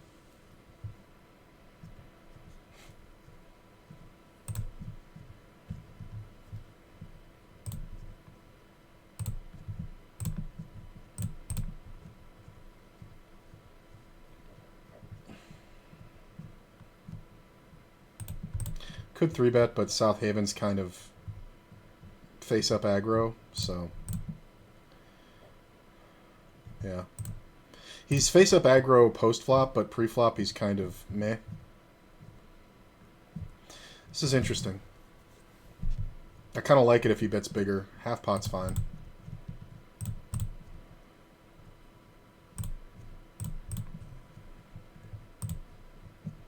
Just gonna check back. Oh, that's a great card. I mean, if he overbets, I'm calling, but I don't think I'm getting played with much here. I'm just jamming the button here because I'm not going to fold to a re-raise jam, and I think that that's smart for those stacks. I mean, it's a 10 big blind effective, so if I raise and I get jammed on for 10 big blinds, I can't fold queen 9 offsuit there. I shouldn't, because it's going to cost me 8 blinds to win fucking 22. Like, so I can't fold it, so I might as well just open rip. Because we like the full... Because he'll jam queen jack or king jack or something like that, but I don't know if he calls off with it. King 8, by the way. You guys can't see his hand, but yeah. He's fucking out. Down to 18, 2 tables left. When we get down to final table, I'll kill the cash games.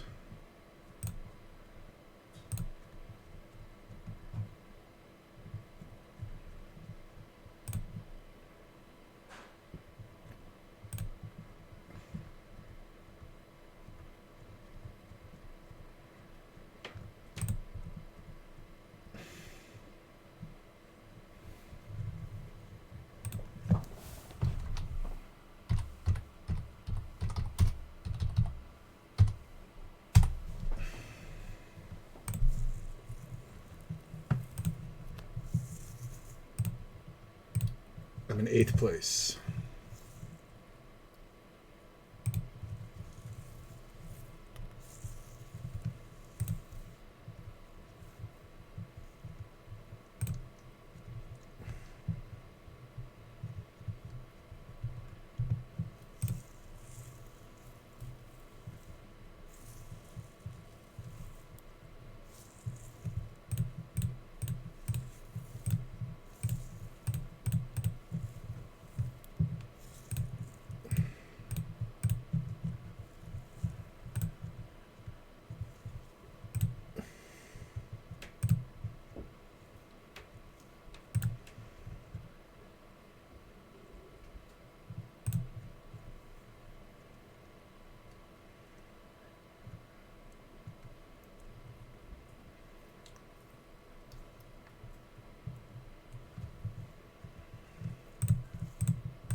Not quite time to keep an eye on the other table.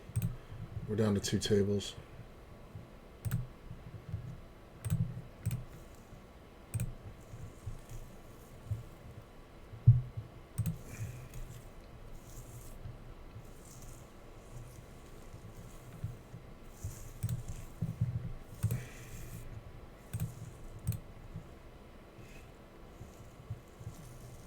Average is 143. I just fell below it for the first time in a long time.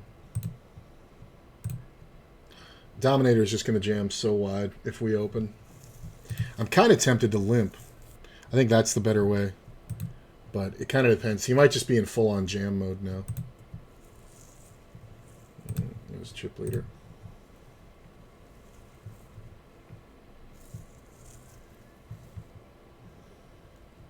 Wow. The guy who was chip leading for so long, he went out in 23rd. The dude was chip leading at 200K for like 3 hours of this tournament. He went out in 23rd. He must have really... When I watched his stack, it kind of seemed like he tilted off just by the numbers, because he lost like a 40K and then, like a 60K, and then he went up a little bit, and then he lost 100K, and this is kind of bad.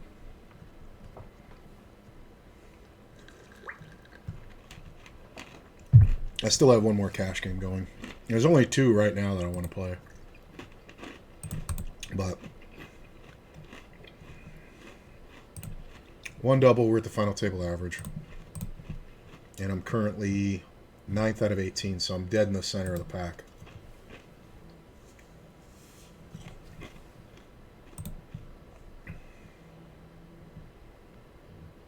This Dominator is the problem. Like, Ace Jack suited, open for sure. King Queen suited, open for sure. Pocket nines, open for sure. Because he's just gonna, he's making these open commitment raises. Like, you can actually jam kind of light here against him because this is kind of like he's saying he's committed, but why not just open rip? This min raise is hilarious. He's really gonna fold. Like, I think he's gonna fold. Yeah, it's just that's the thing. You're up against a player who knows what you're doing, man.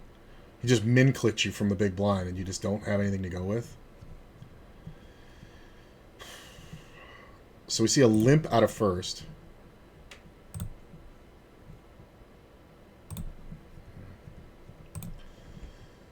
Ace King. I mean, if he limp jams, can I ever fold? Nope.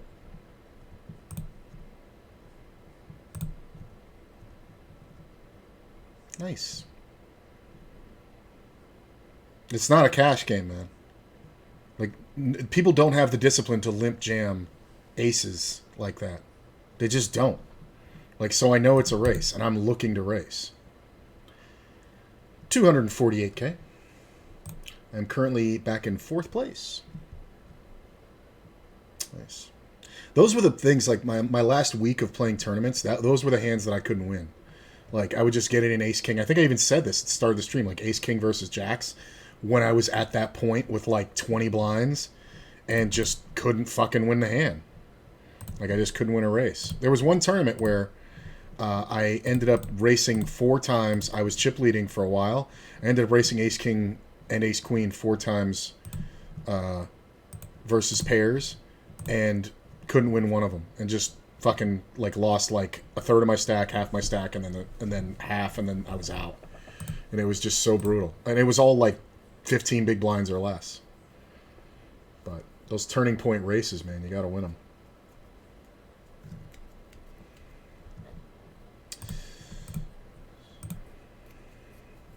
Down to 16 players.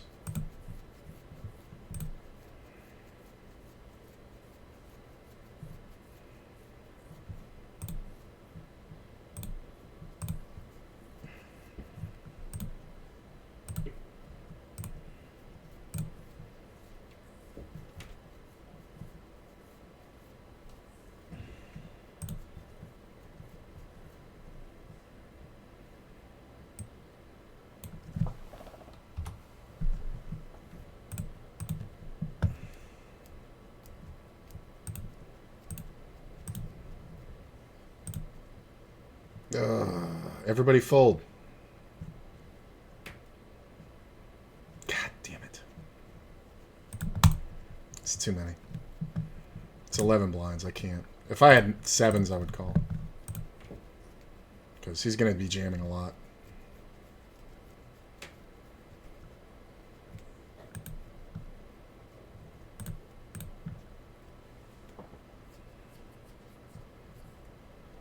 Yeah, he's just going to jam, jam, jam, jam. You still have to fold the deuces. Like, it doesn't fucking matter. Wow, and he came up with the best hand on the 3rd time and then ran it right into aces. That's so fucking hilarious. Because you know he was jamming light the other ones. Wow. Down to 15.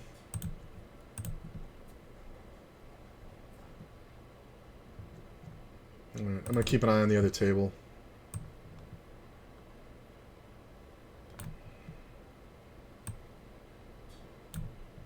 If anything interesting happens, I'll let you know.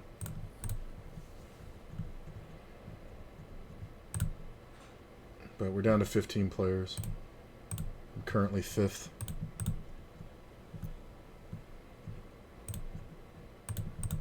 Oh, I've only been in this thing for... well, since 6:45, so what is that, like, almost 4 hours?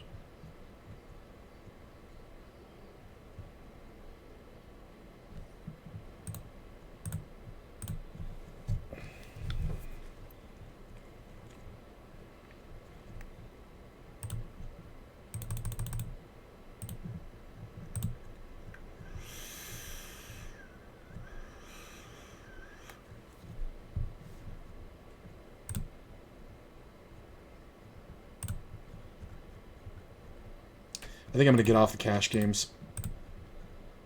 I'm gonna play to my blind and then get off of it because we're down to like 15 players here. Ooh. People just don't have discipline.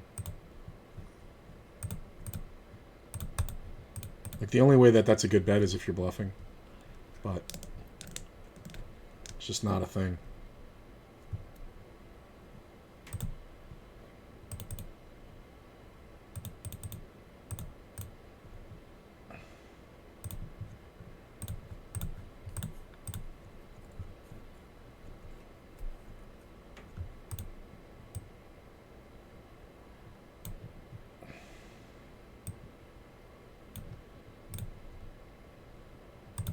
All right.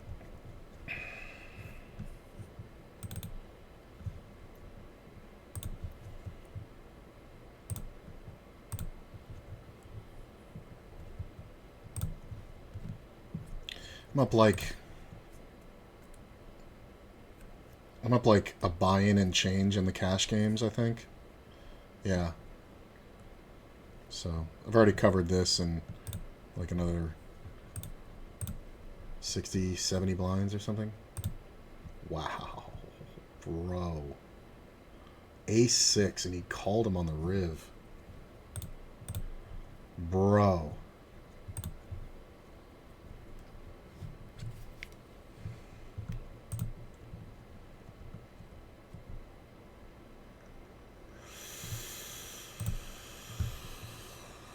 Like, how did this go down?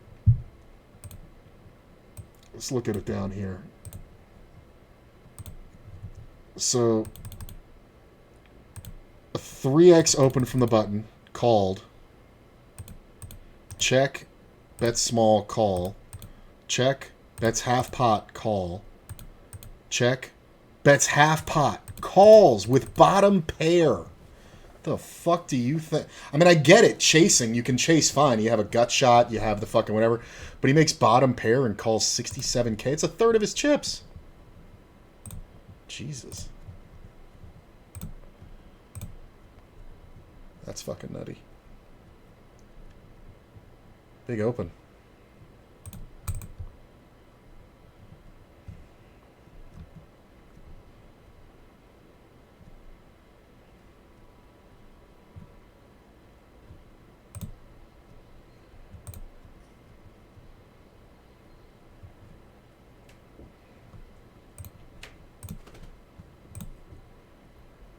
Fold.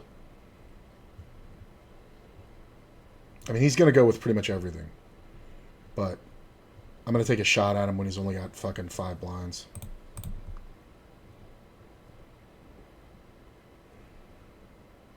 Live cards. Hold.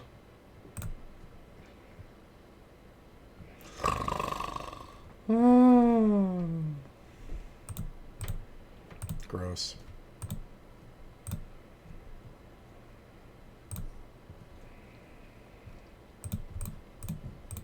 He makes the nuts. I love how I have to turn 2 pair there. You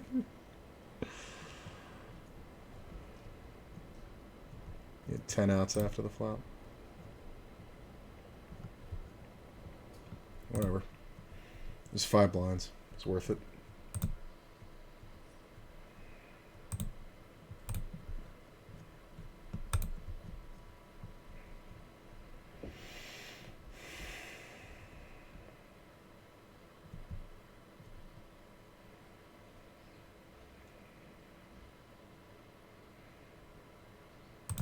Smart.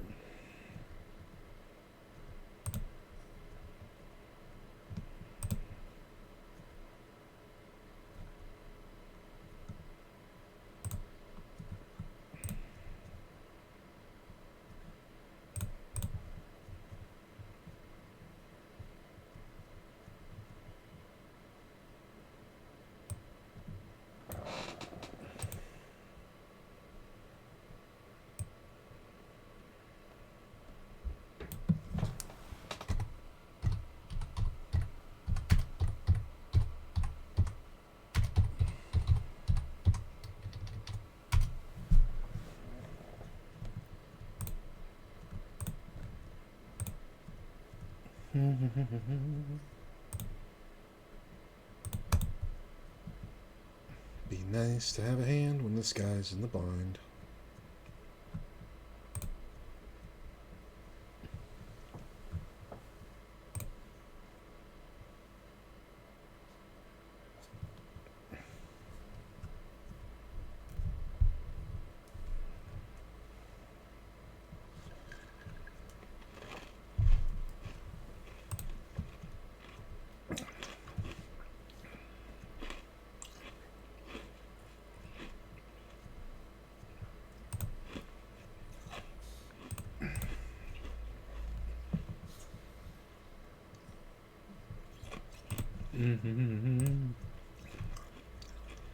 Gotta be patient.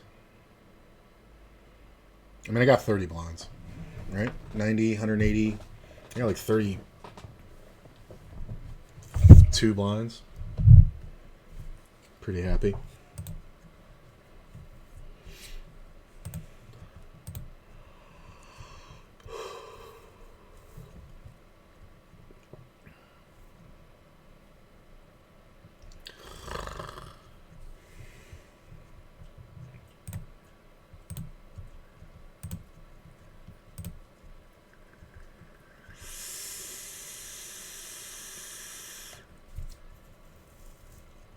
I like the stacks all around me. Wow. Yep, knew it was coming. Queen 9 in the flush draw. There's the flush. Knew it was coming. It's a good play. Shouldn't have defended. If you're going to defend, don't do it that way. Oh, we're going to lose a player on another table, too. Yep. We're down to 13 now. We just lost 2. This got all in pre-flop for 110. Hey, freebie. Gave me king queen. 10 queen. Okay, if he's doing that, I'm gonna get out of the way. Wow, he is a monster chip leader. He's got 573. Next closest guy has 370. And that guy just got that stack by winning that last one. Because he called off half his stack with Jack 9. And cracked the ace queen. Ooh, fold. Everybody fold. Everybody fold, everybody fold. Everybody fold, everybody fold. He's not going to fold. Everybody fold, foot loose. God damn it. And they're all jam stacks, but it's like whatever.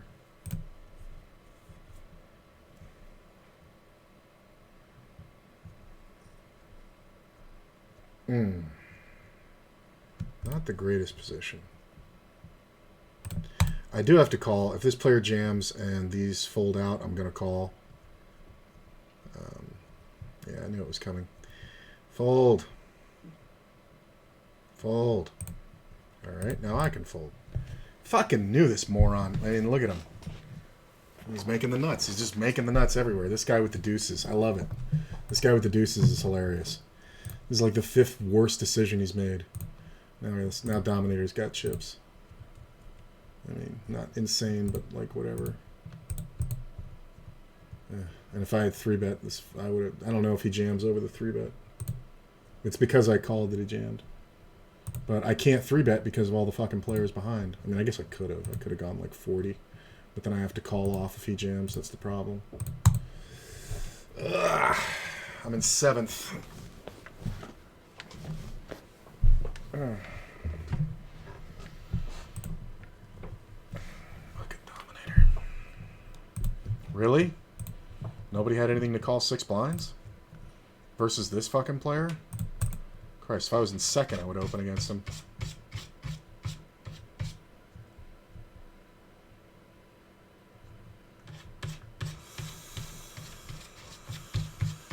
Just get out of the way.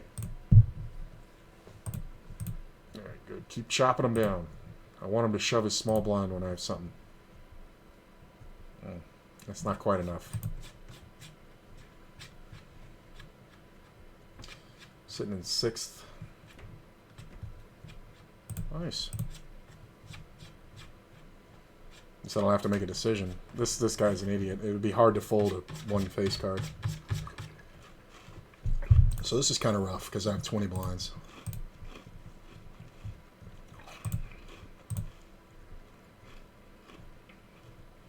And if he goes for 100, am I supposed to call? He goes 5x? Alright. I don't know. I think that's scarier than a fucking jam. I know it's scarier than a jam. Like, if I had 9s, I'm not folding, but 6s for sure. I still got 20 blinds, man. I'm good. 25k open.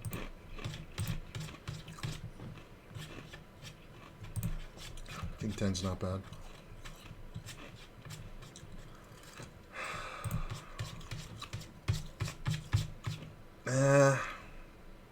Nah, you know what? If it was suited, I'm not gonna fuck with it. I don't know how crazy Big Stack is. Well, Jesus Christ. This guy's just fucking it up. Like, I can't do shit now. I would have to raise, and I could run into it behind. It's like the worst thing ever. It's a good raise. I'm glad I got out of it, because whatever this is, I don't know.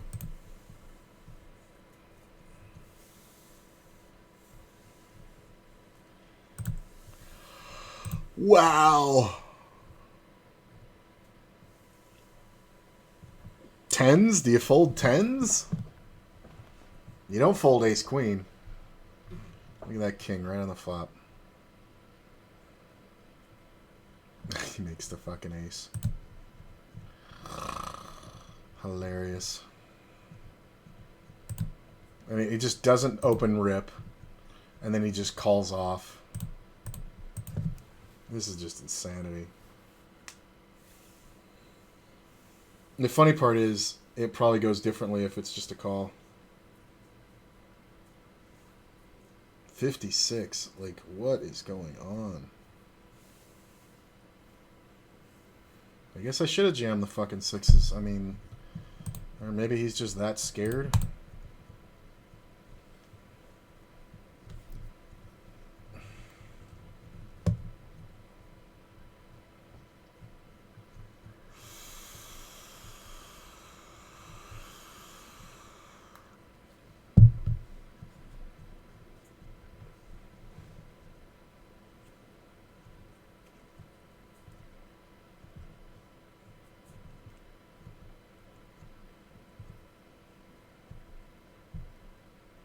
I mean, if you have a king, you don't do that, but how do you fold anything here? Jacks, yeah.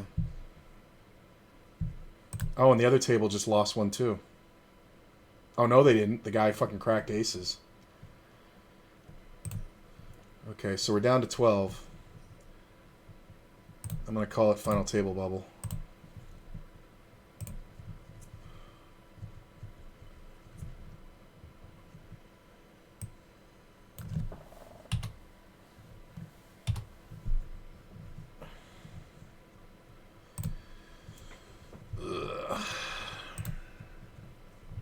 I knew it was coming. I can't. That's close, but I can't. And I know he's jamming wide, but I just can't. All right, everybody fold. Is this guy going to jam? God damn it. He's jamming so fucking bad, too. He's not even jamming wide. He's jamming bad.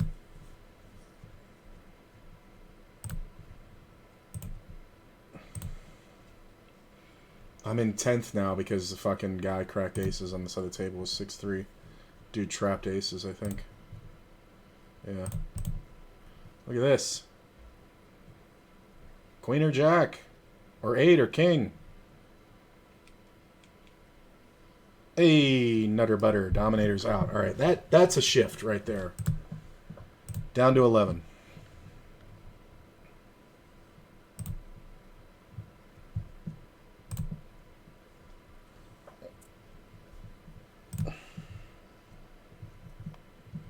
$5x open. Like, get ripped on. Like, you get ripped on for your stack. Are you fucking folding after opening 5x?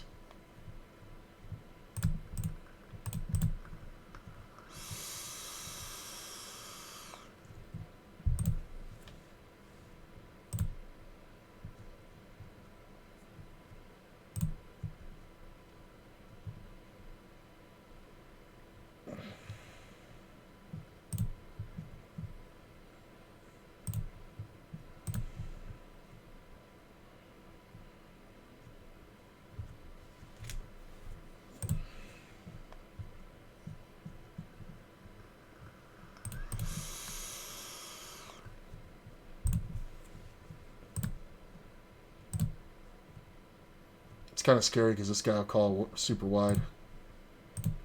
Like I get called by 10 jack there.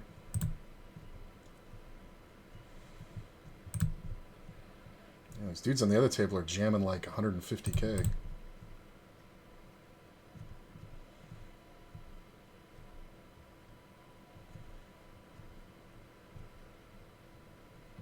I have to let it go. I have to let it go.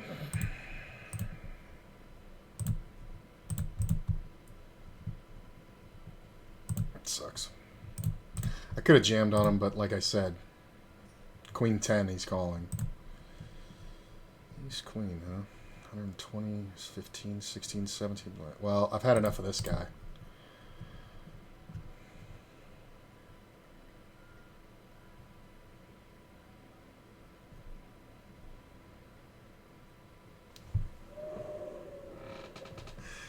Ugh. That was a heart stopper. 5x opens. Like, it's just insanity, bro. 282. Got my chips back. Bink. I'm in second. I went from 10th to 2nd in that one pot. Look at this. Really? Jam it. 40. That's hilarious. Three-way all-in on the other table. Or no, sorry, three-way pot. Not an all-in. That guy had 9, 10, 11, 12 outs to win and 15 outs to chop with me. Look at this classic. End of that. Final table bubble. The true bubble. Man, my man is fucking running hot. He's got... I'm in second place with 280,000. This dude has 855,000. This is fucking nuts. Tournament's hand for hand. The other table is super short. Like, only one guy's got 200,000. Well, I guess that's... Well, I guess only the top 3 of us have 200K. This guy's got almost $1 million. God damn, how good are you running, bro?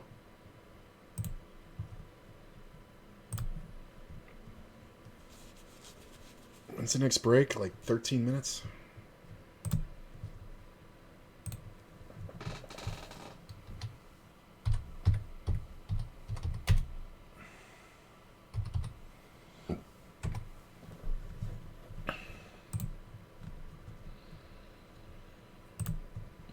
I mean...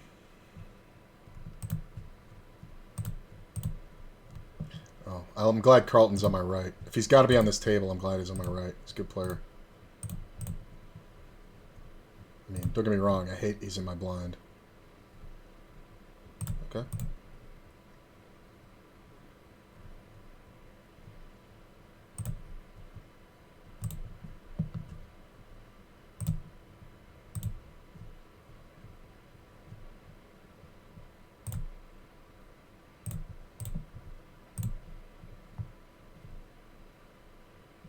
I'm just trying to get him off a jack. I don't think he ever has a queen here.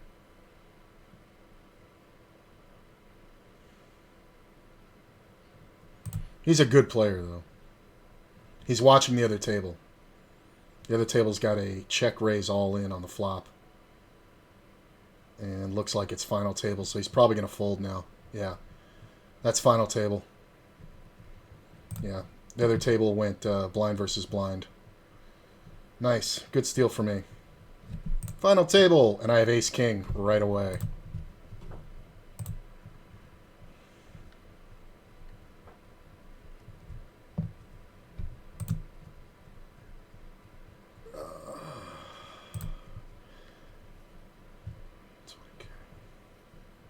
Well, that makes it easy.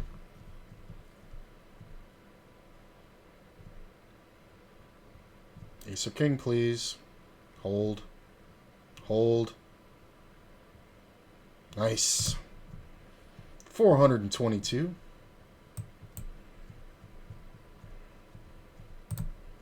Down to 8. I'll put up the final table numbers.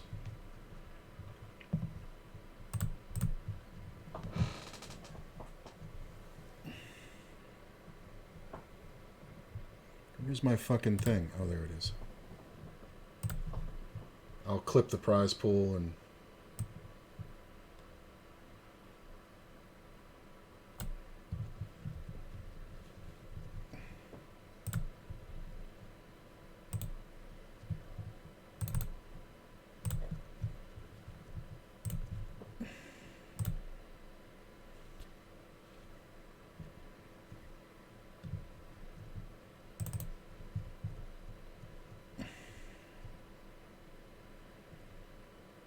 Yeah, that's fine. You can't see it, but the guy's got like 194K next to me.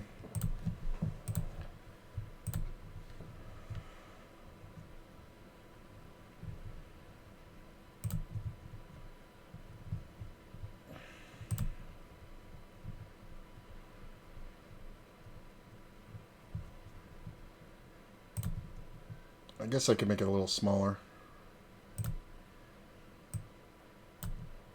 There you go.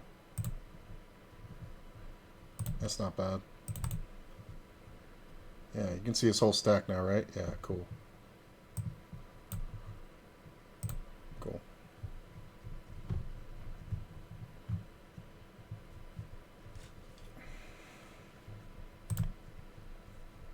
Hmm.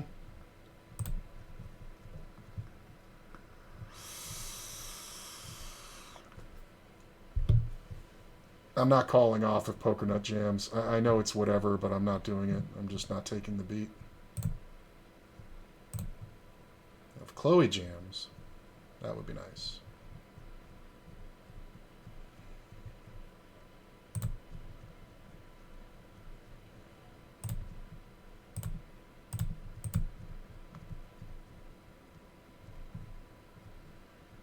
I'll take it.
It's fine.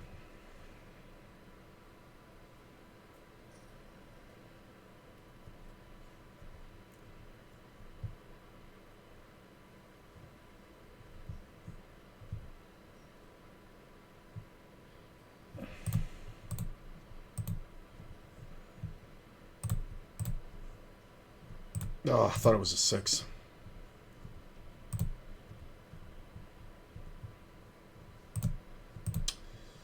Yeah.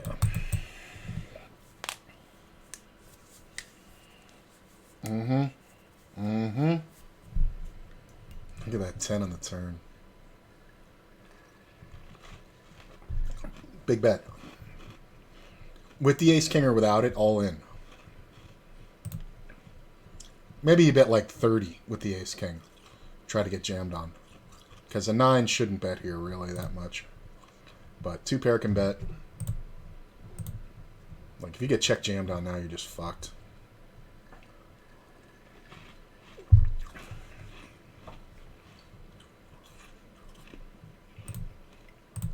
Full.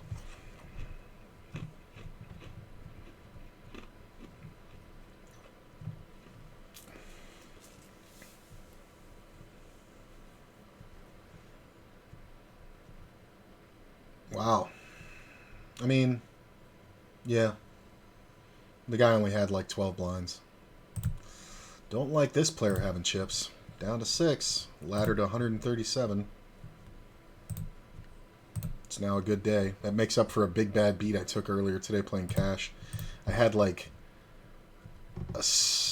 like an $80 stack. I had like, yeah, a stack and a half, and it was a min raise pot, and like 3 players called. I had 9-7 in the on the small blind, and I called it. And it came off 8-6-5, and the original raiser or the original opener bet like 1/3. It got called twice, and one guy made it $10. And I was like, you know what? This guy's so bad, and he had me covered. I'm like, I'm just gonna jam. He's calling with everything, so I jammed, and everybody else folded, and it comes back to this guy, and he had 8-6. You know, he was in that position on that table, and I had the straight, and he hit a 6 on the river to make a full house. So that would have been a $160 pot going my way. Meanwhile, it was an $80 loss, and it would have been my new high point for the day. But this tournament just got me there. So everything we make from here is a new high point for the day. I guess I can move this over just a little. How's that look? Is that all right? Yeah, that's cool.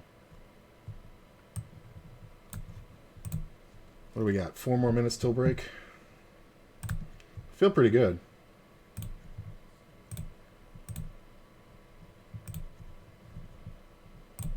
I don't love it, but we are short-handed.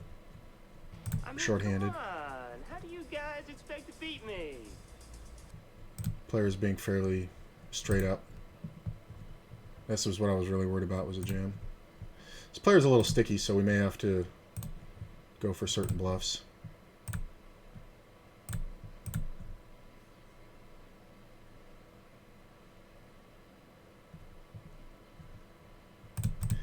I'm just curious if he ever has like king queen here with the king of clubs, so I can kind of get him off of it.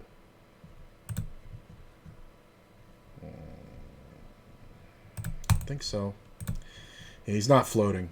He's got an ace, and I'm never going to get him off an ace. So like if a club comes, I have to bet, and if a club doesn't come, I have to bet. I know I should just fold it, but you know, pre-flop, but that's kind of one of the best flops for me. I will defend and make trips.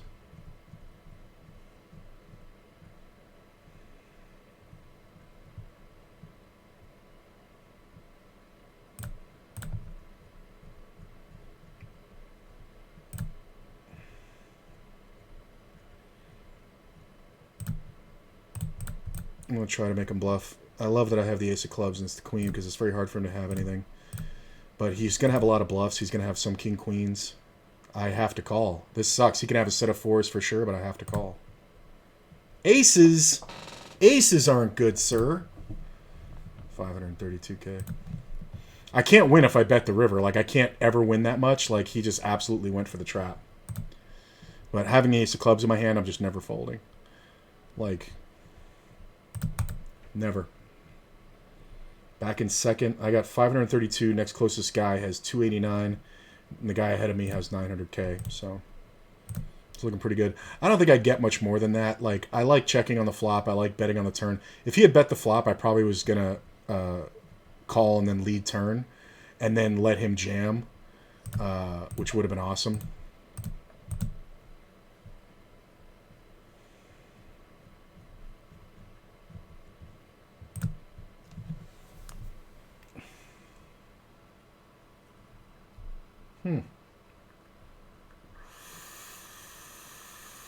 I mean, that's 15 blinds, right? 17 blinds? Right? Yeah. 17 and a half.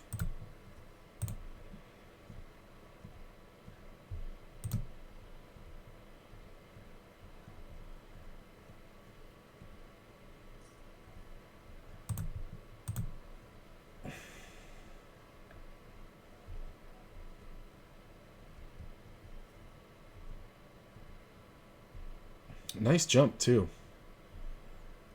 From 6th to 5th, it's $50, and then it's 73.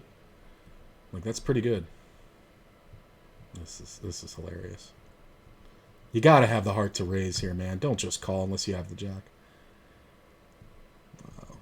I mean, this is like king queen, queen 9, 8-9, ace 10 or 10-9. All right, we're on break. I will be right back. And then we'll get into some more of this shit. And, yeah. Having fun. A little more of this.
All right.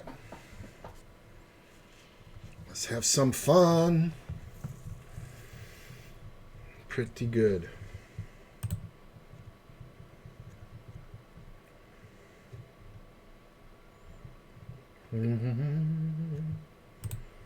Jump into the mix. I can't swim. How old are you? 6. Where's the thing?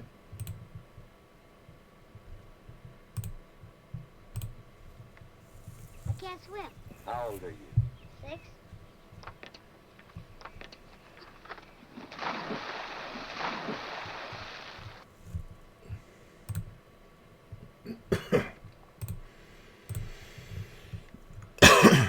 How old are you? Why is that not working?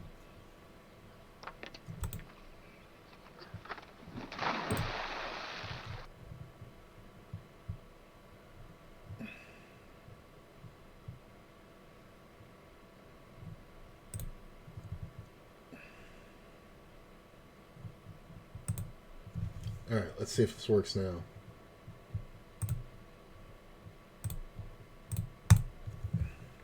I can't swim. How old are you? 6.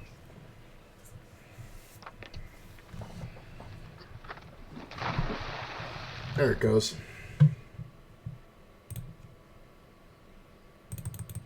Hype time.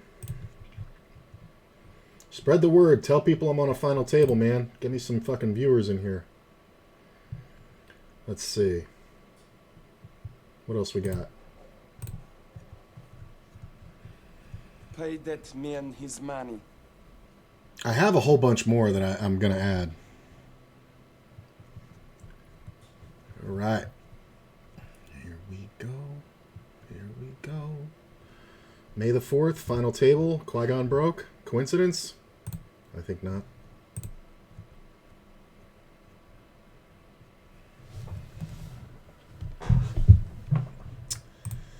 Times 9. So there are 2.584 million chips in this tournament.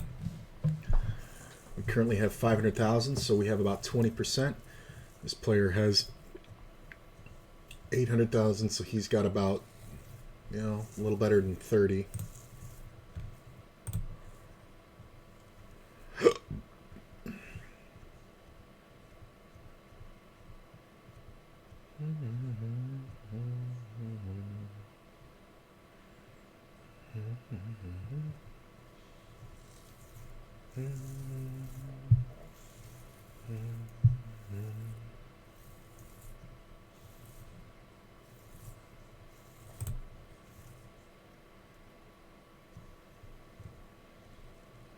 That's a big pot already.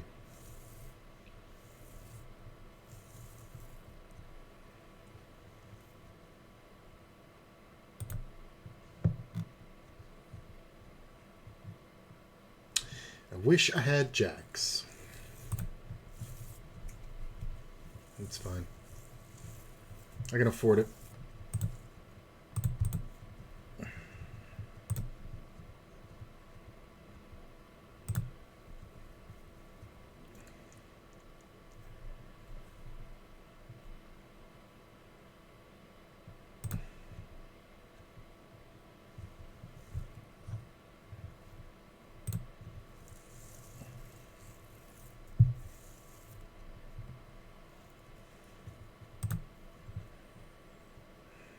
This player has 23 behind. Yeah. Hello, hello.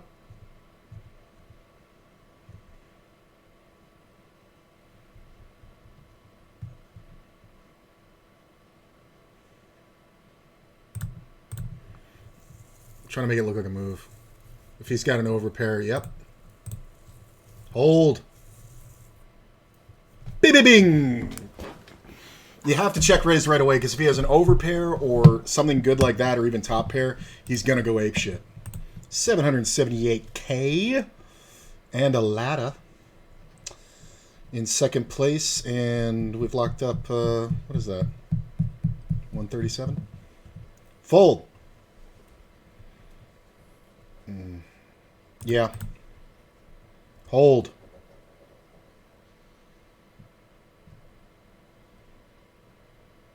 Strizzle. Who's the chip leader, baby? I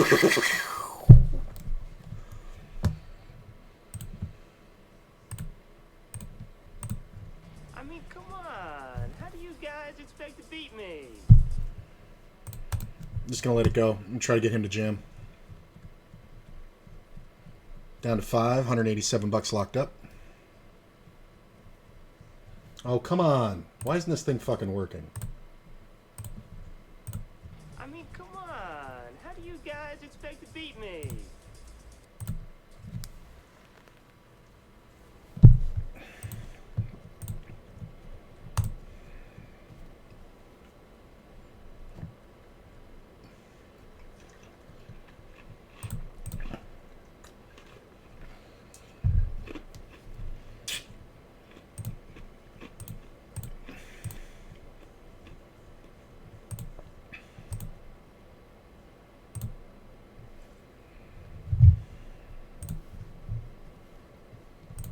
Respect plays well, but yeah, not crazy aggressive from the blind, so.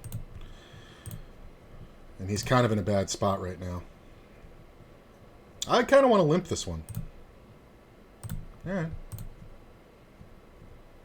I want to see what he does.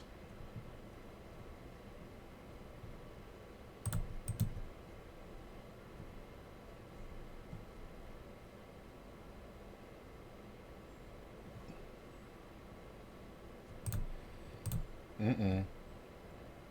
Mm-hmm. He can have it. Yeah, I don't feel good about it. Could have just checked it, but whatever.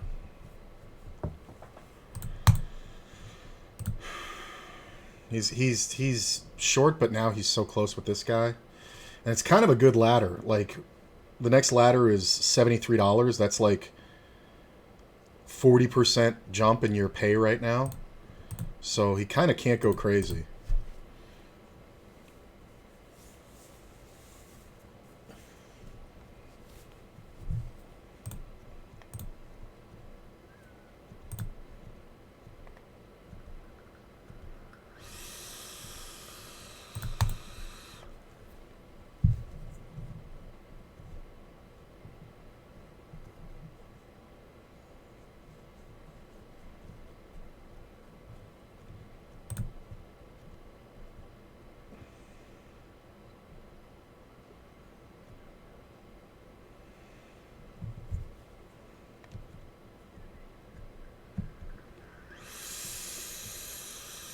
Look at this.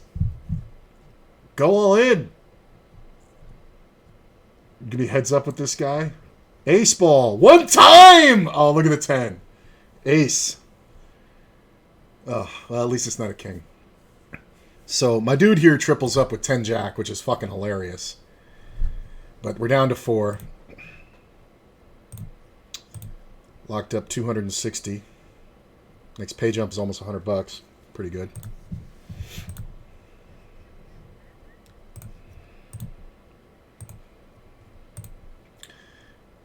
I knew that was coming.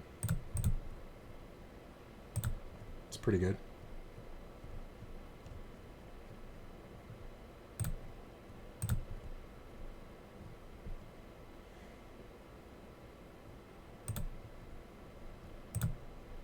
It's kind of the worst run out.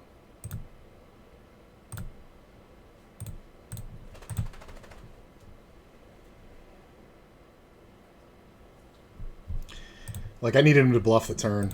He's just not going to do it, though. I can't believe 2 10s came off.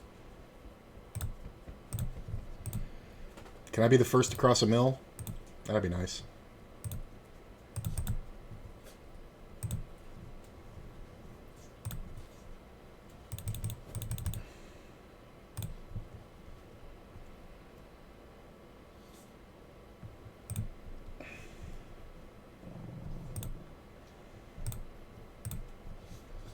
Hey, easy boys.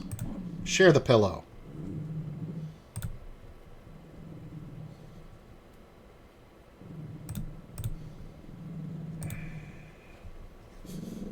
Choochie. Sergeant, be nice.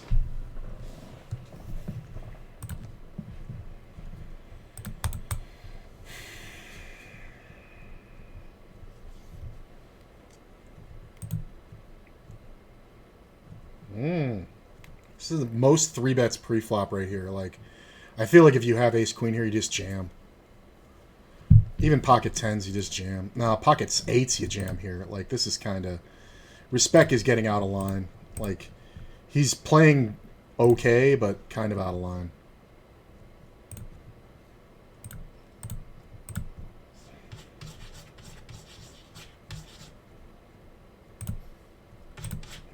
Didn't want to race. Probably would have folded. Y'all would have cried at me, but I'd have to fold.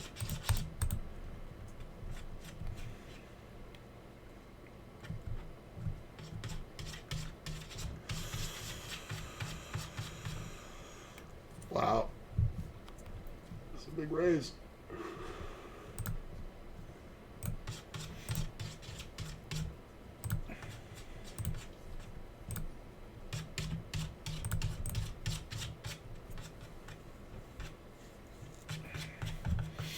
And PokerNet likes to open kind of big.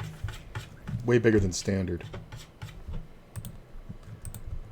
Like 3x minimum. The whole tournament.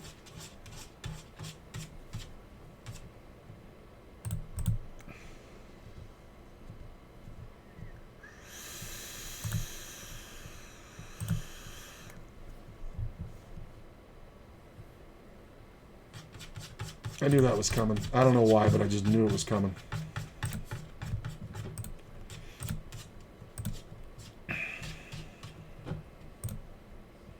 I haven't been able to open the button yet. Even from 6-handed. No, 5-handed. No, 6-handed.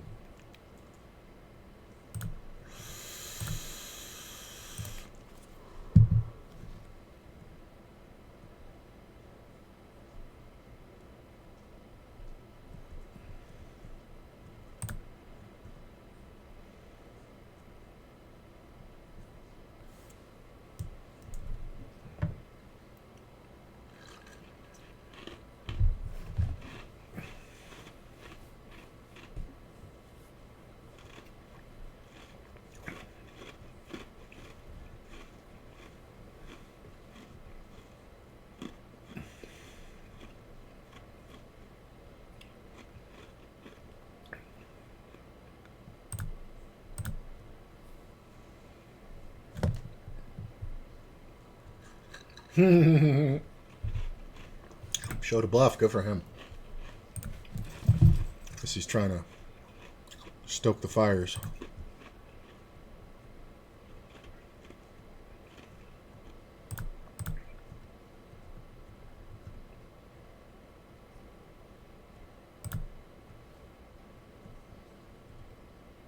Fold.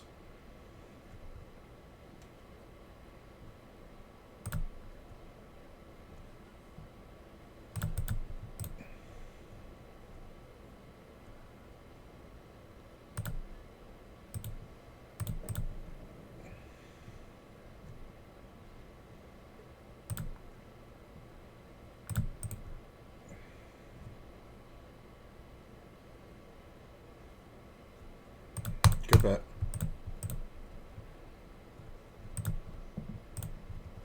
Can't fold at any point before that.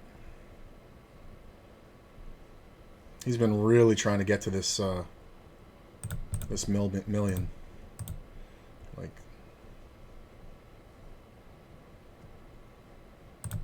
got another gut shot and a backdoor flush draw.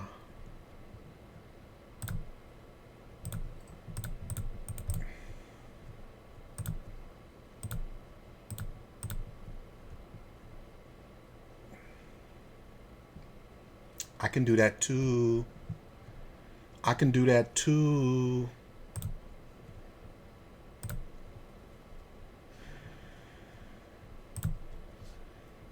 Chip leads mine again.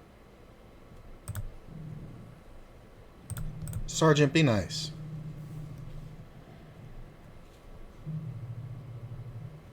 The guy's opening so big that, like, the pots he loses are so big.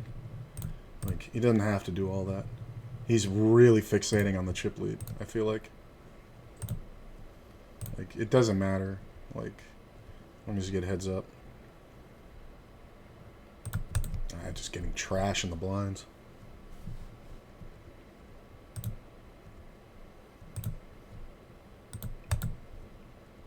I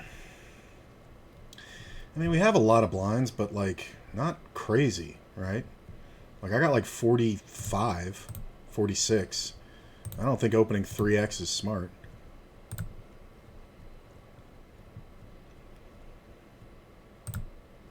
Just don't need to.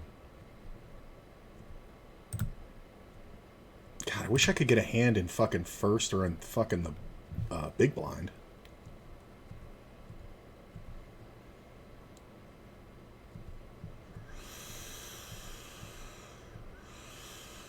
There it is. It's kind of awesome. What took you so long? You kind of deserve to lose for taking that long. Oh, I made a straight. Look at that. You kind of deserve to lose for taking that long with the ace-king. Would you say a prayer? No. Give me something I can call him with. It's kind of the worst case scenario is this guy wins.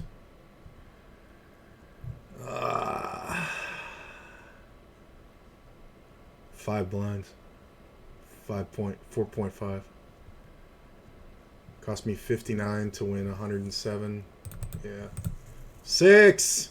Come on. 6. God. What the fuck? I have the most live cards ever, and I'm dominated. What the shit? Oh, it's so garbage. Alright, that's fine. I mean, you might as well go again, man.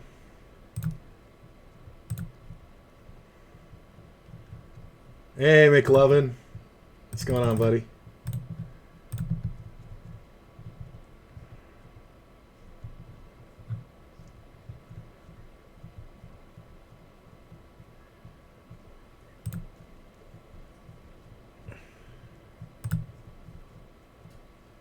Sucks if he jams. Because it's like 100. I'm getting like 3 to 1 on the money if he jams.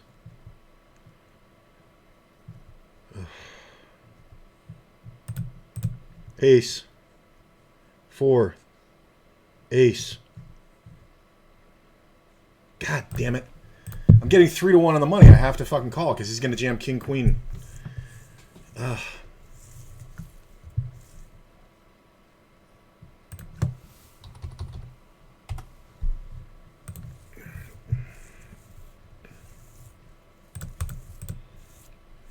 That's annoying. Can't fold. Getting 3 to 1. I have 30% versus a pair of tens. There, spec is getting involved.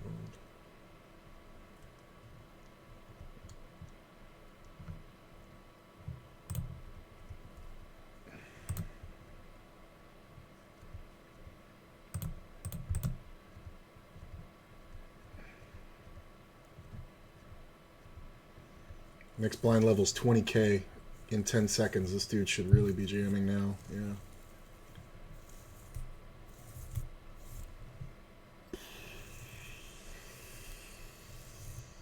It's like 17 blinds. I think you can call with like King Jack suited. Now it's new blind level.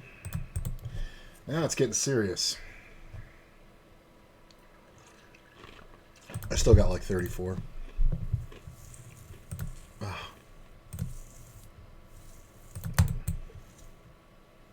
It's going to be easy to double through here.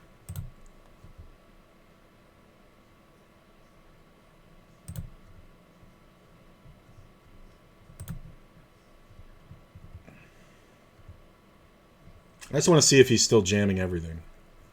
I've called every other jam, so he shouldn't want to.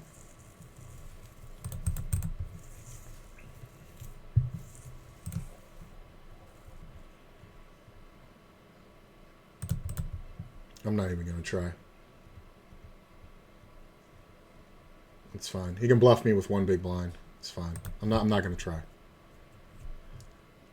Sometimes I can actually win here when he has like deuce tray. It's fine. You can have it.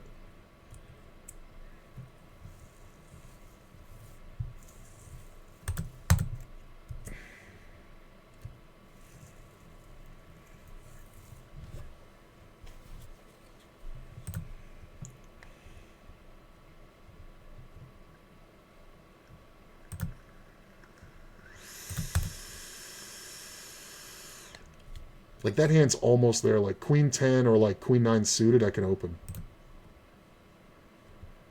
Ooh. Look at the queen. Look at the queen.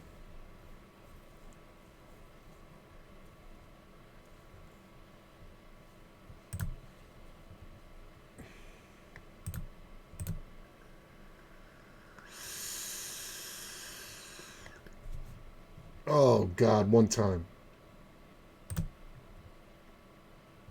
Thank you.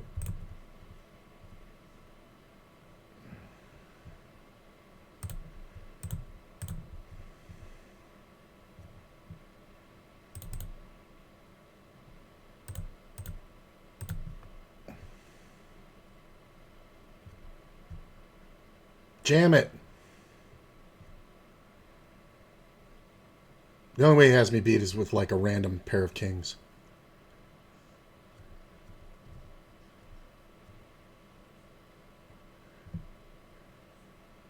I mean, if he has me beat, it's whatever, but I'm not folding. Oh, God, he wanted to call. I don't know if he calls 80k or if I have to go like 200k. Damn. I had to jam this small. That sucks.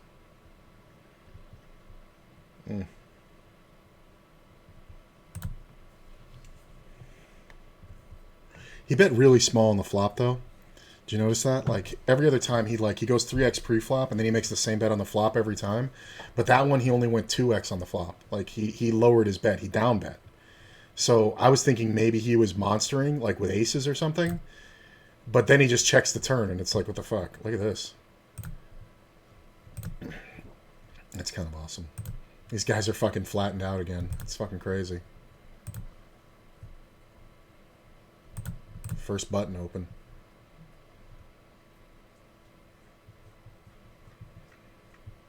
Not first. Maybe second or third. I haven't played any post flop from the button. It's been kind of rough. Chopping them down, chopping them down. Maybe I should have gone like 150k or something like that, or 180k. Make it look like a bluff.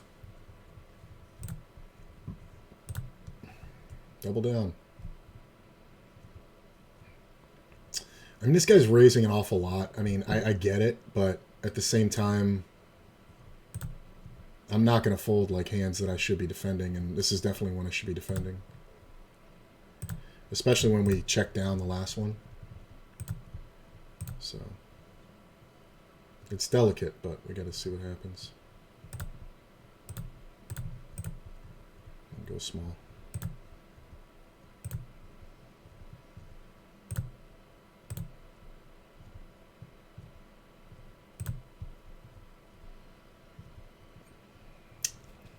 I thought he was going to play a move. Maybe he's not playing any moves. Maybe he's just playing his hands straight up. Like, I was expecting to get raised, like, if he has a 7 or, like, 2 hearts or something.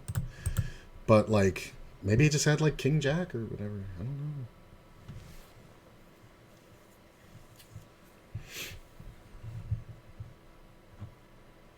Yeah, he bet 40 on that flop. I'm looking at it. Yeah.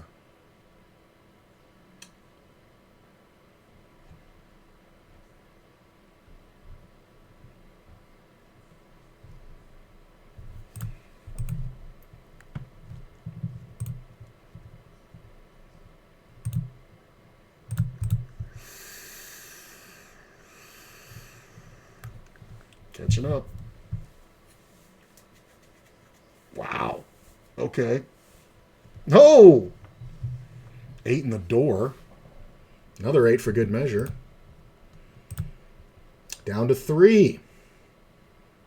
Ladder to 358. Next pay jump is like $133. That's pretty good. 30% increase.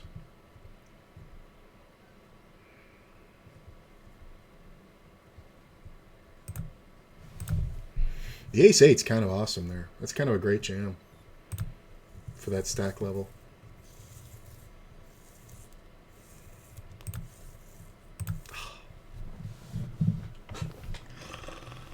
I mean, he's got a lot of chips. That's 20 blinds. I can't really do that. All right, we're three-handed. First time.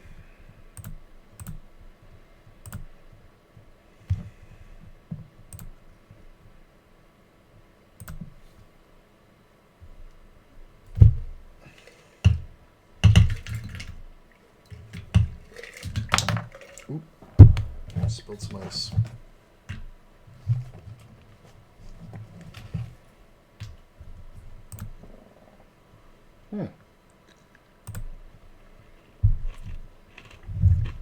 Backdoor Royal. You can have it. Limp in half. You can have it, sir. I'm waiting for him to raise from the small. Or from the button, rather.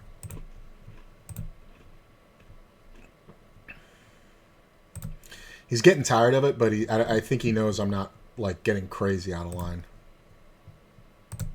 God, getting my worst hands on the button. Now he's raising less, three-handed. Like, this is where you should be raising, 2.53x.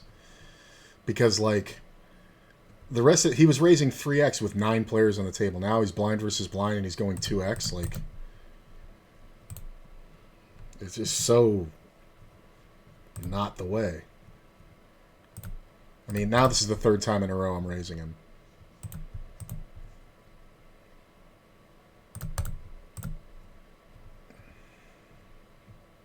There's that small bet again. I think we just let him bluff. I thought he'd have a king or something he'd value bet, but he must have just had ego. He's not going to call anything if he wouldn't bet. He'd pair of threes.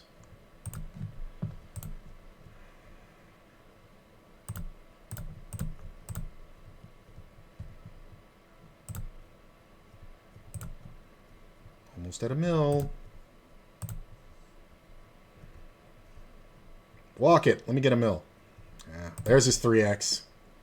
I feel like he's telegraphing his bets, like, because he's only shown down, like, strong range shit. Like, but when he's betting small, he's like... Respect is just letting us go at it.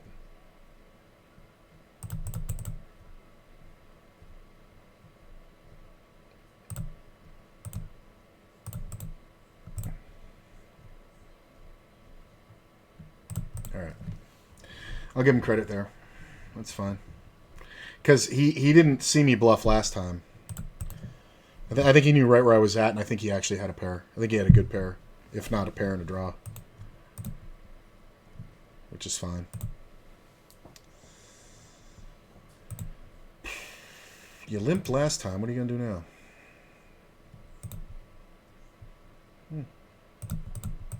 Can have it. It's a little tight to fold, but not very.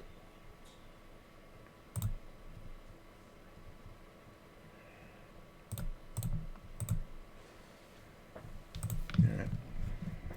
He's not playing everything. That's, good to know.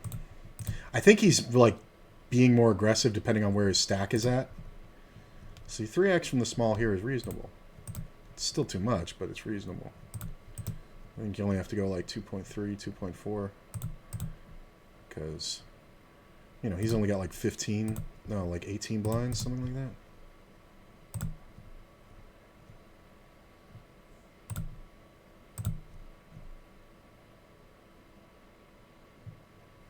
Tens in the wheelhouse. It's fine. I'm going to let him keep doing it. It's fine. I mean, I don't care. I really don't want to get involved.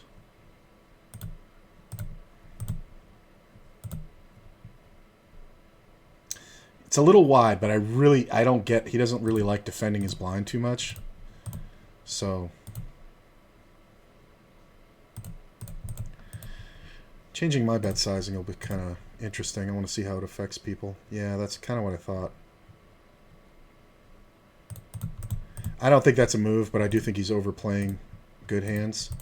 I think if I had raised maybe a little bit bigger, maybe he doesn't do that quite as quickly. Like, he might still raise, but not quite as quick. Like, I think this guy's going to be fairly, heads up is not going to be too bad. All right, I was going to walk this one anyway, so it's whatever. Next blind, 28,000.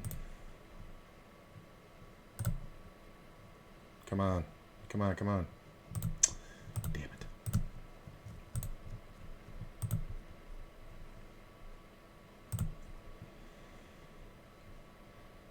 I think I'm jamming versus a standard open. Really? Wow. I'm not calling it off. No. It's so close. I think ace-jack I'm calling for sure. Ace-10, I don't know. Ace-10 suited, yeah. Yeah. I think that's the line.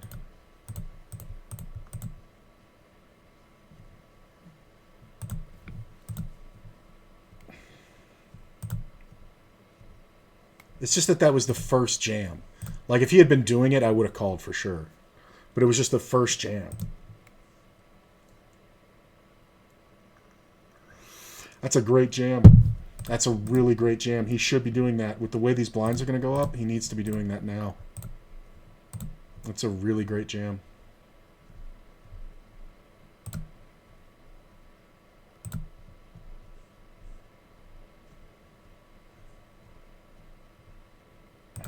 It's fine. That's fine, that's fine.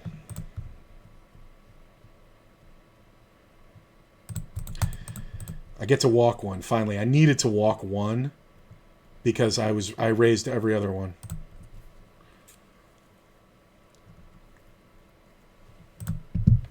I'd love to see a limp jam. A min raise. That's interesting. He hasn't done that yet. Yeah. I would have folded most of my range there too. If I'm not 3-betting, I'm probably folding there.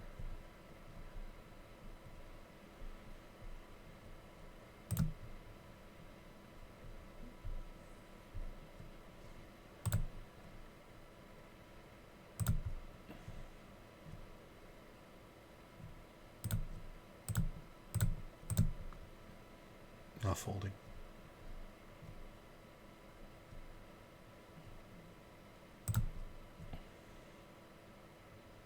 Anything but a king.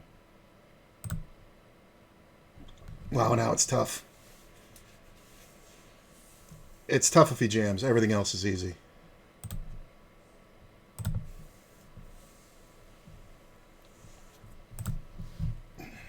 Can't check.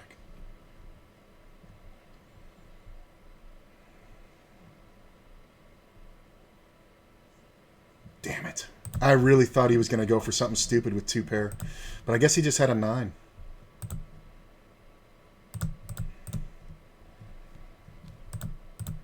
Yeah, I guess he had a 9. Have to bet, though. I can't show that I'm raising that.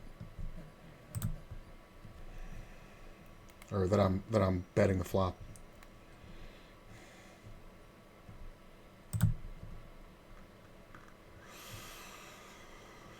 Wow, I thought he was going to jam.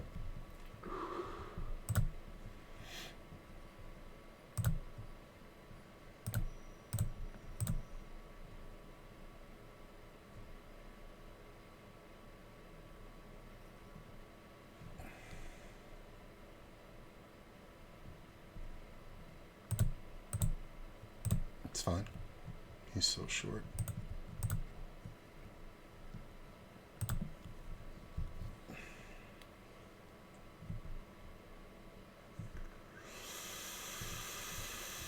It's a good fold.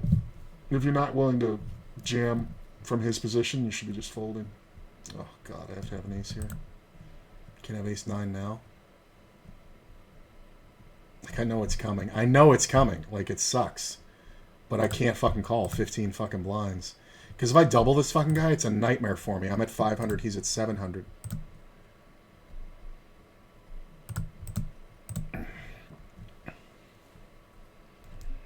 This guy's so tight in his big blind. He's like 30% below MDF.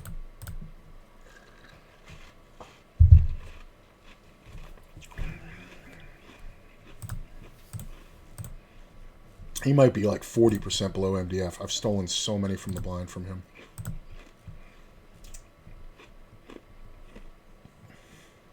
I know. I know every time. King 9. Anything. Like, I just have so many deuces in my hand in the blind. It's fucking... Look at this. 7 deuce. Re-raise. God damn it.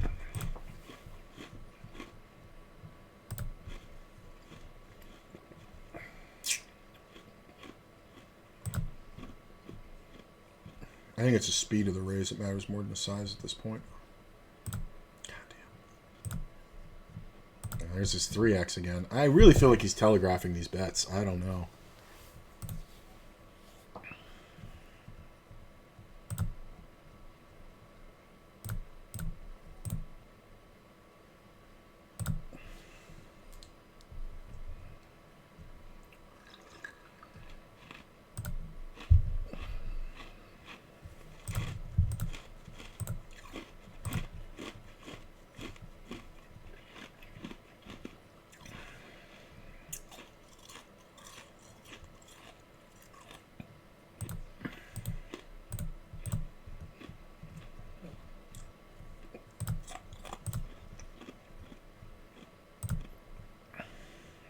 I'm going to limp one. I want to see what happens.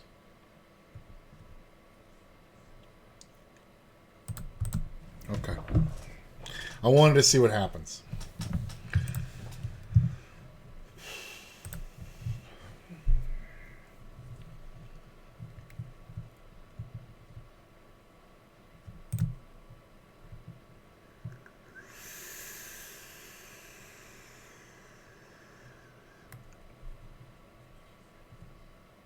Oh, one of my better hands in the blind.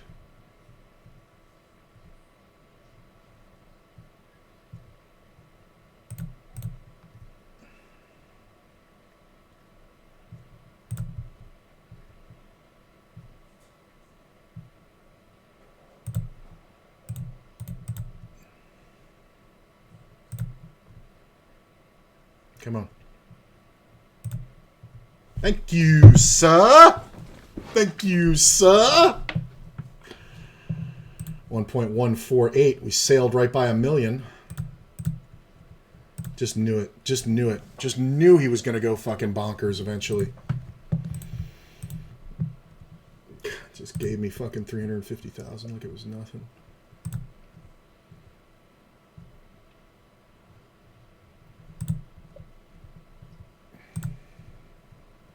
And now checking top pair. It's so fucking insane. Like, if I was him, I would be fucking terrified. And he's probably going to call wide here. Oh, he has aces. That was easy. Oh, just 2 outs. Heads up! All right, there's 2.584 in the tournament. We have 1.148. Da-na-na-na-na-na-na-na.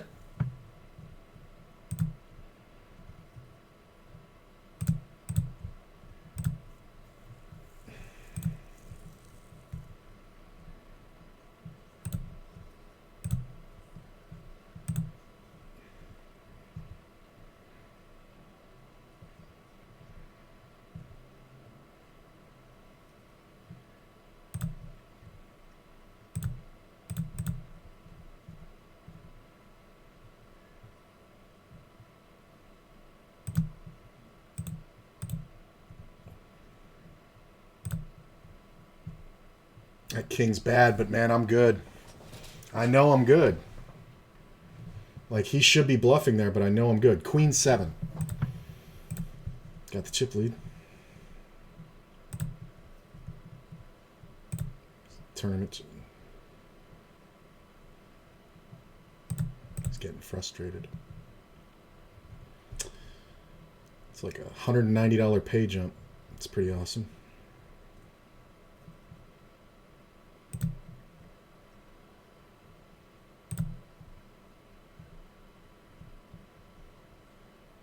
Small bet. So he bet bigger with less.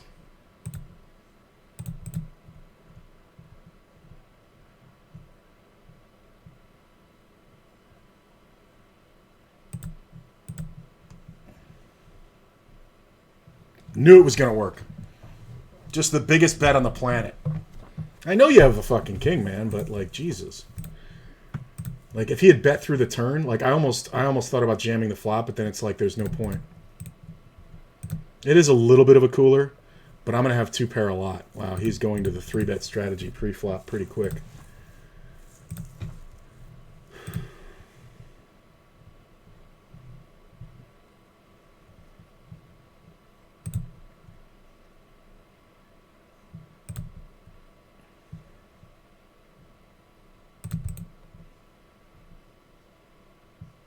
I should fucking raise him. I won't. I'll get him.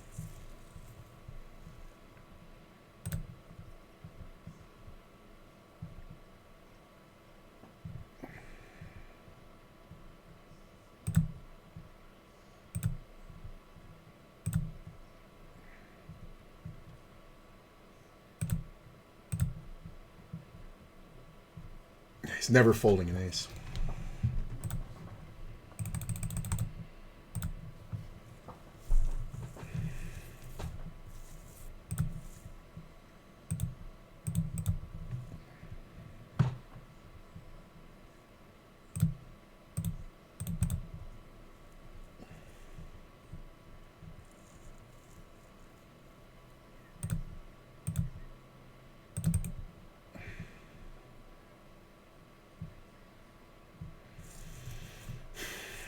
It's 50-50.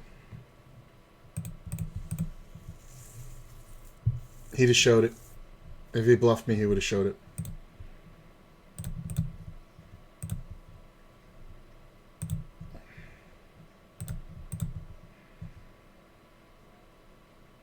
I was just curious if that would work.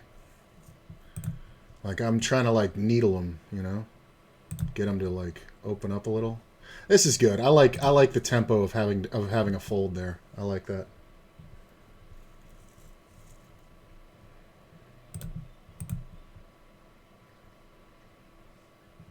It's not bad.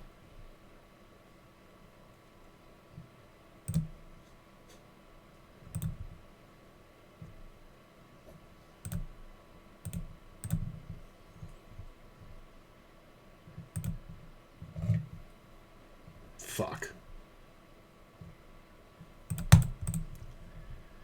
Lucky shit. I knew it. Fucking knew it. Knew he was right on the fucking flush draw. Lucky fucker.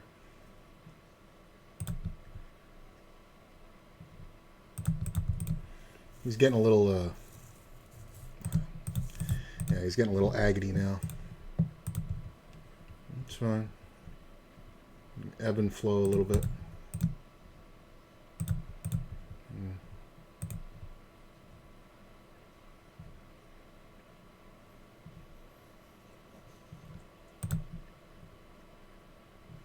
Like, having no 3-bet range against this guy is kind of awesome. If it wasn't a suited flop, I would have gone for a check raise. Or if I had a fucking spade.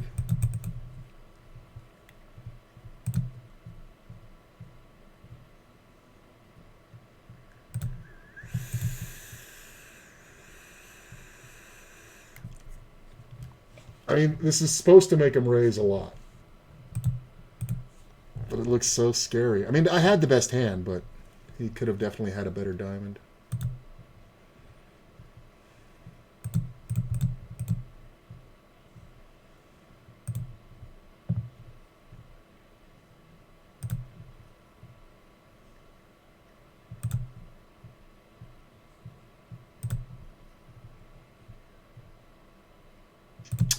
Also curious about that. He's just leading a lot of garbage. I could have just called and whatever. 61 now. He's making these weird raises now.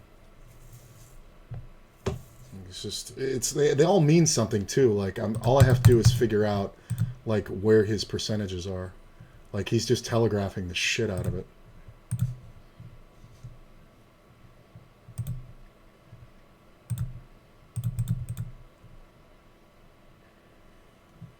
Check.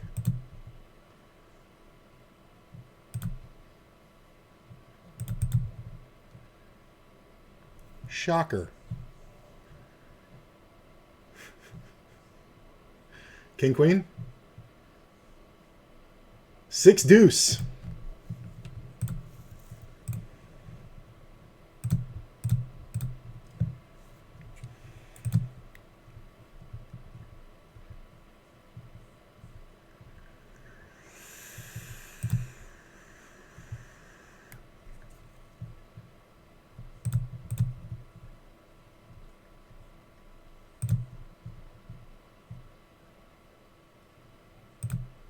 Let's go with the bigger bet. If he had flop me, it's just too bad. But I think the meaty bet there works good because he calls with like any pair or gut shot. Oh, min raise. This could be. God damn, I was hoping for a draw. His min raises are stronger than anything, I think. That's just the only way I feel about it.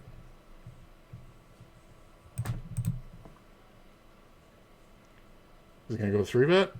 Wow, he's really. I think his 3-bet range is like pairs and ace jack plus, so we're probably gonna ace queen. He does good momentum shifting when it's back in his court. He doesn't back off.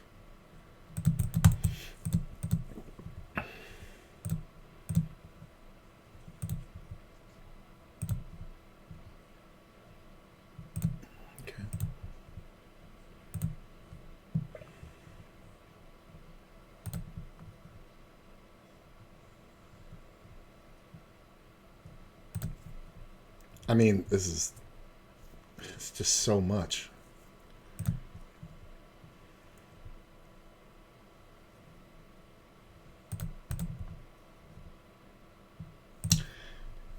I like the jam versus the 3-bet there. Because I know he's opening crap, and I want to... Right now, I'm trying to perpetuate that I'm tightening up. So...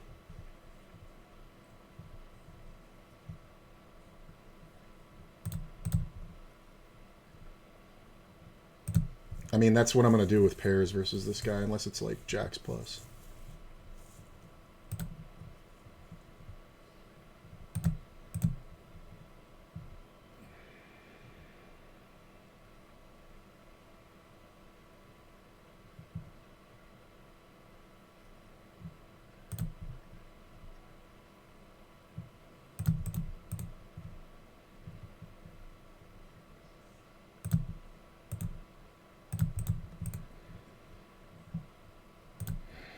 he has an ace, this won't work, but...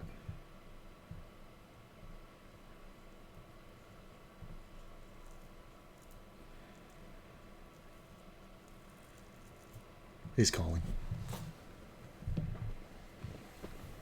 Oh, wow. I really thought he was calling. I really thought he was calling. Maybe I got more cred here than I thought.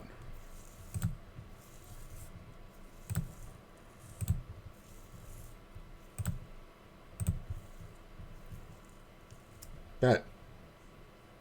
I'm going to take my time here because I'm going to let him have it. I'm hoping he shows me his hand and it's a bluff.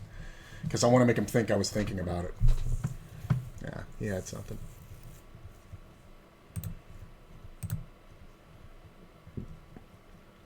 Three X.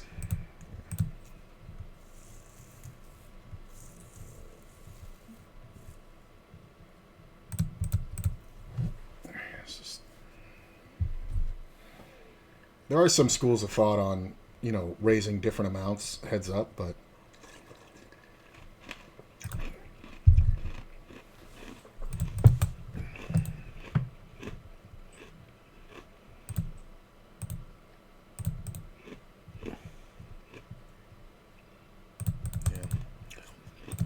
I don't think he's that strong, but I don't think he's folding. I don't think he has an ace, but I don't think he's folding.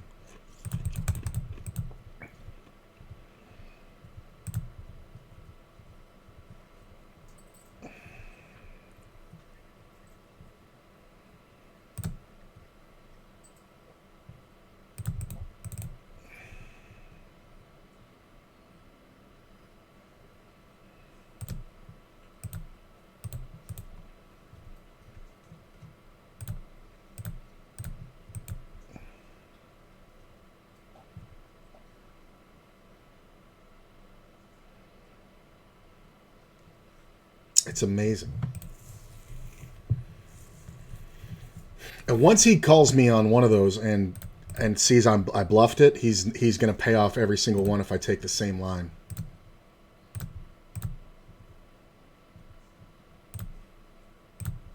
I might win here.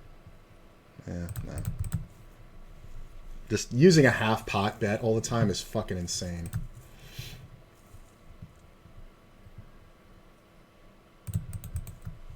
I need to start 3-betting like broadways.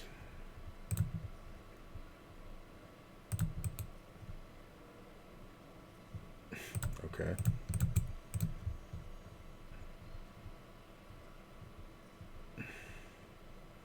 I don't think he wants to go past midnight.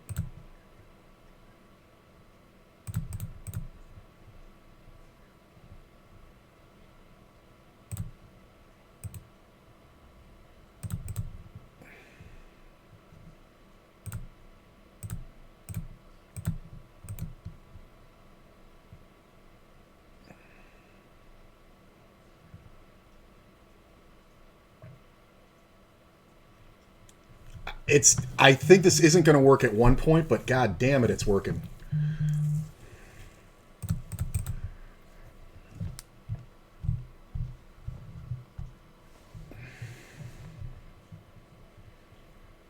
Damn it.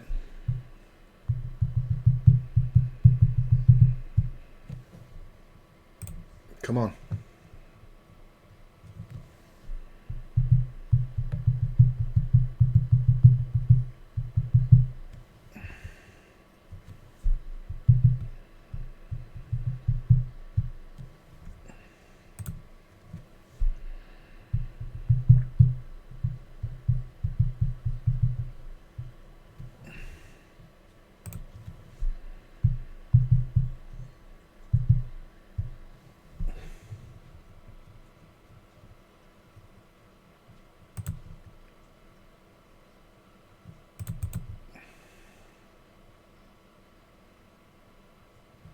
I'm going to let one go so I don't keep doing the same betting thing.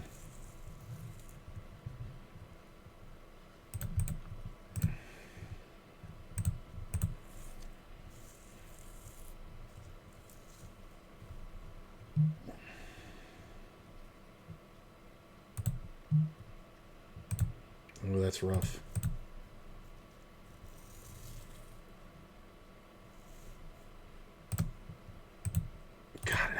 club.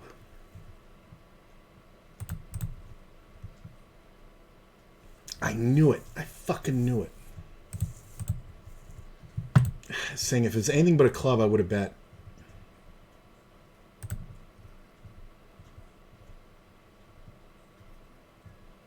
Okay, small re-raise I'm going to call. Should totally go for this.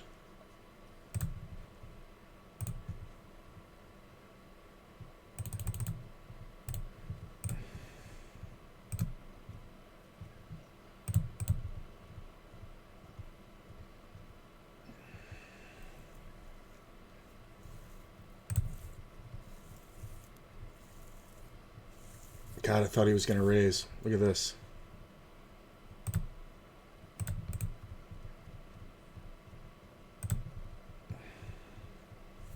He's just got nothing there.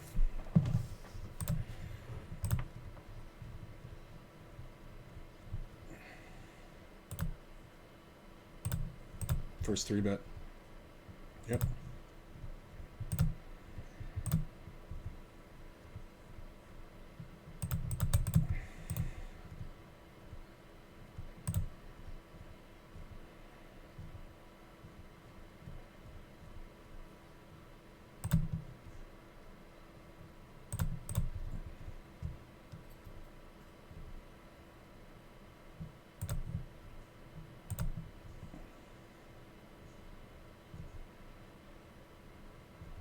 Wow, that's a big bet.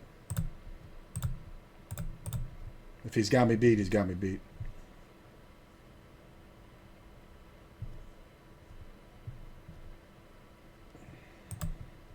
Fuck. It felt like an overpair. Ah, that's unlucky. It felt like an overpair. Once he bet the turn big, it felt like an overpair. Unlucky. Really unlucky that I hit top pair there. And the board pairing on the end makes him able to bet because I could have 10 jack easily. He's just going to jam now. Oh, that was so unlucky.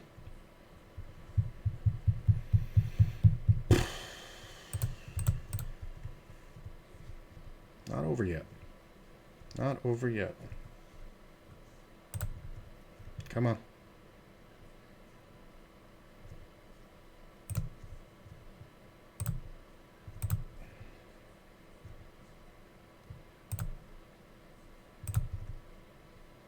He's not betting without it. God damn it, I have to call that. Motherfucker! He bets so small, I can't fucking fold. I know he doesn't have a flush. Oh, that sucks. The one time he didn't fucking 3-bet. I have to go all in. 9.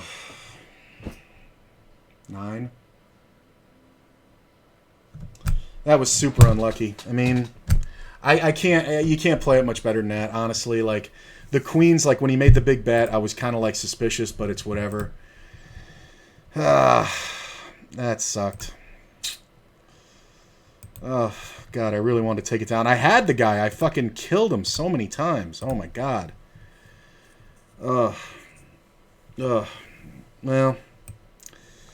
was a good day. Really good day. So, let me see where I ended up here. Minus 128 equals minus 3. So yeah, about $510 today profit. That's pretty awesome. God, that was unlucky. Like to have top pair there, like, I mean, I know you guys know, but I'm gonna do it because there's a couple people who don't. I'm just going to run it on here, on Equilab. So, like, my King Jack offsuit versus the reasonable range of... I mean, it's a huge range pre-flop, but we're talking about the turn. I'm giving him all the jacks. I'm giving him all that combos. I'm not giving him these. So, versus that on, what was the board? It was Jack 6. It was like Jack 6, 8, 6. Yeah. Turns a 6. Yeah, I have 77% equity. I mean, I'm never supposed to fold that heads up. No way. No way. I'm good with it. I'm going to find somebody to send you guys out to a host. Thank you so much, man. Happy Star Wars month. It's all month long. I'm going to try to stream as much as possible. I'm going to try to stream from here like 25 days, but I'm not sure. I am doing some Uber during the day and, whatever, so we'll see. But going to be a lot of tournaments. I really like this tournament. 189 players, man. Turned $20 into over, 500. Not bad. And, yeah, so I will see you guys tomorrow. Stick around for the host.